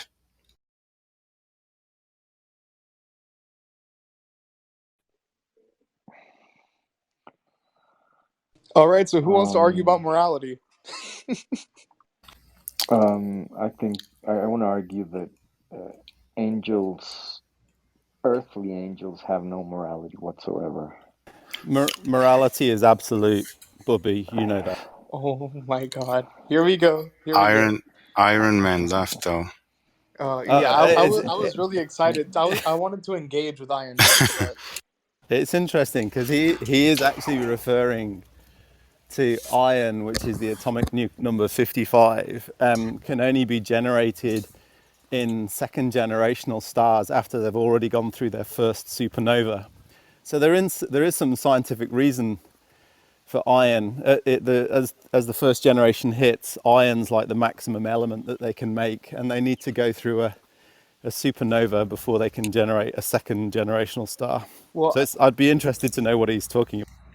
I think I know what he's getting at, because I guess usually the conversations I have, like conversations I have with different religions usually go in a couple different ways depending on who I'm talking to. But usually the majority of times that I debate on Islam, it usually always goes to divine revelation, proof of miracles, or infinite regress makes your position inconsistent. And I think what he's trying to get to with the iron point is the idea of infinite regress again, being like, okay, well, if iron had to be a second generational thing, well, where did the first generation come from? If not from God, where was the second generation there? What was the first cause? What was the first mover, etc.? I think that's where he might be taking it, but maybe I'm mistaken. Sounds like a bit of a leap. Go ahead. The whole thing does, yeah. Rob, do you know, like, where do we normally find iron in our planet? Where is it normally? Minecraft. Nailed it. Well, you're not wrong. I see the US education system is knocking it out of the park again. Absolutely, graduate boys. Ouch. Oh yeah. And he's a Tottenham fan. I've heard that. You're still salty. You're just mad you're at the bottom of the table. I am. I heard someone say once that stainless steel you have to mine from meteorites or something like that at some point. I think stainless steel is something that we make. Like, it's a process, if I'm not mistaken. Okay, yeah, that's what I thought. I think it is, but somebody said that. Yeah, there's different types of steel that you produce. Like, there can be Liz, I think I have an expertise on this because I watched Forged in Fire, like 2 seasons of it. So like steel, there can be different ways that steel is created or that steel is tempered, etc. And there's like really good types of steel, like Damascus steel and things like that. And then there's other like regular colloquial types of steel or just casual types of steel that aren't used for like very big boy swords and things like that. But steel is something that it doesn't occur naturally. It's something that we've done to make it steel. Yeah. The other thing is that the idea that all the metals and other elements came from outer space, I guess it's not that strange. I mean, yeah, but everything comes from outer space. That's where I was going. Yeah, I mean, I think we are made up of stardust. The whole thing is from outer space. So I'm That's a curious to know what that conversation is going to go like. that's an interesting thing to understand. What happened after the Big Bang, right? What happened when the universe started expanding? Did objects just, so like Rob said, did the Earth collide with a post-second, what was it? Second term Generation. supernova Did you generation? want me to give you the 60-second tour of from the creation of the universe till now? Yes, yes. So Yeah, so how did all the elements that we have on Earth The end Big up Bang on Earth? happened, atheism and theism had a bit of a fight during the Renaissance, and then we came. That's essentially what happened. and then ABBA released their second album. Yes. Okay, Rob, what happened?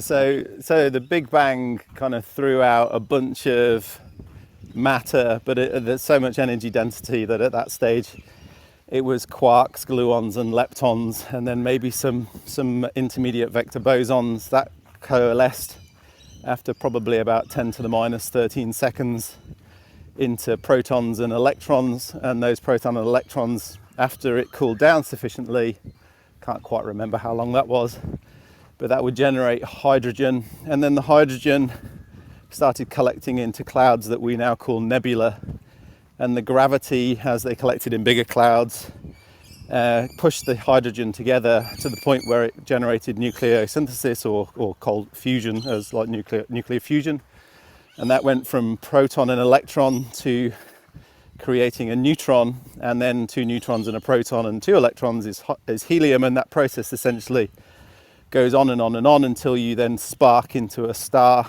and then nucleogenesis continues, and it generates all of the elements up to iron, which is atomic number 55, I think.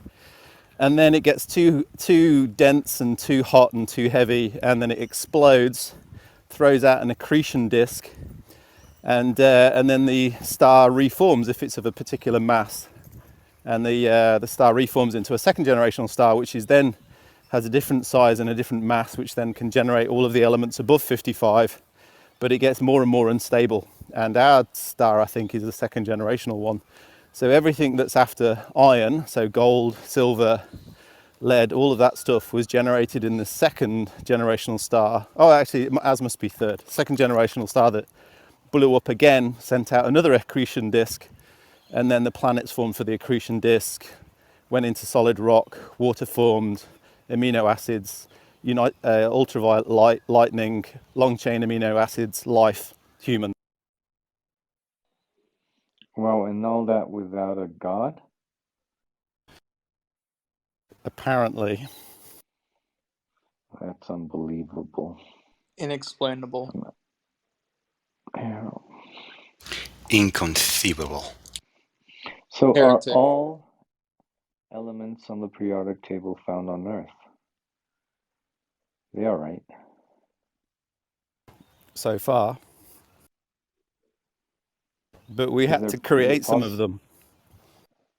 Oh yeah, you're right. The ones on the bottom, the most unstable ones. Yeah, isn't there one named after like America and another one named after Einstein?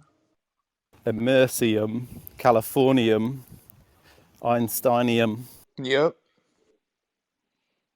The Californian one atomic number is 420.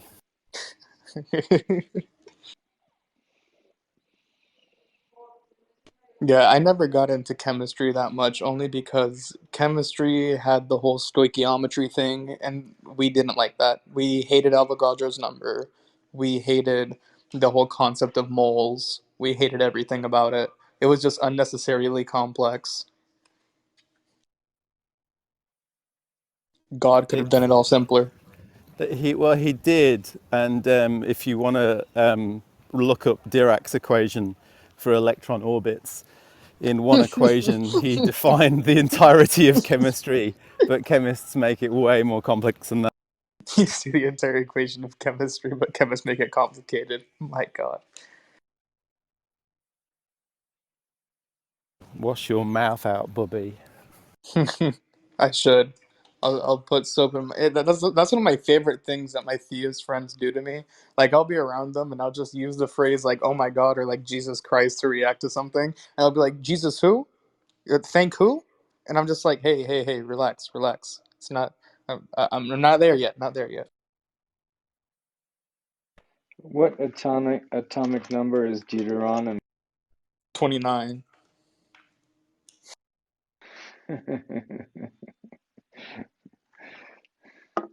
I did find Ezekiel 2023, or was it 2320? Does anybody know that one? No. Wait. I think I'm. Tell me the Wait, I topic think that it relates to. Tell me the topic that it relates to. yeah. It's a woman commenting on something that a man has.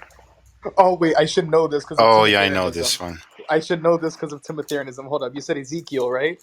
Yeah, I think it's 2023 I or 2320. Can't quite remember. I have it here. I can read it, Bobby. No. This is part of Timothean scripture. I should know this. I don't think you know what Timotheanism is yet, but I'll explain it in a closed room. But if you need a quick explanation of it, go to my profile, hit the second club that I'm a member of with the green on it, with the picture of like that saint dude, and then it'll explain what Timotheanism is. But this should be like one of the key doctrines. Let's see. So Read it for Ezekiel me. 23:20. There she lusted after her lovers, whose genitals were like those of donkeys, and whose emission was like that of horses. Oh yeah, so yeah, that one in my translation, the one that I use, this one by apologists is usually deemed to be one of the most accurate translations, if not the. I'm using NASB the 1995 version. It says, "She lusted after their paramours, whose flesh is like the flesh of donkeys, and whose issue is like the issue of horses." My God. My goodness. So it gets worse. So it's like chapter 21 goes into the unfortunate realities of back in the days. So you longed for the lewdness of your youth, when in Egypt your bosom was caressed and your young breast fondled. What the fuck? Oh my God. Is this I mean, for children? I mean, I can give you some great fucking verses because Timotheanism is literally based in misogyny in the Bible. So yeah, it's like if I read you the bio to Timotheanism. By the way, everything that's about to be stated is satirical. It's supposed to be making fun of the Bible. So our creed comes from 1 Timothy chapter 2 verses 11 through 14, which state a woman must quietly receive instruction with entire submissiveness. But I do not allow a woman to teach or exercise authority over a man, but to remain quiet. For it was Adam who was first created, and then Eve. And it was not Adam who was deceived, but the woman being deceived fell into transgression. That's one of my favorite. That one really resonates with me. One of my favorite Bible.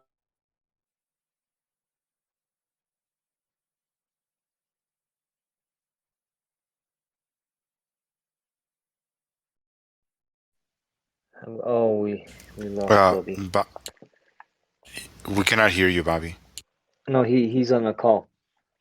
Oh, okay. Sorry. Yeah. I'm on Android. Are you on Android? Android. Yeah, I am. What phone do you have? I'm actually using a tablet. Okay. I set up my tablet so that I can have like a side-by-side apps. I have like Evernote in one side and Clubhouse in the other. I can take notes while we're talking. Oh, cool. I'm on a tablet. Diligently doing your homework. I'm out walking the dog Alfonso, and it's beautiful this morning. Oh, beautiful. I took my dogs out about an hour ago.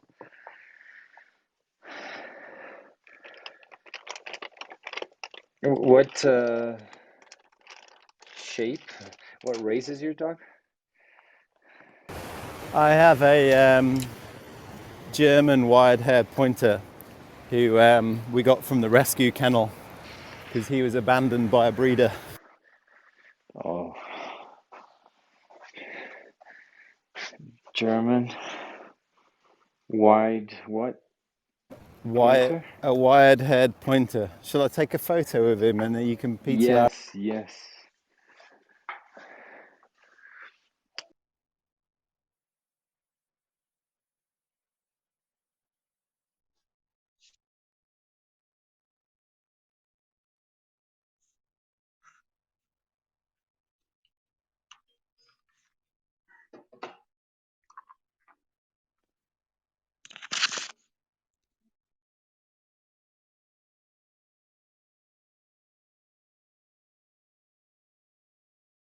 There you go, that should work.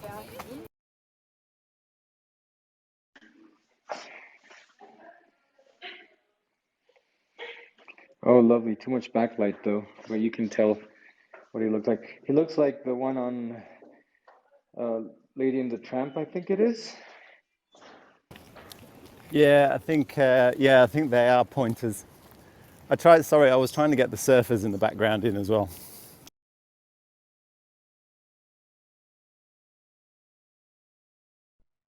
Looks like a great spot to go for a walk where you are. It is so beautiful here, it's unbelievable. Sometimes being stuck in Australia during COVID is a bit isolating, but it is a nice place to be stuck.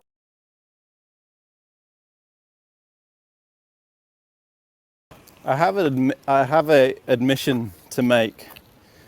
I did something naughty last night with the Atheist Club. Oh. I thought I would try and hack the algorithm. So I created an atheist room title and I thought I'm going to try and get the maximum number of people in here. So I created a room with quantum morality in the presence of abstract free will.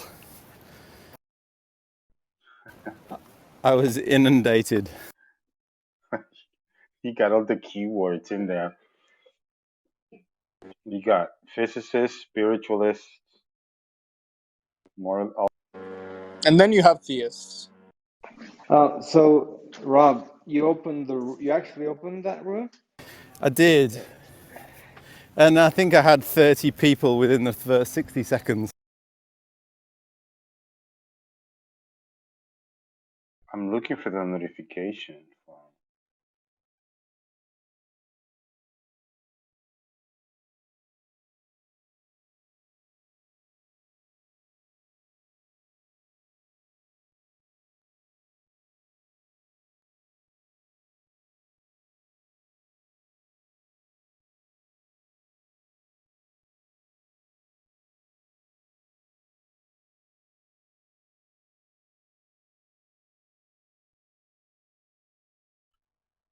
And I had to pretty quickly come up with a reset of the room because everybody was asking me what it was about.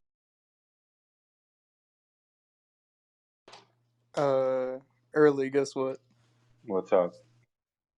So for English, for my college, the first semester for freshman English, we have to write a paper on a research/argumentative paper on a global issue, right?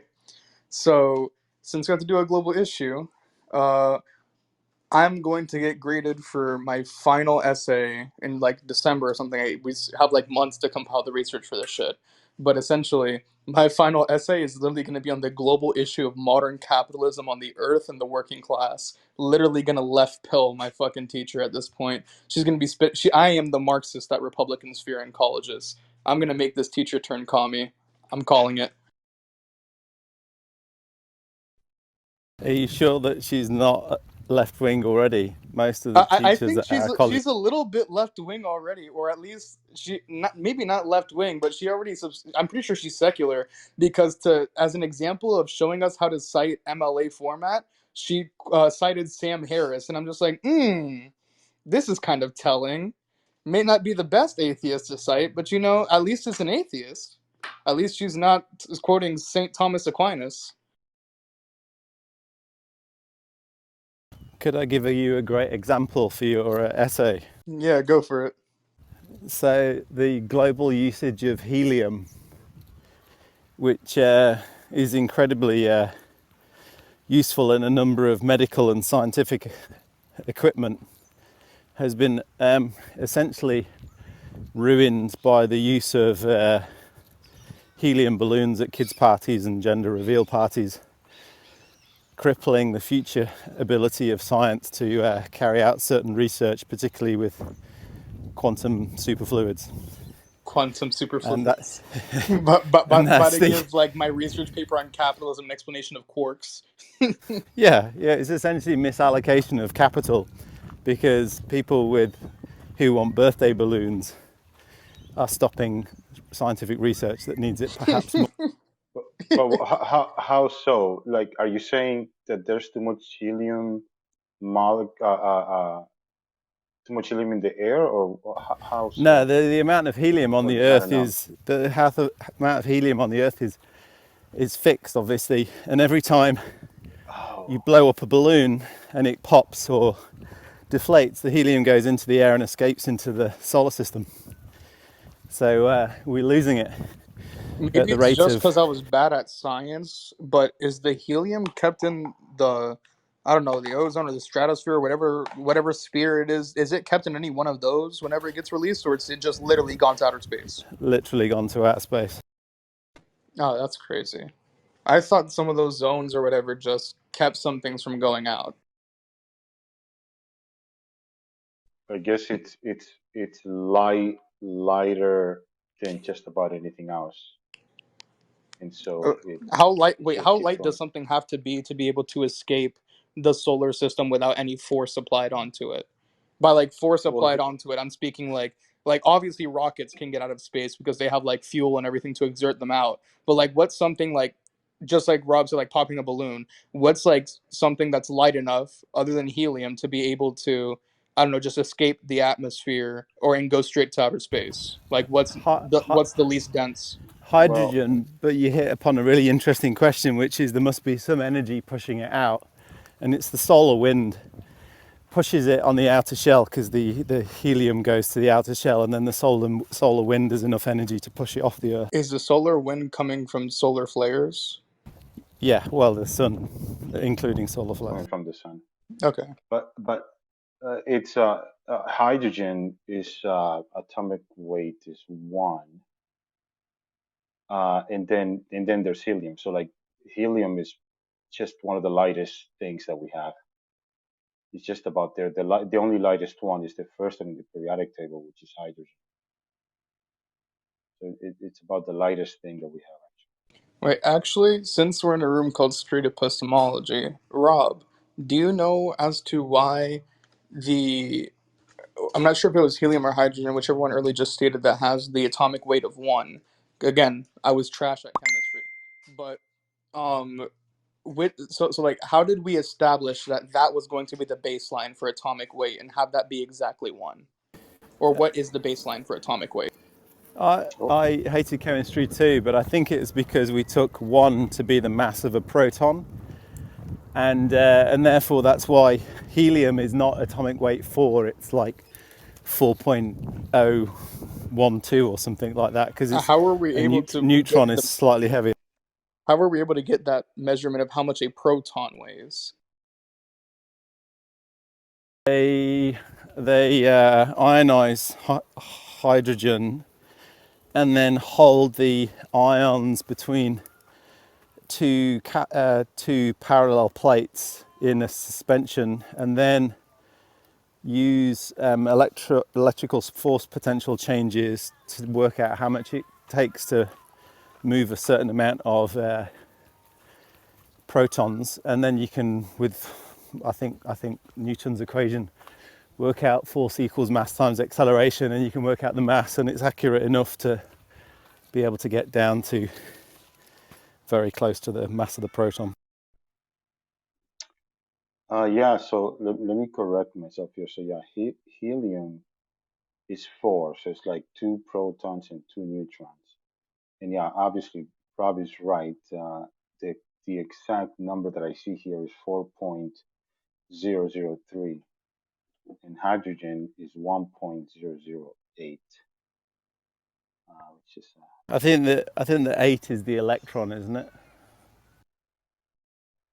Not Wait, sure. the 8 of what? Like, 8 what? I'm Well, sorry, I still. the 1.0008, like a proton is 1, but hydrogen is not just a proton, it's a proton and an electron, which is why it's 1.0008, I think. Mm-hmm. I mean, or why did we set the proton as the standard for measurement and not the electron or what were the neutral ones called again? Neutron. Yeah, neutrons. The clues in the word. Yeah, yeah. Why did we establish the proton as the unit of measurement, not the other two? Yeah, good question. I don't know. Didn't Like, learn maybe that. is it like stability, or is it because we already measure some energy in electron rings, or? I think so. I actually explored this, and I am not a chemist. I look into this stuff as a hobby, so please no one take it as Bible. But oh, Rob left. Oh no, Rob's still here. Sorry. But Bobby, what makes a chemical or what makes an element is actually the composition of the nucleus.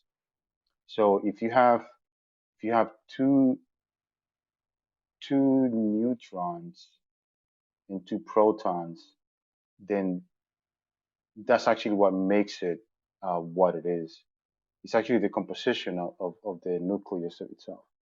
Maybe somebody here is coming up that's a better understanding. We have a scientific advisor here now. Yes, Lawrence, please. what is your specialization in the field of science? Oh, hi. Thanks, everyone. Yeah, my specialization is in the area of computational geomechanics. I was in the audience, listening to you guys, so I wanted to chime in, but I think I'll let the other guys go first. No, you got it. No, go ahead. Oh, sure. Yeah. So I think that the answer pretty much is defined by how we view matter. I remember in 2012 when I had the chance to go to CERN. At the time, Professor Higgs boson, he was working on what we call the God particle. So matter is mainly concerned with mass, and it's composed of the atoms that are primarily constructed from the neutrons, protons, and electrons. So I think someone asked why are protons pretty much used as the yardstick for measurement, and I think my answer is that the mass of atoms and subatomic particles is measured using the atomic mass units, which I think we're familiar with. I mean, it's typically abbreviated as AMU. So those protons and neutrons have a mass of 1 AMU, and typically the mass of an electron is negligible, so you really can't use that. And also, you look at the location. The neutron and the protons are right at the center of the atom. So, because they're in the nucleus, all of the mass of that atom reside in the nucleus. The electrons, on the other hand, are pretty much in the diffuse clouds surrounding the nucleus. So you really can't use that. So I hope that sheds a bit of light. Yeah, that definitely helped. Thank you so much.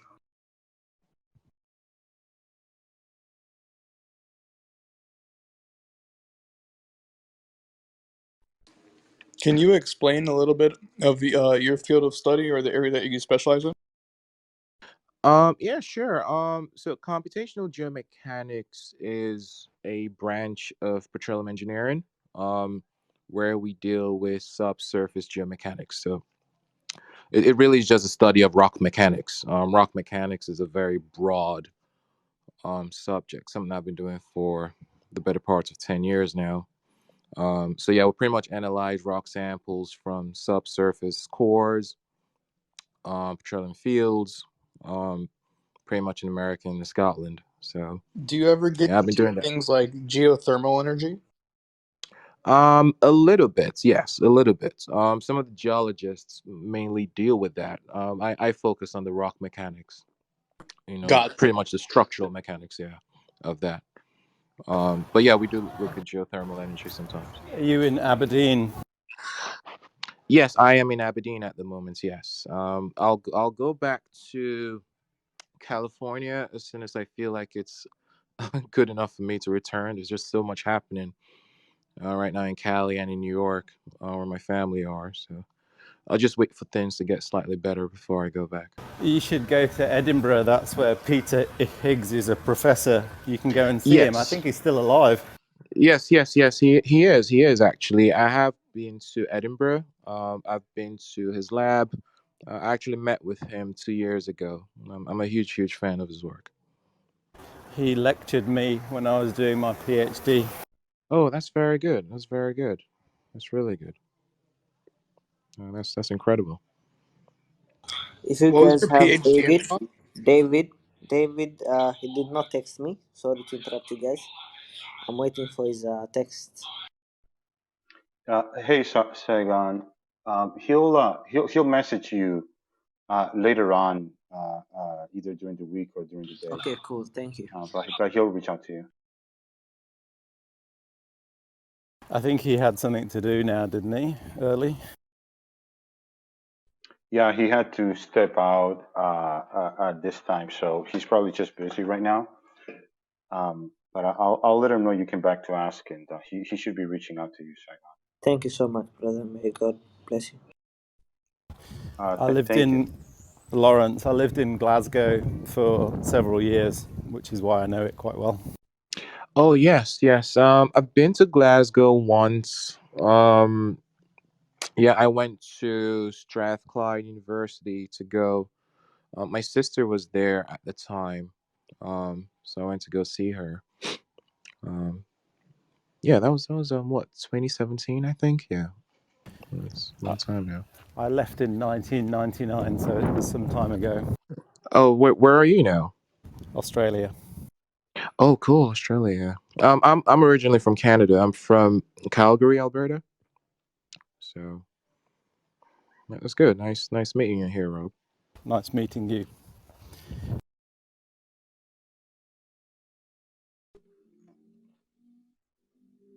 Oh, Bobby left. But I think I was taking some notes on this topic the other day, Rob, and it was what makes it the element is the amount of protons. Is what makes it the element that it is.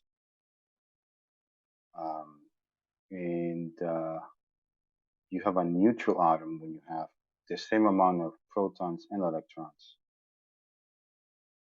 That's not exactly true. Okay. Yeah, for heavier elements, the one-to-one relationship breaks down, and you get more neutrons.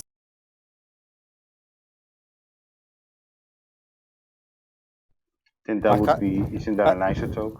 No, it's not. I think the naturally occurring one, for some of them, the ratio of one-to-one breaks down, and I can't remember exactly.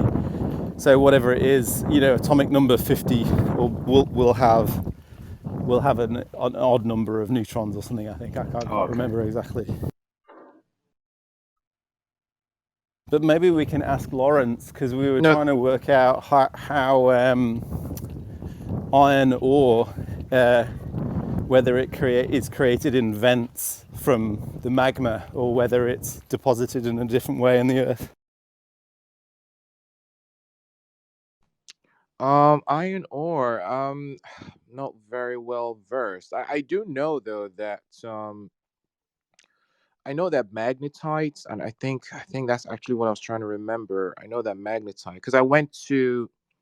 I don't know if you guys are familiar with St. Lucia, and I actually saw this volcano over there that I thought was just amazing. And I remember the person who took us was talking about, pretty much the geology.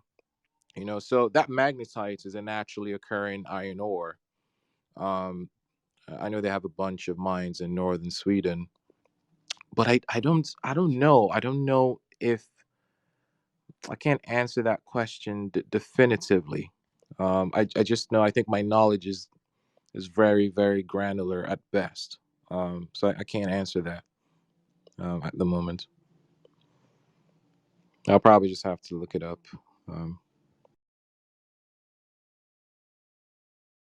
I've forgotten everything. I'm just an expert at Wikipedia now.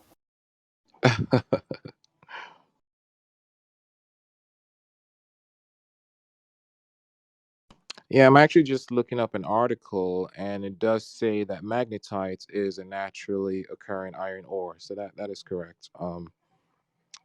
And then it also says that most of the iron ore is upgraded to high quality iron ore pellets and sold to steel production. So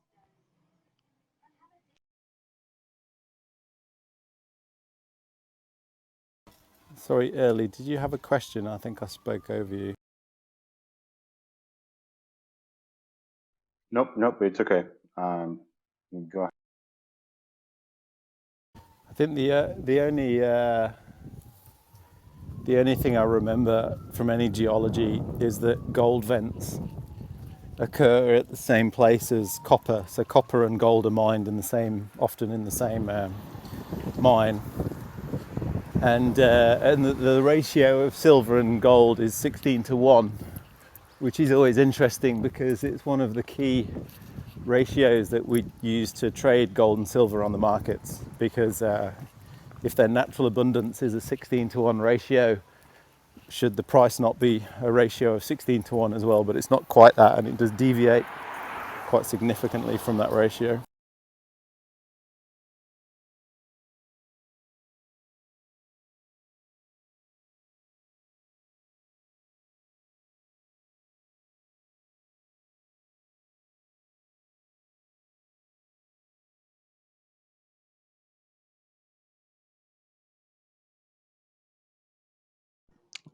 we typically use we occasionally use gold for some of our diamond bits because they're corrosion resistant. Even copper as well sometimes.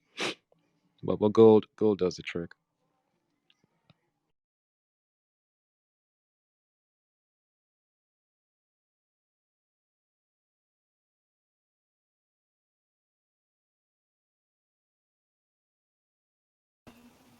My dog has just ran off, so I'm going to have to go and get him. I'll be back in a bit.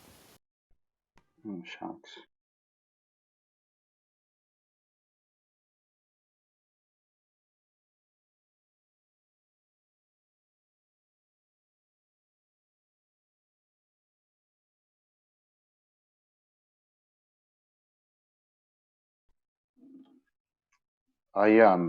I have family in Houston, Texas, and there seems to be always a good influx of people from Calgary into Texas, Houston, Texas. Yeah, it's the petroleum industry. I Yeah. mean, we lived in Texas for about 2 years when my dad worked there. It's a petroleum industry. Typically, Houston, Calgary, um, Bakersfield in California. There's typically other places um, with a presence in the petroleum industry.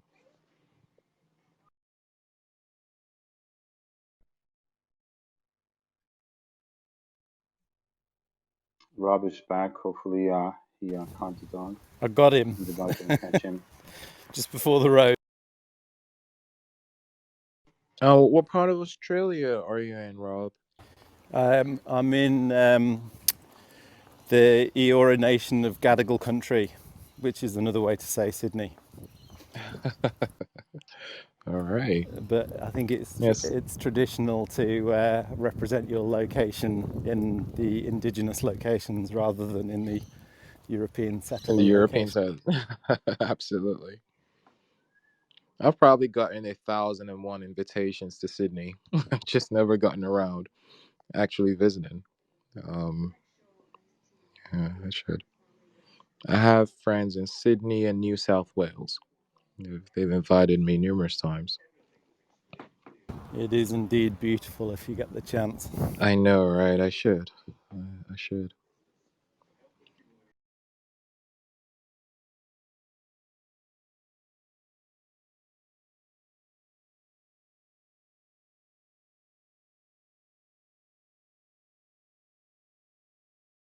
So it's a shame that Bubby left, because I was really interested in doing street epistemology on absolute morality early.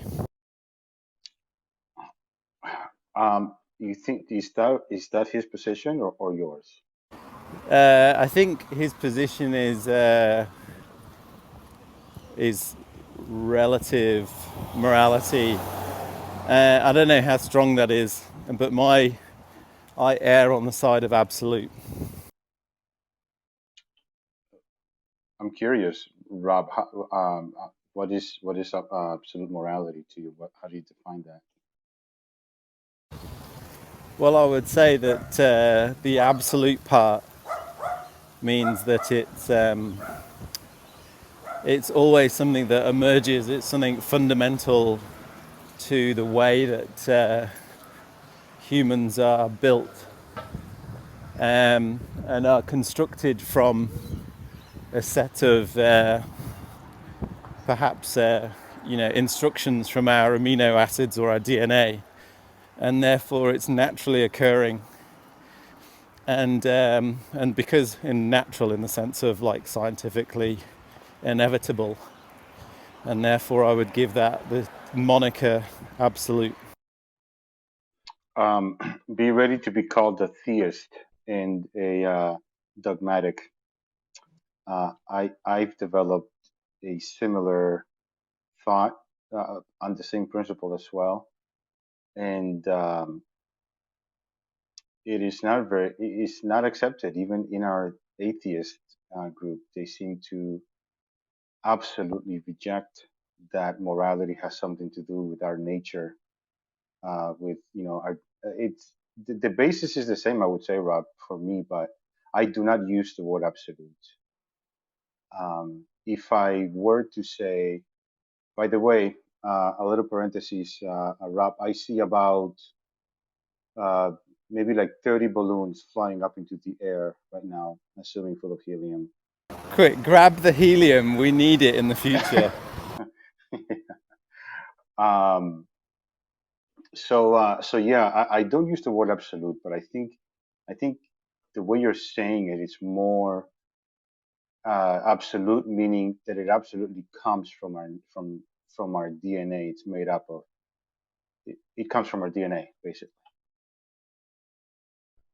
Yeah, if you want to think about it as the amino acids and DNA in a sense are kind of replicator engines, and if you kind of run the maths forward of these replicating equations, then eventually it builds a human with a brain that has to operate in a large hominid community, and that naturally has selected for people that can behave, should we say behave in the kind of like psychological sense, behave in a certain way that we would call morality, and therefore the morality is something intrinsic to our core chemistry rather than something that we've invented by our brains.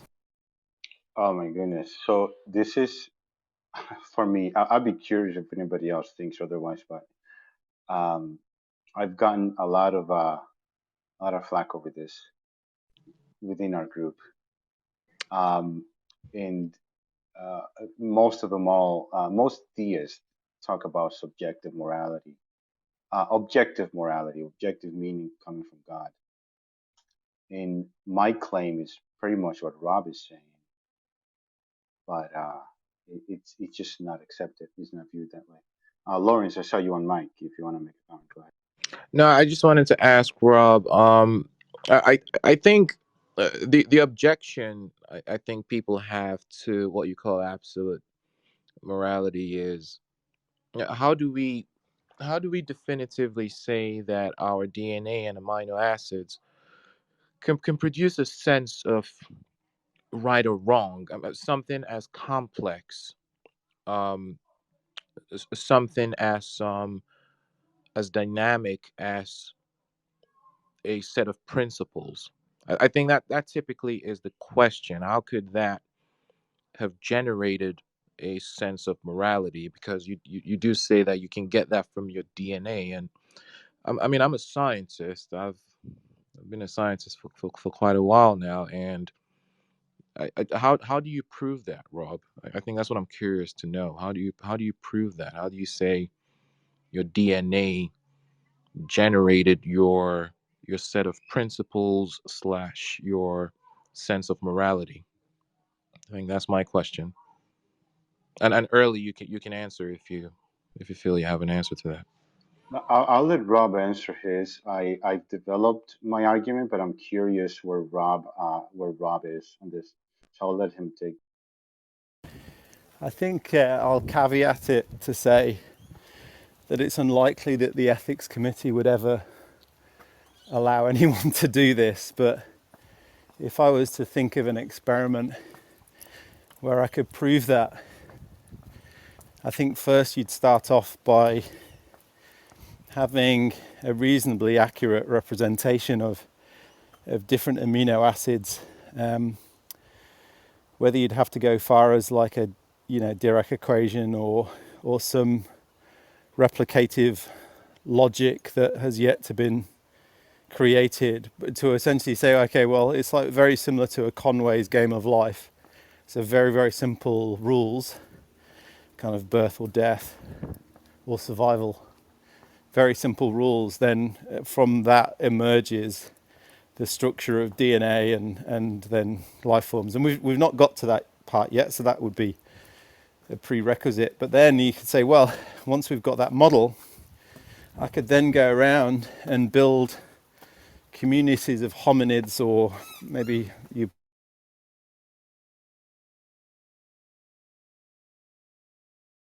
monkeys, and you could then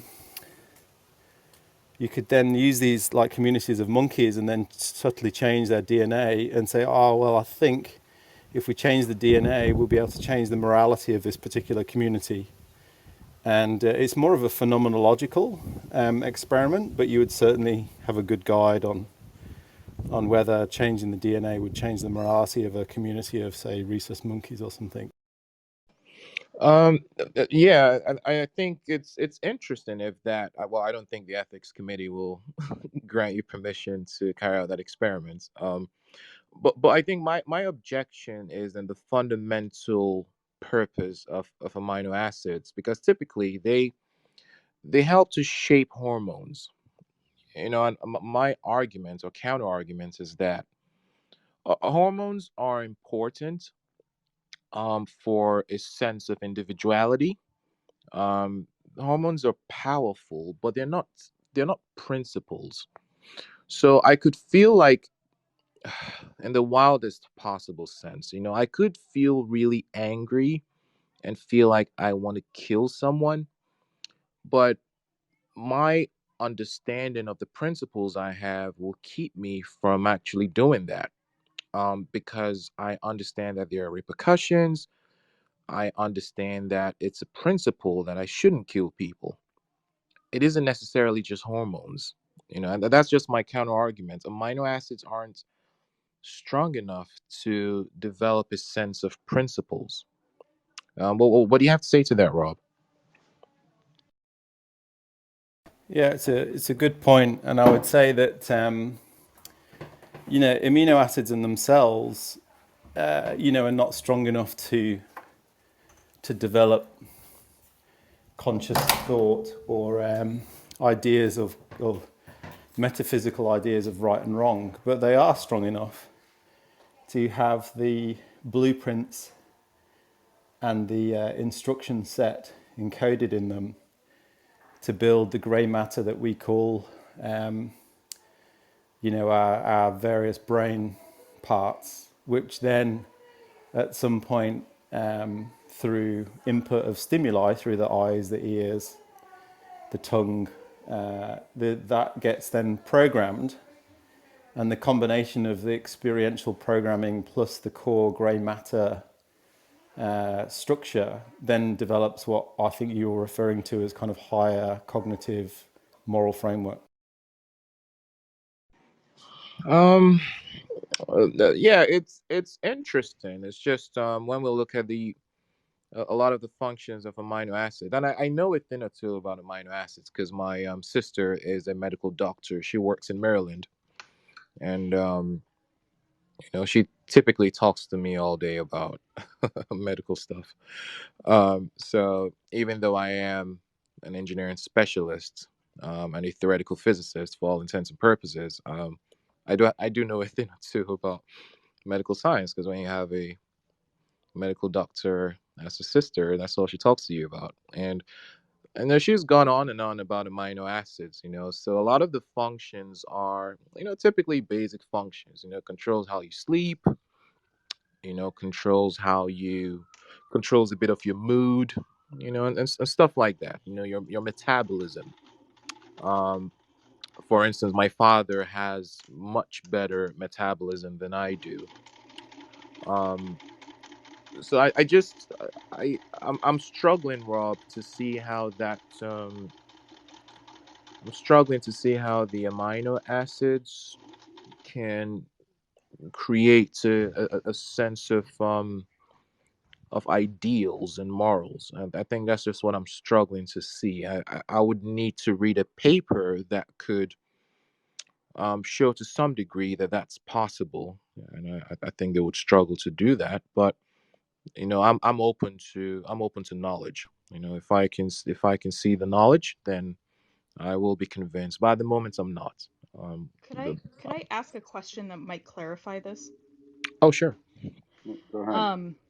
For Rob, so the language is a little confusing to me, and that's fine as long as we can, define what we mean and get past it.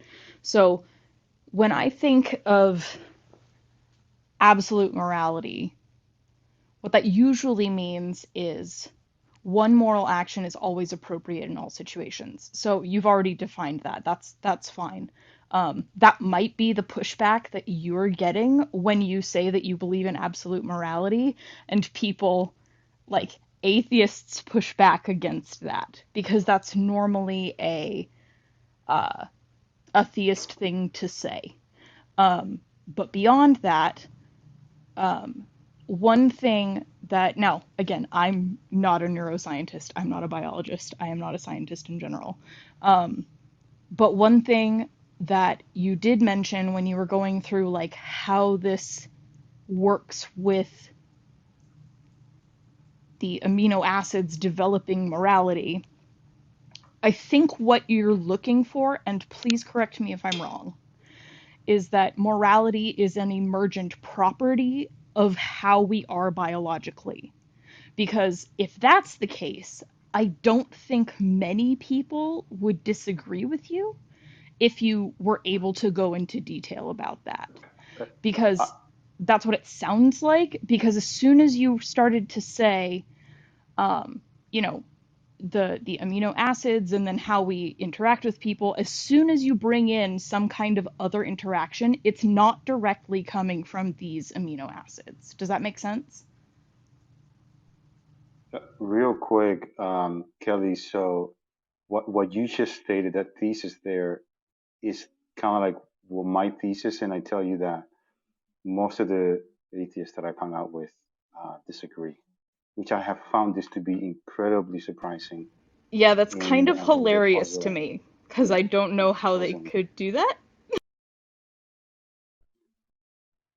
Rob, are you there? Yeah, I'm here. I just wanted to let you finish.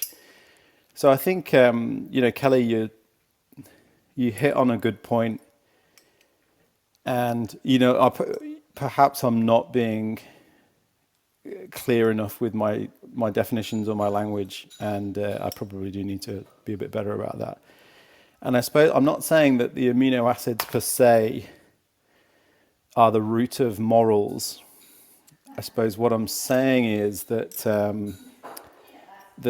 for example, like the amino acids, and my level of biology is probably at its limits here, but I think the creation of, say, stem cells, which essentially they build your body while you're in utero, right? It's everything. They have the programming, they have the instruction set to build everything from eyes, corneas, hearts, livers, kidneys, and in fact the brain.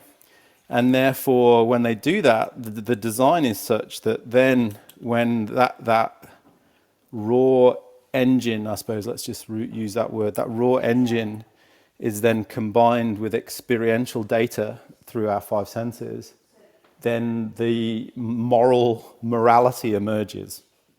So it is an emergent property, as you say, Kelly. It's emergent, but it's inevitable based on the original blueprints. And therefore, for me, absolutely. So I I understand what I think I understand better what you're saying now. The problem that I would have with that is that if it were, again, if it came down to just biology, then, for example, feral children, which we don't have very good examples of anymore, but that was sort of a forbidden experiment that we were allowed to do when, you know, we had, you know, an example is escaping me, but like when we would find children that were basically raising themselves or whatever, finding such a person, they would behave more morally as opposed to, oh wow, we just found this child and they don't know how to act in society. Because morality is, correct me if I'm wrong, but we might be able to summarize morality as how we should treat other people. And so morality does have to be learned, but it does make sense with how we function because of how the universe functions, like how we have evolved and how we respond to stimuli and therefore have empathy, because empathy is also like an evolved trait that we have because it happens to be beneficial to humans in a society. Am I making sense, or am I sort of just rambling now? I'm sorry. No, it makes sense, and I suppose this kind of I'm glad you said it because it reminds me of a second thought that I had, which is, you know, chimpanzees and bonobo monkeys share like 98.4% of our DNA, right? And therefore, you look at their communities, and their communities exhibit very, very similar, what you would refer to as moral, which I think we've agreed is like ways of behaving with your community, to like give it a generic enough approach, a generic enough definition. They exhibit the same, which is, you know, fairness and how you treat others. And so you're like, oh, hold on a second. So our closest living evolutionary relative with a vast amount of the same blueprint as us, that have almost identical blueprints that build us with the same 2 arms, 2 legs, eyes, nose, grey matter, you know, and there the grey matter, it gets a little bit different because obviously from what we can tell, they don't have, you know, verbal reasoning functions, but they probably do have some communication. But at there, the blueprint is different, but still it emerges with the same community moral standards, and therefore I'm like, well, man, then morality is not relative. It's an absolute function of, let's just say, the Dirac equation on amino acids, or however the hell we want to talk about it. I suppose, Kelly, does that make sense? Yeah, and I absolutely agree with what you just said. I don't think you understood quite what I was saying, because what the comparison you made it sound like, okay, so if a child was like raised in the wild or something, like by monkeys, then they would have a different morality. That's not what I mean. I mean that if that child was raised by monkeys, they would have a sense of morality. I'm saying that if a monkey child raised itself, it would not have a sense of morality. And I'm talking about by itself, like it raised itself, it is on its own. That's what I mean.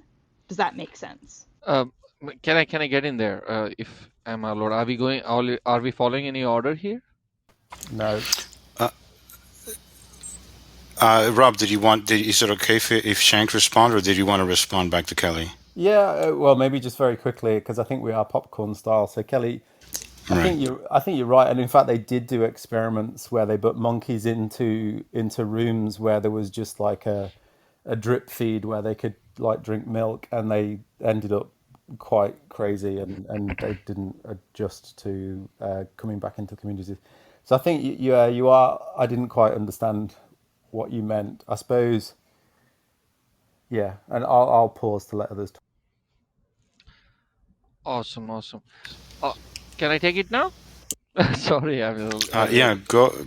No, it's okay. Go ahead, Shank. All right, sure. Thank you. Um, that's a good scenario, Kelly. That where you said, what if the monkey or a human for that matter, like raised by themselves on their own, do they have any sense of morality? Uh, in my question, I mean, it's my understanding though. What I think is morality has evolved into the particular form of existence because we need to survive, and morality is all about the basic at basic level. It's all about survival. Um, Maybe the religion came in and tried to make it very systematic, but morality is just about survival, and that's the reason our closest cousins DNA wise have morality in them. Even wolf pack has a morality in it, and any pack animal for that matter has a morality in it. Even for that reason, even the animals which are alone, which are by themselves, they too have sense of morality between themselves because they mark the territory and stuff. So morality considering itself to the part of religion, and I mean, I'm not sure if you're coming from there, but I'm anyways taking it there. So if we should not attribute, or I mean, basically religion must actually should vomit the concept of morality in it, because morality happens and it changes per time. And if religion has to survive and stay, it has to actually, what do you say, it has to go beyond the morality and give the whole sense and purpose for its existence, and for the whole sense and purpose for the the followers existence. So uh, I mean, if you're analyzing in that angle, I don't know. I just came in middle and I was so intrigued by your questions and your discussion with Rob, so I had to jump in and say my opinion. Sorry if I'm taking it a different tangent, but this is my take on this subject. Thank you so much for the opportunity and listen. Can Hey I? guys, I could I don't know. Can I quickly, say something? Or, could I just quickly oh, give a sure. point of reference? It's like 30 seconds. I really liked what Kelly was, her example of feral children, and so I just wanted to give, so Sam Harris said a story about Amala and Kamala, two twin sisters actually, who were, it happened in Bengal, India, 1920 something. But basically, their mother left them aside on the road one day. She came back and her two children were missing. Really terrible event. But the whole entire tribe looked for them and they couldn't find them, so they kind of just uh, assumed that the worst. Anyway, so then years later, they found a pack of wolves, and these two girls were behaving 100% identical to a wolf. They literally had no sense of mind. Sense of mind meaning how we all mentally have a sense of self as such that it has the properties of a human being, right? And we kind of just assume these attributes because we've always been told that we are a human being since we were kin, essentially, right? But these two, Homo sapiens, at a very young age, were taught socially to behave like a wolf in order to survive. So literally, for their genes to survive by eating and drinking and sleeping and not being not dying basically in the wild, they had to behave like wolves, and these wolves treated them like other wolves. So this happened in 20s, and unfortunately they found the girls, but they were far too beyond uh, saving. And my point is that it's a terrible, terrible incident that nobody should have to endure through, but it is a point, an actual objective event of showing that human beings do need social development to become a human being psychologically. I have a follow-up question for that, if I can ask. Yeah, go ahead, Shank. All right. So, yeah, I kind of agree. It's a terrible thing, but in my perspective, I mean, from the story, which I mean, from the, this is first time I'm hearing that story. Thanks, that's a really moving story. But in my perspective, it's a terrible thing to the mother and the father, if there was one, and and the people who know the mother and father, when they were the ones who will go who went through a trauma. But for the girls, for that matter, they have survived and they thrived in the wild, and we should not feel sorry for that. But humans are supposed to be humans because we were told to be humans. Like, I'm driving a car, I'm talking English, but then if I'm able to survive and thrive in the wild, I think I'll be the most successful person in my perspective. Those two girls are the most successful human beings ever because they thrived in the wild and they adopted to act like wolves, and they survived. That's I don't know, man, why it's I mean, look at it in that angle, all right. So it will be isn't it amazing that they survived? That's so fantastic. I'm kind of thrilled with that. Yeah, I But yeah, 100% agree with that assessment because it's definitely sad because the it's the it's the parents that, like you said, it's the parents that experience the trauma, and while the children might have experienced a little bit of trauma, like, they adapted because humans are adaptable. yeah, man. Yeah. But that's the process of survival. So I mean, they're the champions of survival in that way. Wow, that's fantastic. That shows what is the capability of human brain. Hey, Lawrence. I think I saw you on mic. If you wanted to make a comment. No, I just wanted to say that the points that have been made are good. I just think they don't necessarily include certain other parts. They're not completely holistic, and I think that's what Kelly was trying to get at. I do agree with Kelly. I think the points are good, but it undermines the process of development. I mean, we need to also remember how powerful that is. So, I mean, a kid who was born into a family with an engineering dad and an attorney as a mom, in Calgary, will have a completely, totally different developmental process as compared to someone born into, I don't know, say DR Congo, in the middle of a rural village and had to hold AK-47s to survive. The developmental processes are different, so their ideals and principles will end up being different. That morality will no longer be absolute, so to speak. It becomes subjective at that point because the person in DR Congo is just trying to survive with guns, and the person in Calgary is trying to get good grades to please his mom and dad. So I think the points are good. It's just we need to be much more holistic with it before we can draw some of these conclusions. Lawrence, friend. Hey, So, That's a good Michael. take. Yeah.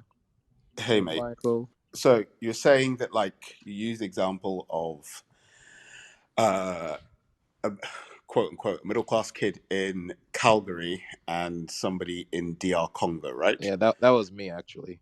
Right. I Fair don't know if you enough. got it. But those things that you're saying are their environmental factors, right? But does that necessarily denote that the underlying morality isn't the same?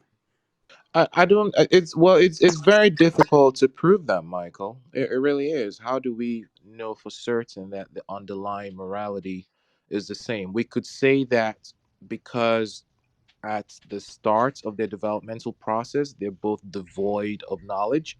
So they come into the world pure and perfect. I mean, yes, you could make that assumption. I mean, that's fair to say, but does it really matter in the grand scheme of things? We're looking at how they develop over time and how they develop principles, because morality is a set of principles. I mean, that is the actual definition of morality. Right. So principles are developed over time. So it doesn't matter how they start. We want to know what happens as they grow. And what Kelly said earlier is that developmental process is important. How can you say it's absolute when these things change over time? I can even use myself as an example. For instance, I'm naturally inclined to be very persuasive. And what I mean is, when I want something, I typically can be very persuasive and I can push people towards getting what I want.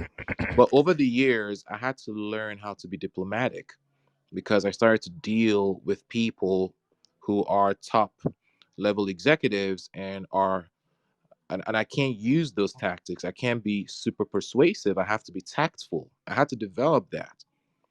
Do you understand? So these things Yeah. come with development, and that affects your principles significantly. And I think that's just my counter argument to Rob's point. So what I heard you saying, right, is that you were using a method to try and get a result, right? And then in another environment, you're saying that you're adapting this method because it's not getting the result, right? Me personally, I can see an underlying principle in that, right? An underlying moral principle. But what's your understanding of the principle that you've used there to change that behavior? I think it was based on advice and observation. So I was advised by certain mentors that, look, you just can't be super But persuasive all the why time. though? There are But times why? because the mentor wants me to go as far as I possibly can in my career. But So there is an end goal, of course, which you could say affected my decision. But these things happen, Michael. If we're to add all these factors, we'll have a never-ending list of parameters to put in our model. I think that's my point. Like we can go on and on about a lot of these factors, and there's so many of them. Now, I'm a scientist at the end of the day, so I'm trying to complete and develop a model. And that mathematical model will be extremely difficult to develop because there's so many parameters we could keep on creating. okay, So at some point we have to come up with what we call the crux of some of these parameters, an average of parameters, so that we can actually have a model. Do you catch my drift, Michael? 100%. And we were having this conversation last week, and you weren't here last week, right? And I was Right. having this conversation with some of the guys that are in the room here, right?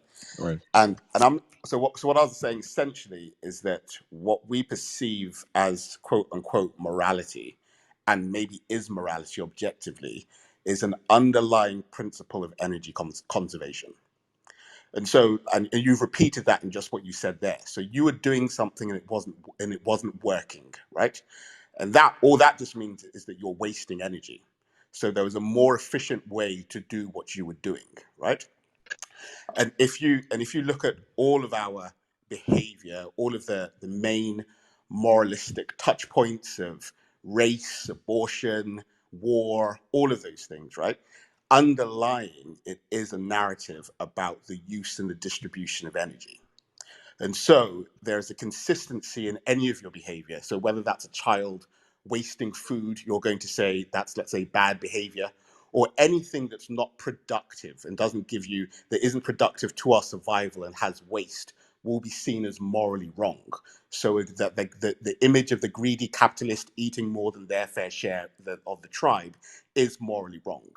And somebody working hard to say that they're bringing more resources into the tribe is morally correct. And then we were using examples last week with, and a really good example was when somebody kills somebody, right? And this is one of the places where we have a moral conundrum, because we're saying that if you kill somebody, that is the ultimate crime against our theory of energy. You've taken energy from the system, right? So, but then we also have a rule that, well, we can't kill somebody who's killed somebody because we'd be doing what they did as well. And that's why we have those narratives or loads of discussions about the death penalty, because there's a conflict there, and we just end up people who take energy away from the system, we isolate them because we don't really know what to do.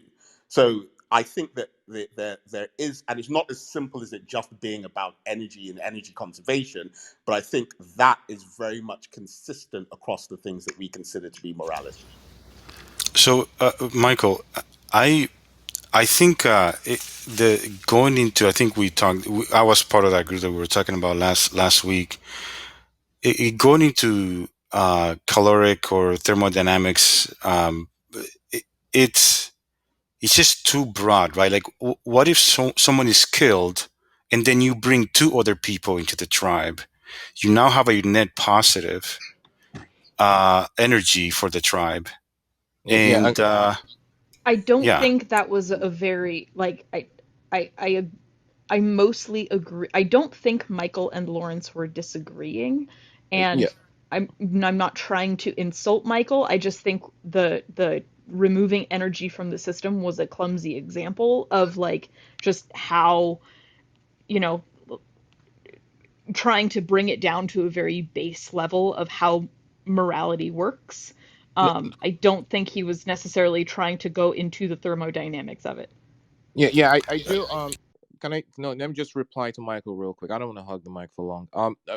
I do, Michael. Look, I do appreciate, as because you're a non-scientist, I do appreciate you using, energy and conservation of energy, because I understand where you're going. I think my counter argument to that is I could have objected and I could have refused to take my mentor's advice. I mean, let's also have that in mind. I could have said, look, no, I want to keep on being persuasive. I could have objectively made that decision and kept on being persuasive. There are actually people who are persuasive, in the industry and still figure out how to get what they want. This was a decision that I made, but I didn't necessarily have to. In fact, I didn't feel like I had to do it to get what I wanted. I just did it because I really admire my mentors.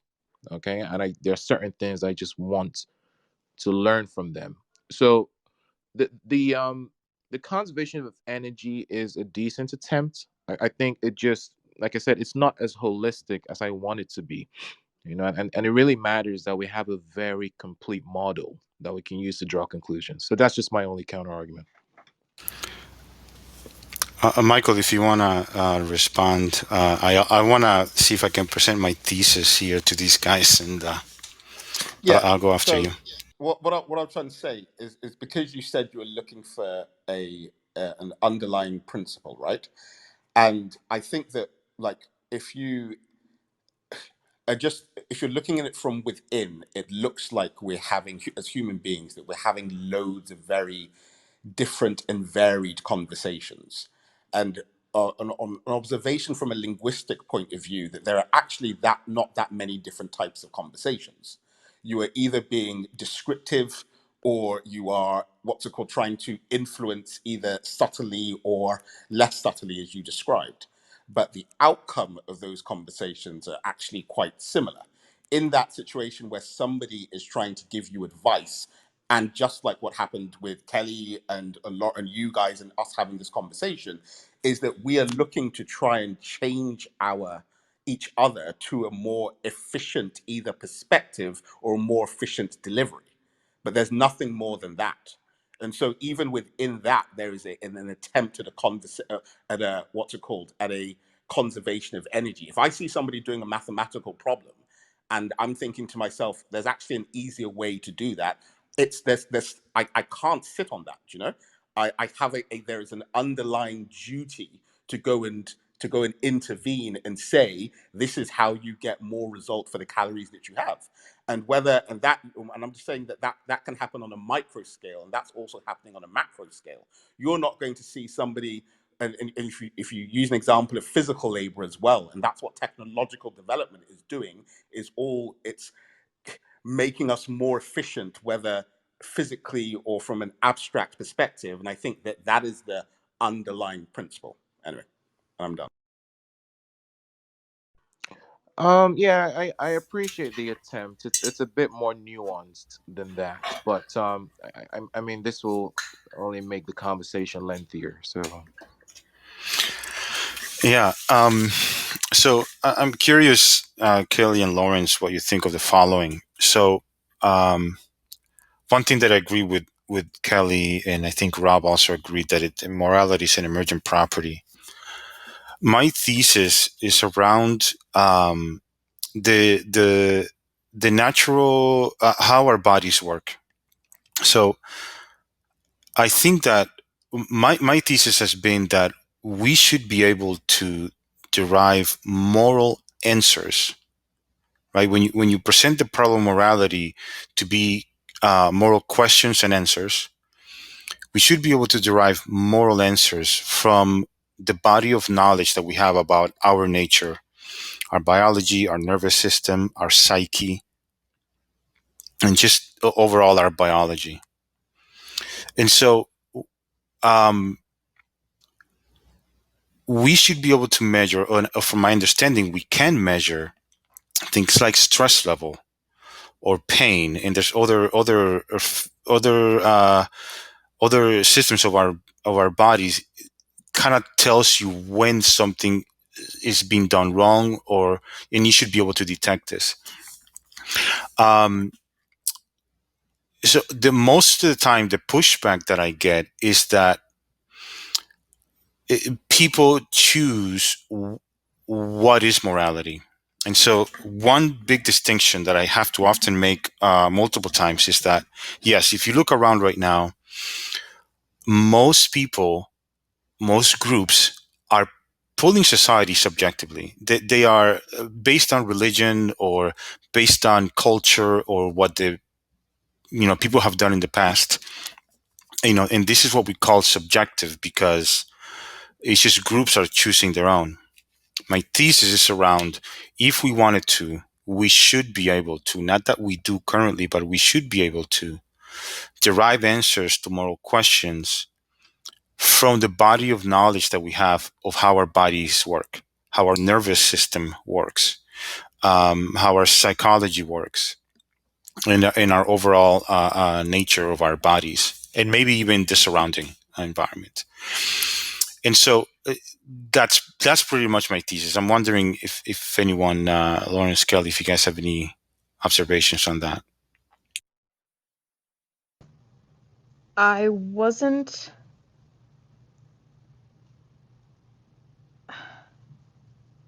terribly sorry. Like, I don't want you to have to repeat yourself.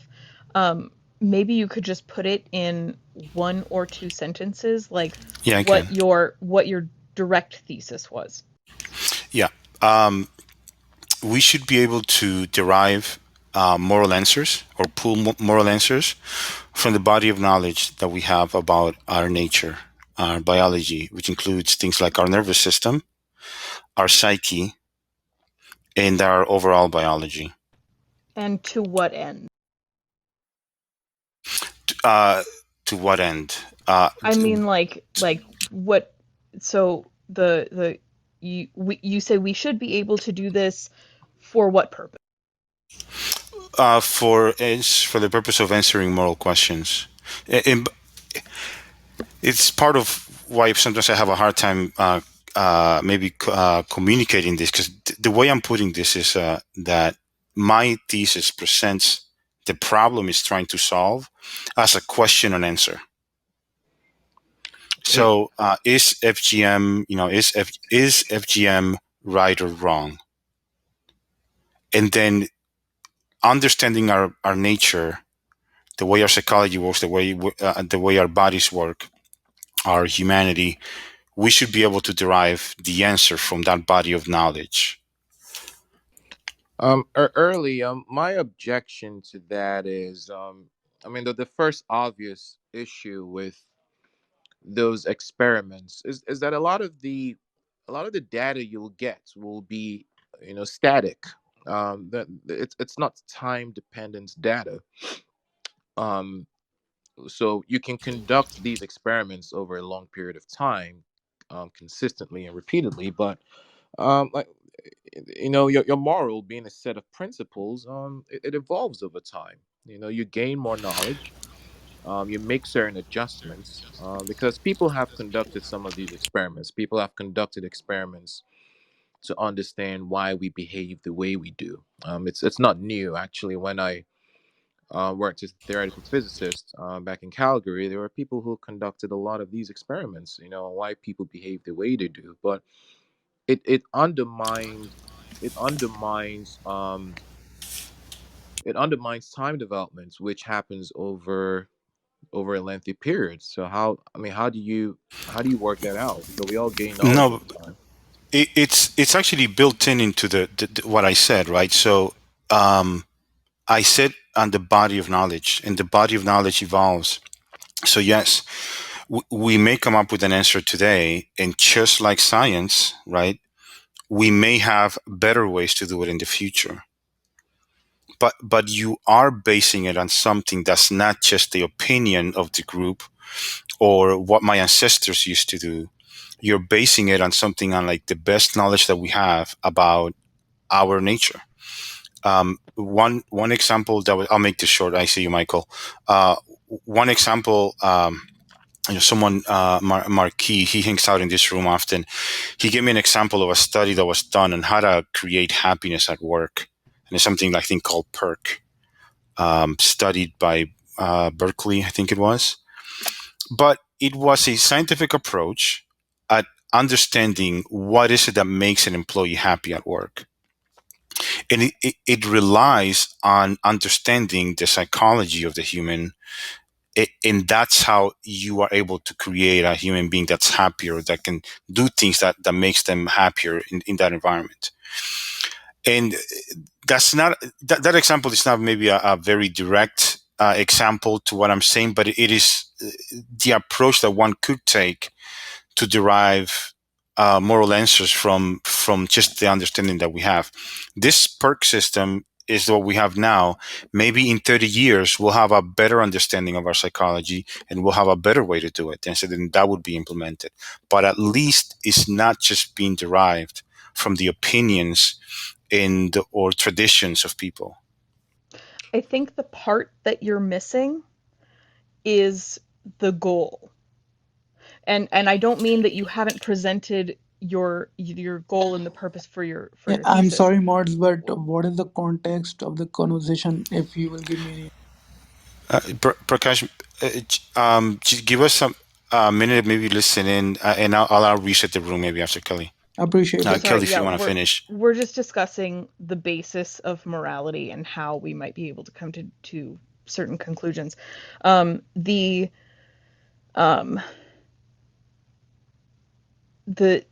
things that you're mentioning as examples, the reason they work is because the people that participate in them agree to the goal, agree to the rules. And so I think that's the problem with the discussion of morality in general, is that because it's something that we're only, I say recently, as in, like the last 3,000 years, we've started to analyze, like meta-analyze how we make decisions and why we make decisions. And rather from, I'll say it in the positive so that my next sentence will make sense, or so that my next comments will make sense. I am of the opinion that we are a complex series of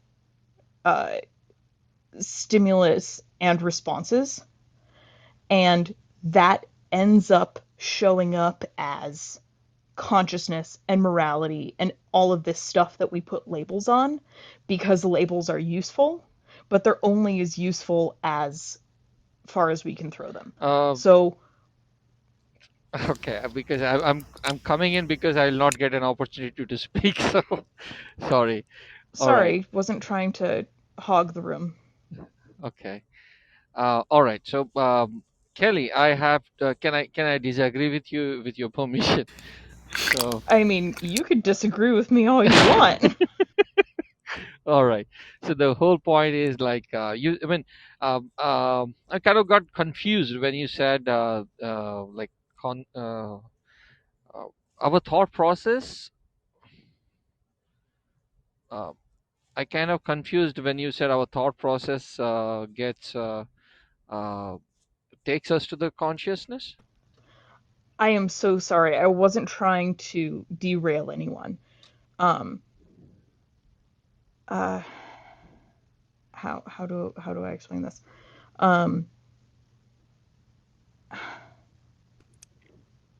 I forgot the direction I was taking my comment. I'm so sorry.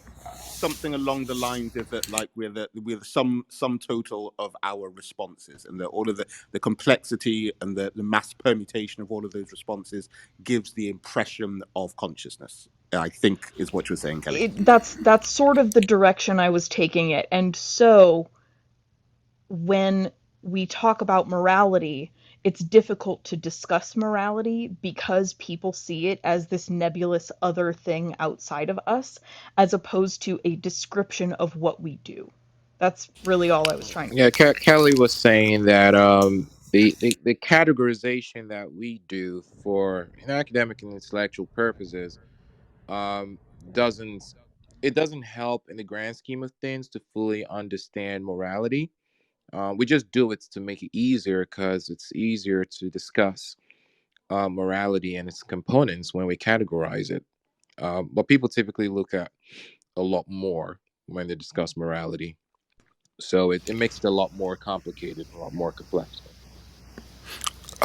So let me. I think Prakash also wants to get in. Um, I, I'll. I just wanted to. Kelly was giving me a response. I just want to respond to Kelly, and I'll mute down.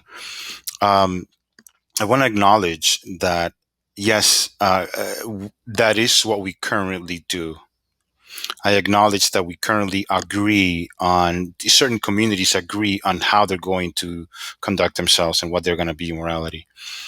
My thesis is a proposal, kind of like, hey, this is what we could be doing. And I would even argue that some of us, it is how we do it, where we take what we know and understand about our bodies, and that's how we judge whether something is right or wrong.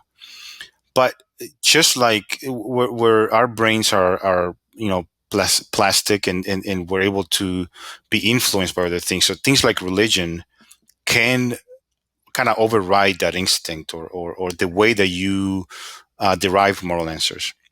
So yes, currently that is what we do. I will never disagree. If you're describing how we currently do things, I will never disagree with most of you. My proposal is as far as something that we could be doing that is not of an opinion of a person or a group. It is something more. We're deriving the answer from something like science knowledge that we have about our nature. So that's my answer to Kelly and everyone. Can I just say Yeah, something And I think quickly the only on? problem with that, Before, sorry. One excuse second, me, one second. very May I quick. ask something early? Uh, Prakash, one uh, second. Just very quick question. Very quick question for you. Now, out of context, but how are you guys recording this conversation? Because I always wanted to record my rooms. I'm not able to do that. Can you please tell me very quickly? Club Deck. Look up Club Deck Club deck. as Okay. one way. Yeah, yeah. Can I That's it. That have a would be Thank quick you. one way. question to Early, if that's all right? Yeah, and then Prakash and then Kelly. I think. Yeah. Go ahead, Michael. Okay, right. So I totally agree, even from a linguist perspective, I totally agree with what Kelly is saying, right?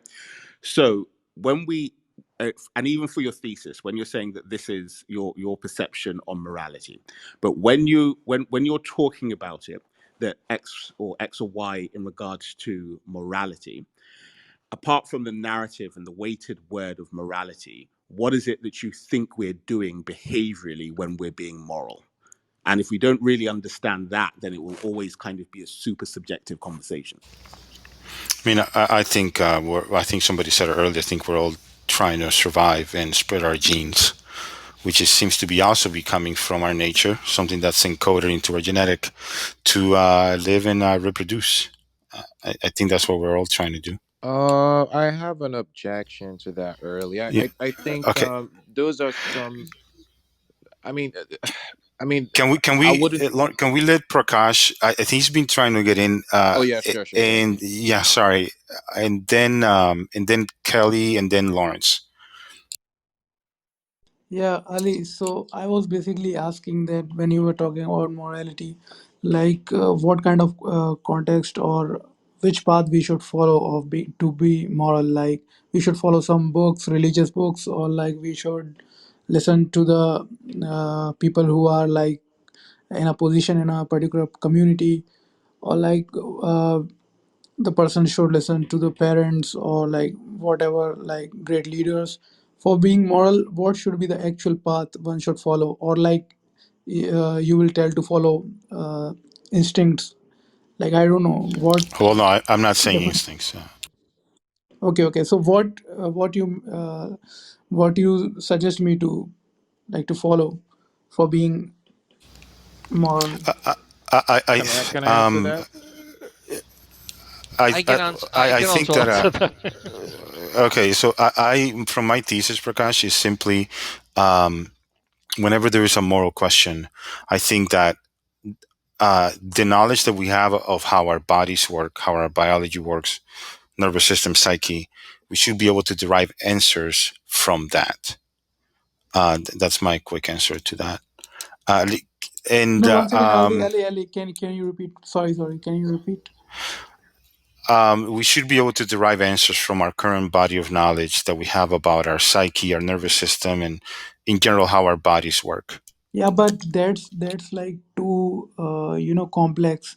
If a simple person want to follow morality, ethics, or something, like he can't, he doesn't have access to this psychic knowledge or what you are saying.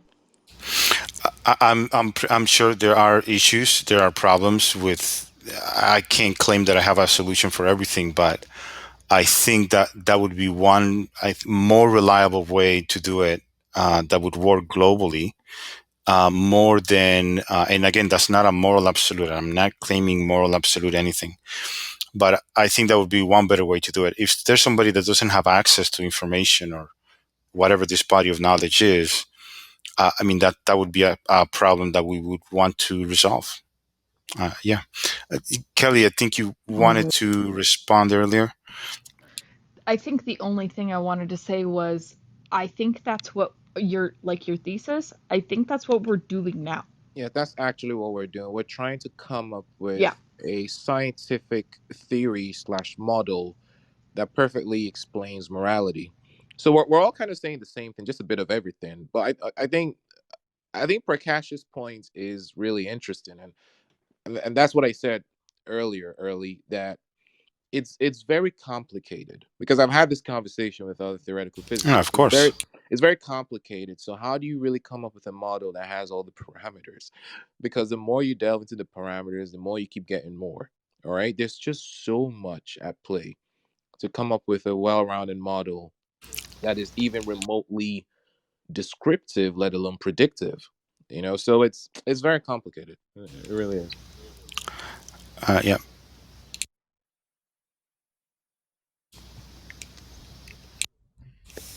So I don't claim that it's easy, and I think just because of the situation that we're in right now, it's clear that that is a difficult thing to solve.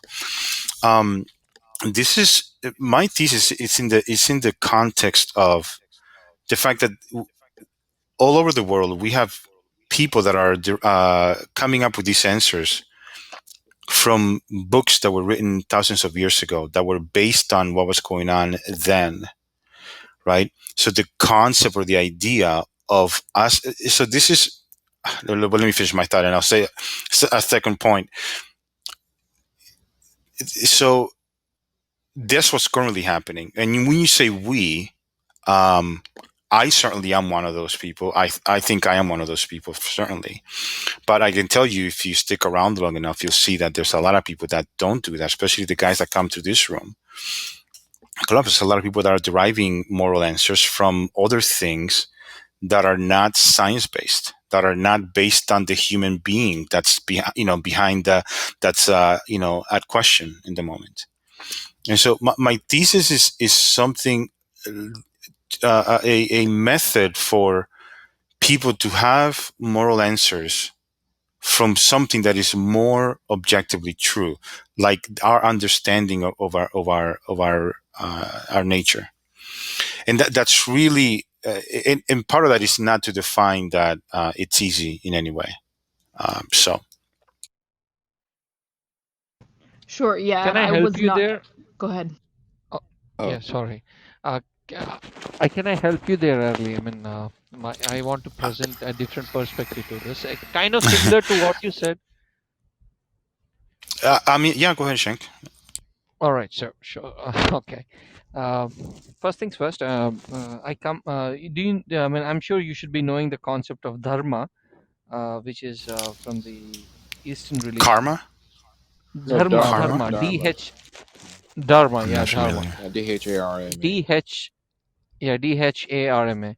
So that means kind of similar what you just said. Let's say it's like this: if a hunter he's a vegetarian, he's not an hunter. Okay, let's assume that way. If he's a vegetarian, and rather he's a vegan, to be precise, and he got stuck somewhere. Let's say he got stuck in a forest and is very hungry, and he doesn't find any fruits or anything. Then it has been 3 days, he hasn't ate anything. He has a knife and he finds a crippled rabbit there. So but he thinks of killing it and eating it to make sure that he survives. But because if he's moral guy, as per like the vegan standards, the vegan morals, which I don't know, I mean, sorry if I'm hurting anyone, I'm just giving it as an example. If he's a moral guy, as per the vegan standards, he's not supposed to kill the rabbit and eat it. Yes or no? No, Then, but yeah, can I respond to your question? sure. I mean, it's not a question. Let me complete. Then you can come on to it, because All right, I might have very limited information about this. Maybe I'm go wrong ahead. as well. Yeah. So, but the Dharma says, if for you to survive, if you need to kill anything, go ahead and do that, and like ensure that you eat it and survive. But ensure that you save something else, like the same thing, when you get an opportunity to do so. So that's what dharma is all about. So the moral, it's all about the survival in a way. Yeah, go ahead. Sorry. Can I say I think something real you're quick? misrepresenting veganism. So veganism is not trying to compare or equate a human life with an animal life. It's basically trying to minimize animal suffering. So if you are in a position, where you're in a secluded island, where you have nothing else to, feed yourself, then I mean, I don't think any vegan philosopher would um, disagree to the fact that you can kill the rabbit and eat it. That's not even Right. yeah. So it's not even arguing Okay, with okay. the I'm sorry. point I'm of sorry. veganism. If that's what I said. I don't know much about it, so I'm really sorry if that No. hurted anyone. That what that. Please look at the look. I mean, look at it in a perspective of morality. There. That's what I'm trying to So do. Thank you. so so with veganism, you're not trying to compare human life with an animal life. You're basically comparing an animal life with human taste buds. So most of us, most meat eaters would agree that they, decide to go on with their lifestyle of eating meat because it pleases their taste buds. And it's just I mean, this is something that you can't justify killing animals for your taste buds. That's just downright immoral. Yeah, thank you, Gabriel. Real quick, Lawrence, I've seen you on mic, man. Sorry about that. If you No, want to go ahead. no. I just want to say real quick that it's interesting Shang brought Dharma up, because when you were talking about us having, scientific foundation slash theory for morality, I was thinking to myself, well, theists would tell you that, they pretty much have a set of guidelines, that explains morality for them. So be it Dharma or Christianity, they do have a set of guidelines that they use to govern themselves, and that helps them understand what should be done and what shouldn't be done. So I don't know. I'm just saying, doesn't that show a gap somewhat, since Now, these religions have it? dharma actually changes by the situation. So it's like more like It's Buddhism. the It's Buddhism. no, even in Buddhism, it changes by the situation. Like everything, I mean, dharma by basically it's very conceptual and subjective to that particular situation. So the In person's that nature. situation, no, not the nature, the situation. See, nature is Mm. supposed to be divine and spiritual, but if maybe a situation comes where you have to act on something, then you may do so, right? So it's completely situational. How I can give you an example from Bhagavad Gita, if you guys know about it. There is one situation where this one warrior called Arjuna had to kill his own family members and extended family members, cousins, grandfathers, and all, and he throws off his weapons on the war in the war zone. And one of his guide called Krishna. I mean, people in Hinduism they refer Krishna as God. So he directs him to do his dharma. His dharma is because they are on enemy side, and he's supposed to not look at the relation which he has with them, rather look them as his targets, and just do his duty which he's supposed to do at that time. But then when he's out of the war, it's actually his family. So it's so it's so funny at that point, like the dharma is like changes immediately based on the situation. So So I if think it's that's where the root of situational, moral is there. Yeah, mm, sorry, go ahead. so Shank, if it's situational, then are you saying Buddhism is not a religion if it's situational? No, Because does it is Buddhism identified as doesn't a religion. no, someone else does that. Buddhists don't call themselves as a religion. If you observe it at core, Yeah, they but don't call them Dharma as a is religion. from Hinduism originally, and then it's brought into Into, Buddhism, right? into Buddhism, yeah. Hinduism at core is also not a religion. I mean, that was designated as a religion by the others, and rather than the Yeah, people who follow it. Vedic, And yeah, Vedic I mean, scripture, the basically, Bhagavad Gita, it's the and Eastern. the definition of Dharma, to my understanding, Yeah, sure. just to clarify this, isn't it what's in your nature? So, you know, No, when you I'm looking at used, the definition now, Alfonso, Yeah, because me I actually too. want to read it because I think this is really important. Let me just read out the definition real quick.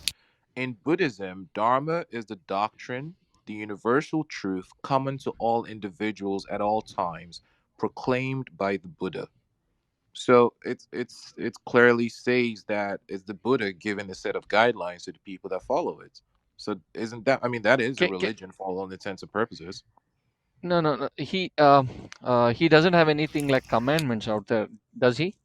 Can you just check that too? Not Or does he necessarily. They say don't have to anything be about? called Yeah, but he has commandments. a It set just of means, guidelines, right? yeah, That's what makes it guidelines. That's Does what he? I religion. mean. Yeah. So can you just see and look at them, the guidelines? I'm Y- this. I've never y- searched for it, No, so I'm but asking. that's not the crux of this conversation, Shank. I mean, that would be going off kilter. I No, think what when you I'm look at those guidelines, I'm sure they would not be obsolete. They will be very much subjective. As far as I understand I Buddhism. mean, maybe there are. I mean, I don't really care. I think okay, I'm trying to get at a point, and the what I point found is, is okay, go ahead. Dharma is a Sanskrit word, so you have to disambiguate, right? Not, the definition I have is a concept with multiple meanings in Indian religions, such as Hinduism, Buddhism, Jainism, Sikhism, and others. And to my understanding, everybody has a different dharma. I didn't think it was a universal thing, but and the reason I'm saying this is because I think what was being tried to illustrate, what I understood was a vegan's dharma is, his principles, and they change the moment that person encounters a different situation where,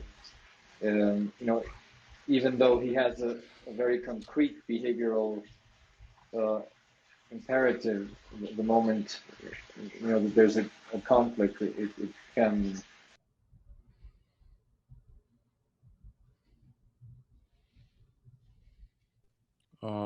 Did we lose Alfonso or?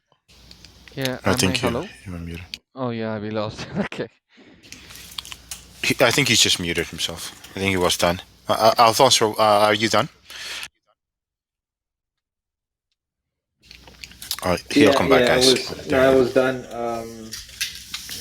Yeah, I was a Hare Krishna monk at a young age, and that's what I gathered from there. I think the origin of the Dharma is what I found was a Sanskrit word. But I don't know if the algorithm is telling me a different thing than what Lawrence is finding. But etymology, it's from the Sanskrit, yeah. So yeah, and the reason I think it is important to illustrate his point, Shank, right, is Yeah. because in Hindu philosophy, it describes what your nature is. As an artist, my dharma is what I'm naturally inclined to, what I'm naturally drawn towards, and my ego is defined and inspired by that. That's my understanding.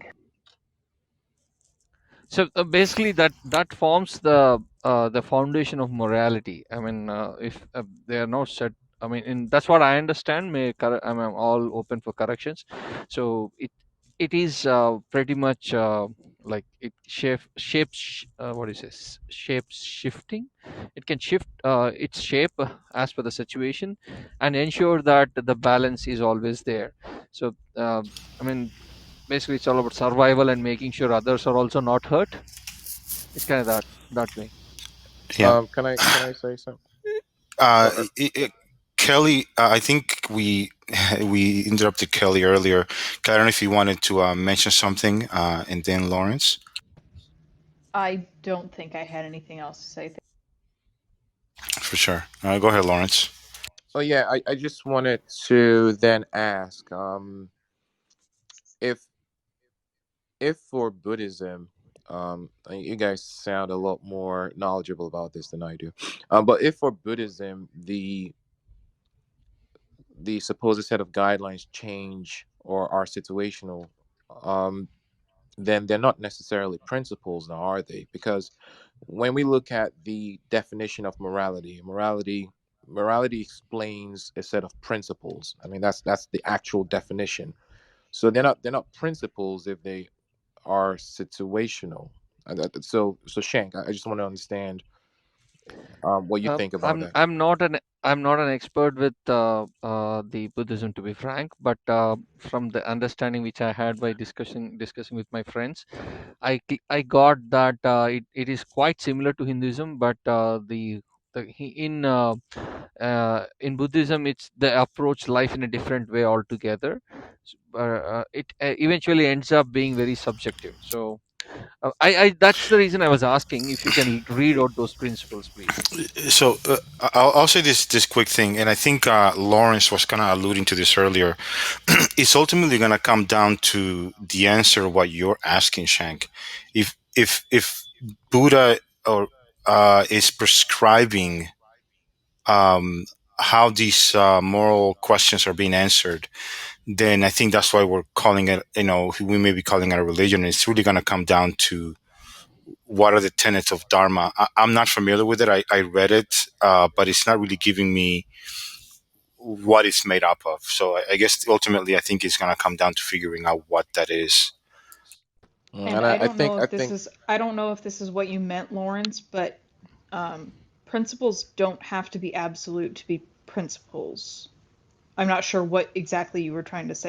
No, what I was trying to say is, because we're trying to understand morality, and perhaps have what we call a governing theory for morality, because that is the crux of this conversation, which early started.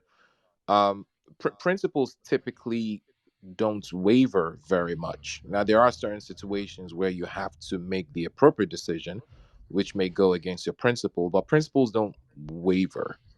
And when Shank talks about the tenets of Buddha, i.e., Dharma, being situational, it goes against the grain of what principles mean. And morality is a set of principles. That's the actual definition of But I don't morality. think that's what he was. No, yeah, I don't agree fully with that now.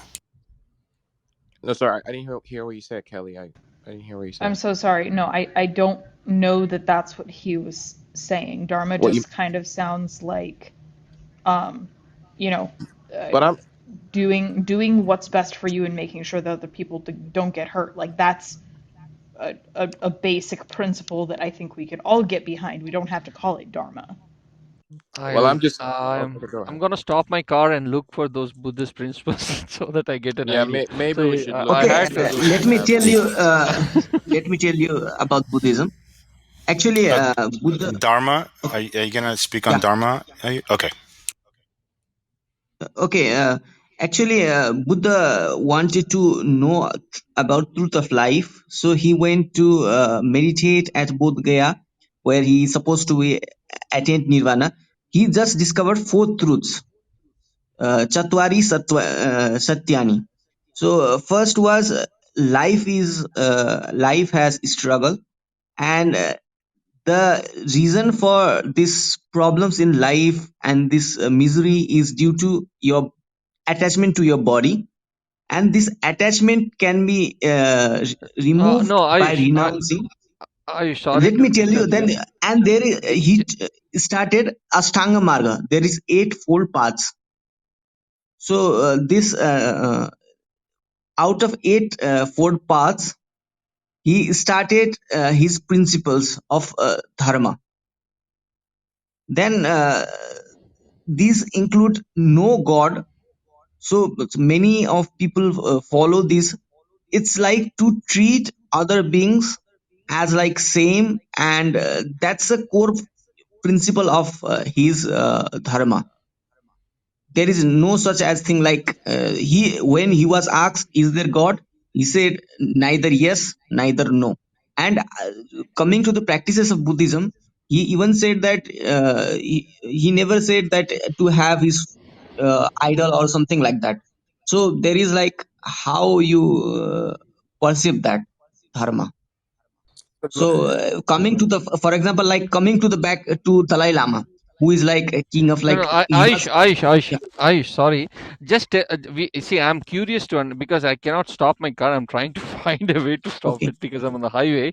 So, can you just Okay. tell us what did Buddha tell about the principles? Does he? So, the principles are they moral values or are they like very subjective? So, that's my I think that I I'm trying found to it. understand. I think Okay. I found it. Okay, Ayush, I can tell you Ashtanga eightfold paths. There is like you can define under eightfold paths. There is like first is pragya, there is drishti, sankalpa, sheel, vak, karma, ajipika, samadhi, vyayam, dharma smriti. These are all but these we are don't all know ways what of that life. means. No. He's referring to the ways of life, guys. I mean, I understand a little bit of Sanskrit. So he basically Buddha told what is the best way to live. I think that's what he's referring to, right, Ayush? Ashtanga means the eight principles of Yeah, how actually to he lead got your life. frustrated. Well, actually, in my view, he got frustrated. He meditated for a long time. He went into starvation everywhere. He could not. He set it out. He rejected every Vedas and these Hindu scriptures as well. He started his own path because he wants to have people clarity about their own life, their own view, rather than like have a set of things rather than any defined like things. Like he even rejected Vedas. So he's like called Nastic means atheist Oh, okay, type of reason in okay. Buddhism. Let Yeah. Lawrence come out. Lawrence, you found something, right? Can you please tell? That was No, me. that's That early actually. Early, okay, um, early. yeah. Kelly, I have the list of items here. Kelly, were you gonna interject or say something? Oh no, I was just gonna say that if I went on starvation, I'd be hangry too and get frustrated. Tarantan. Fair enough. Yeah. So maybe this is Shank. Maybe this is what you're looking for here. The 10 rules of Dharma: patience, forgiveness, piety, self-control, honesty, sanctity, control of senses, reason, knowledge or learning, truthfulness, and absence of anger. Then it says here, man who further writes, non-violence, truth, non-coveting, purity of body and mind, control of senses are the essence of Dharma. Therefore, dharmic laws govern not only the individual but all in society. That's what they say.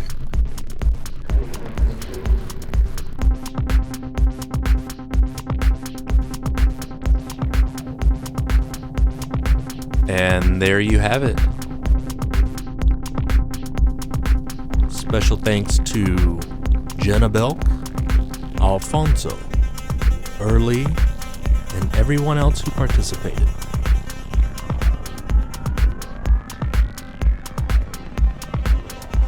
Feel free to join the conversation Saturday afternoons on Clubhouse with us.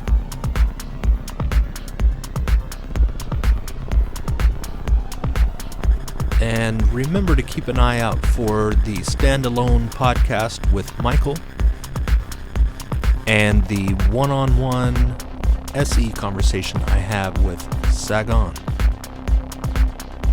Until next time, keep asking questions.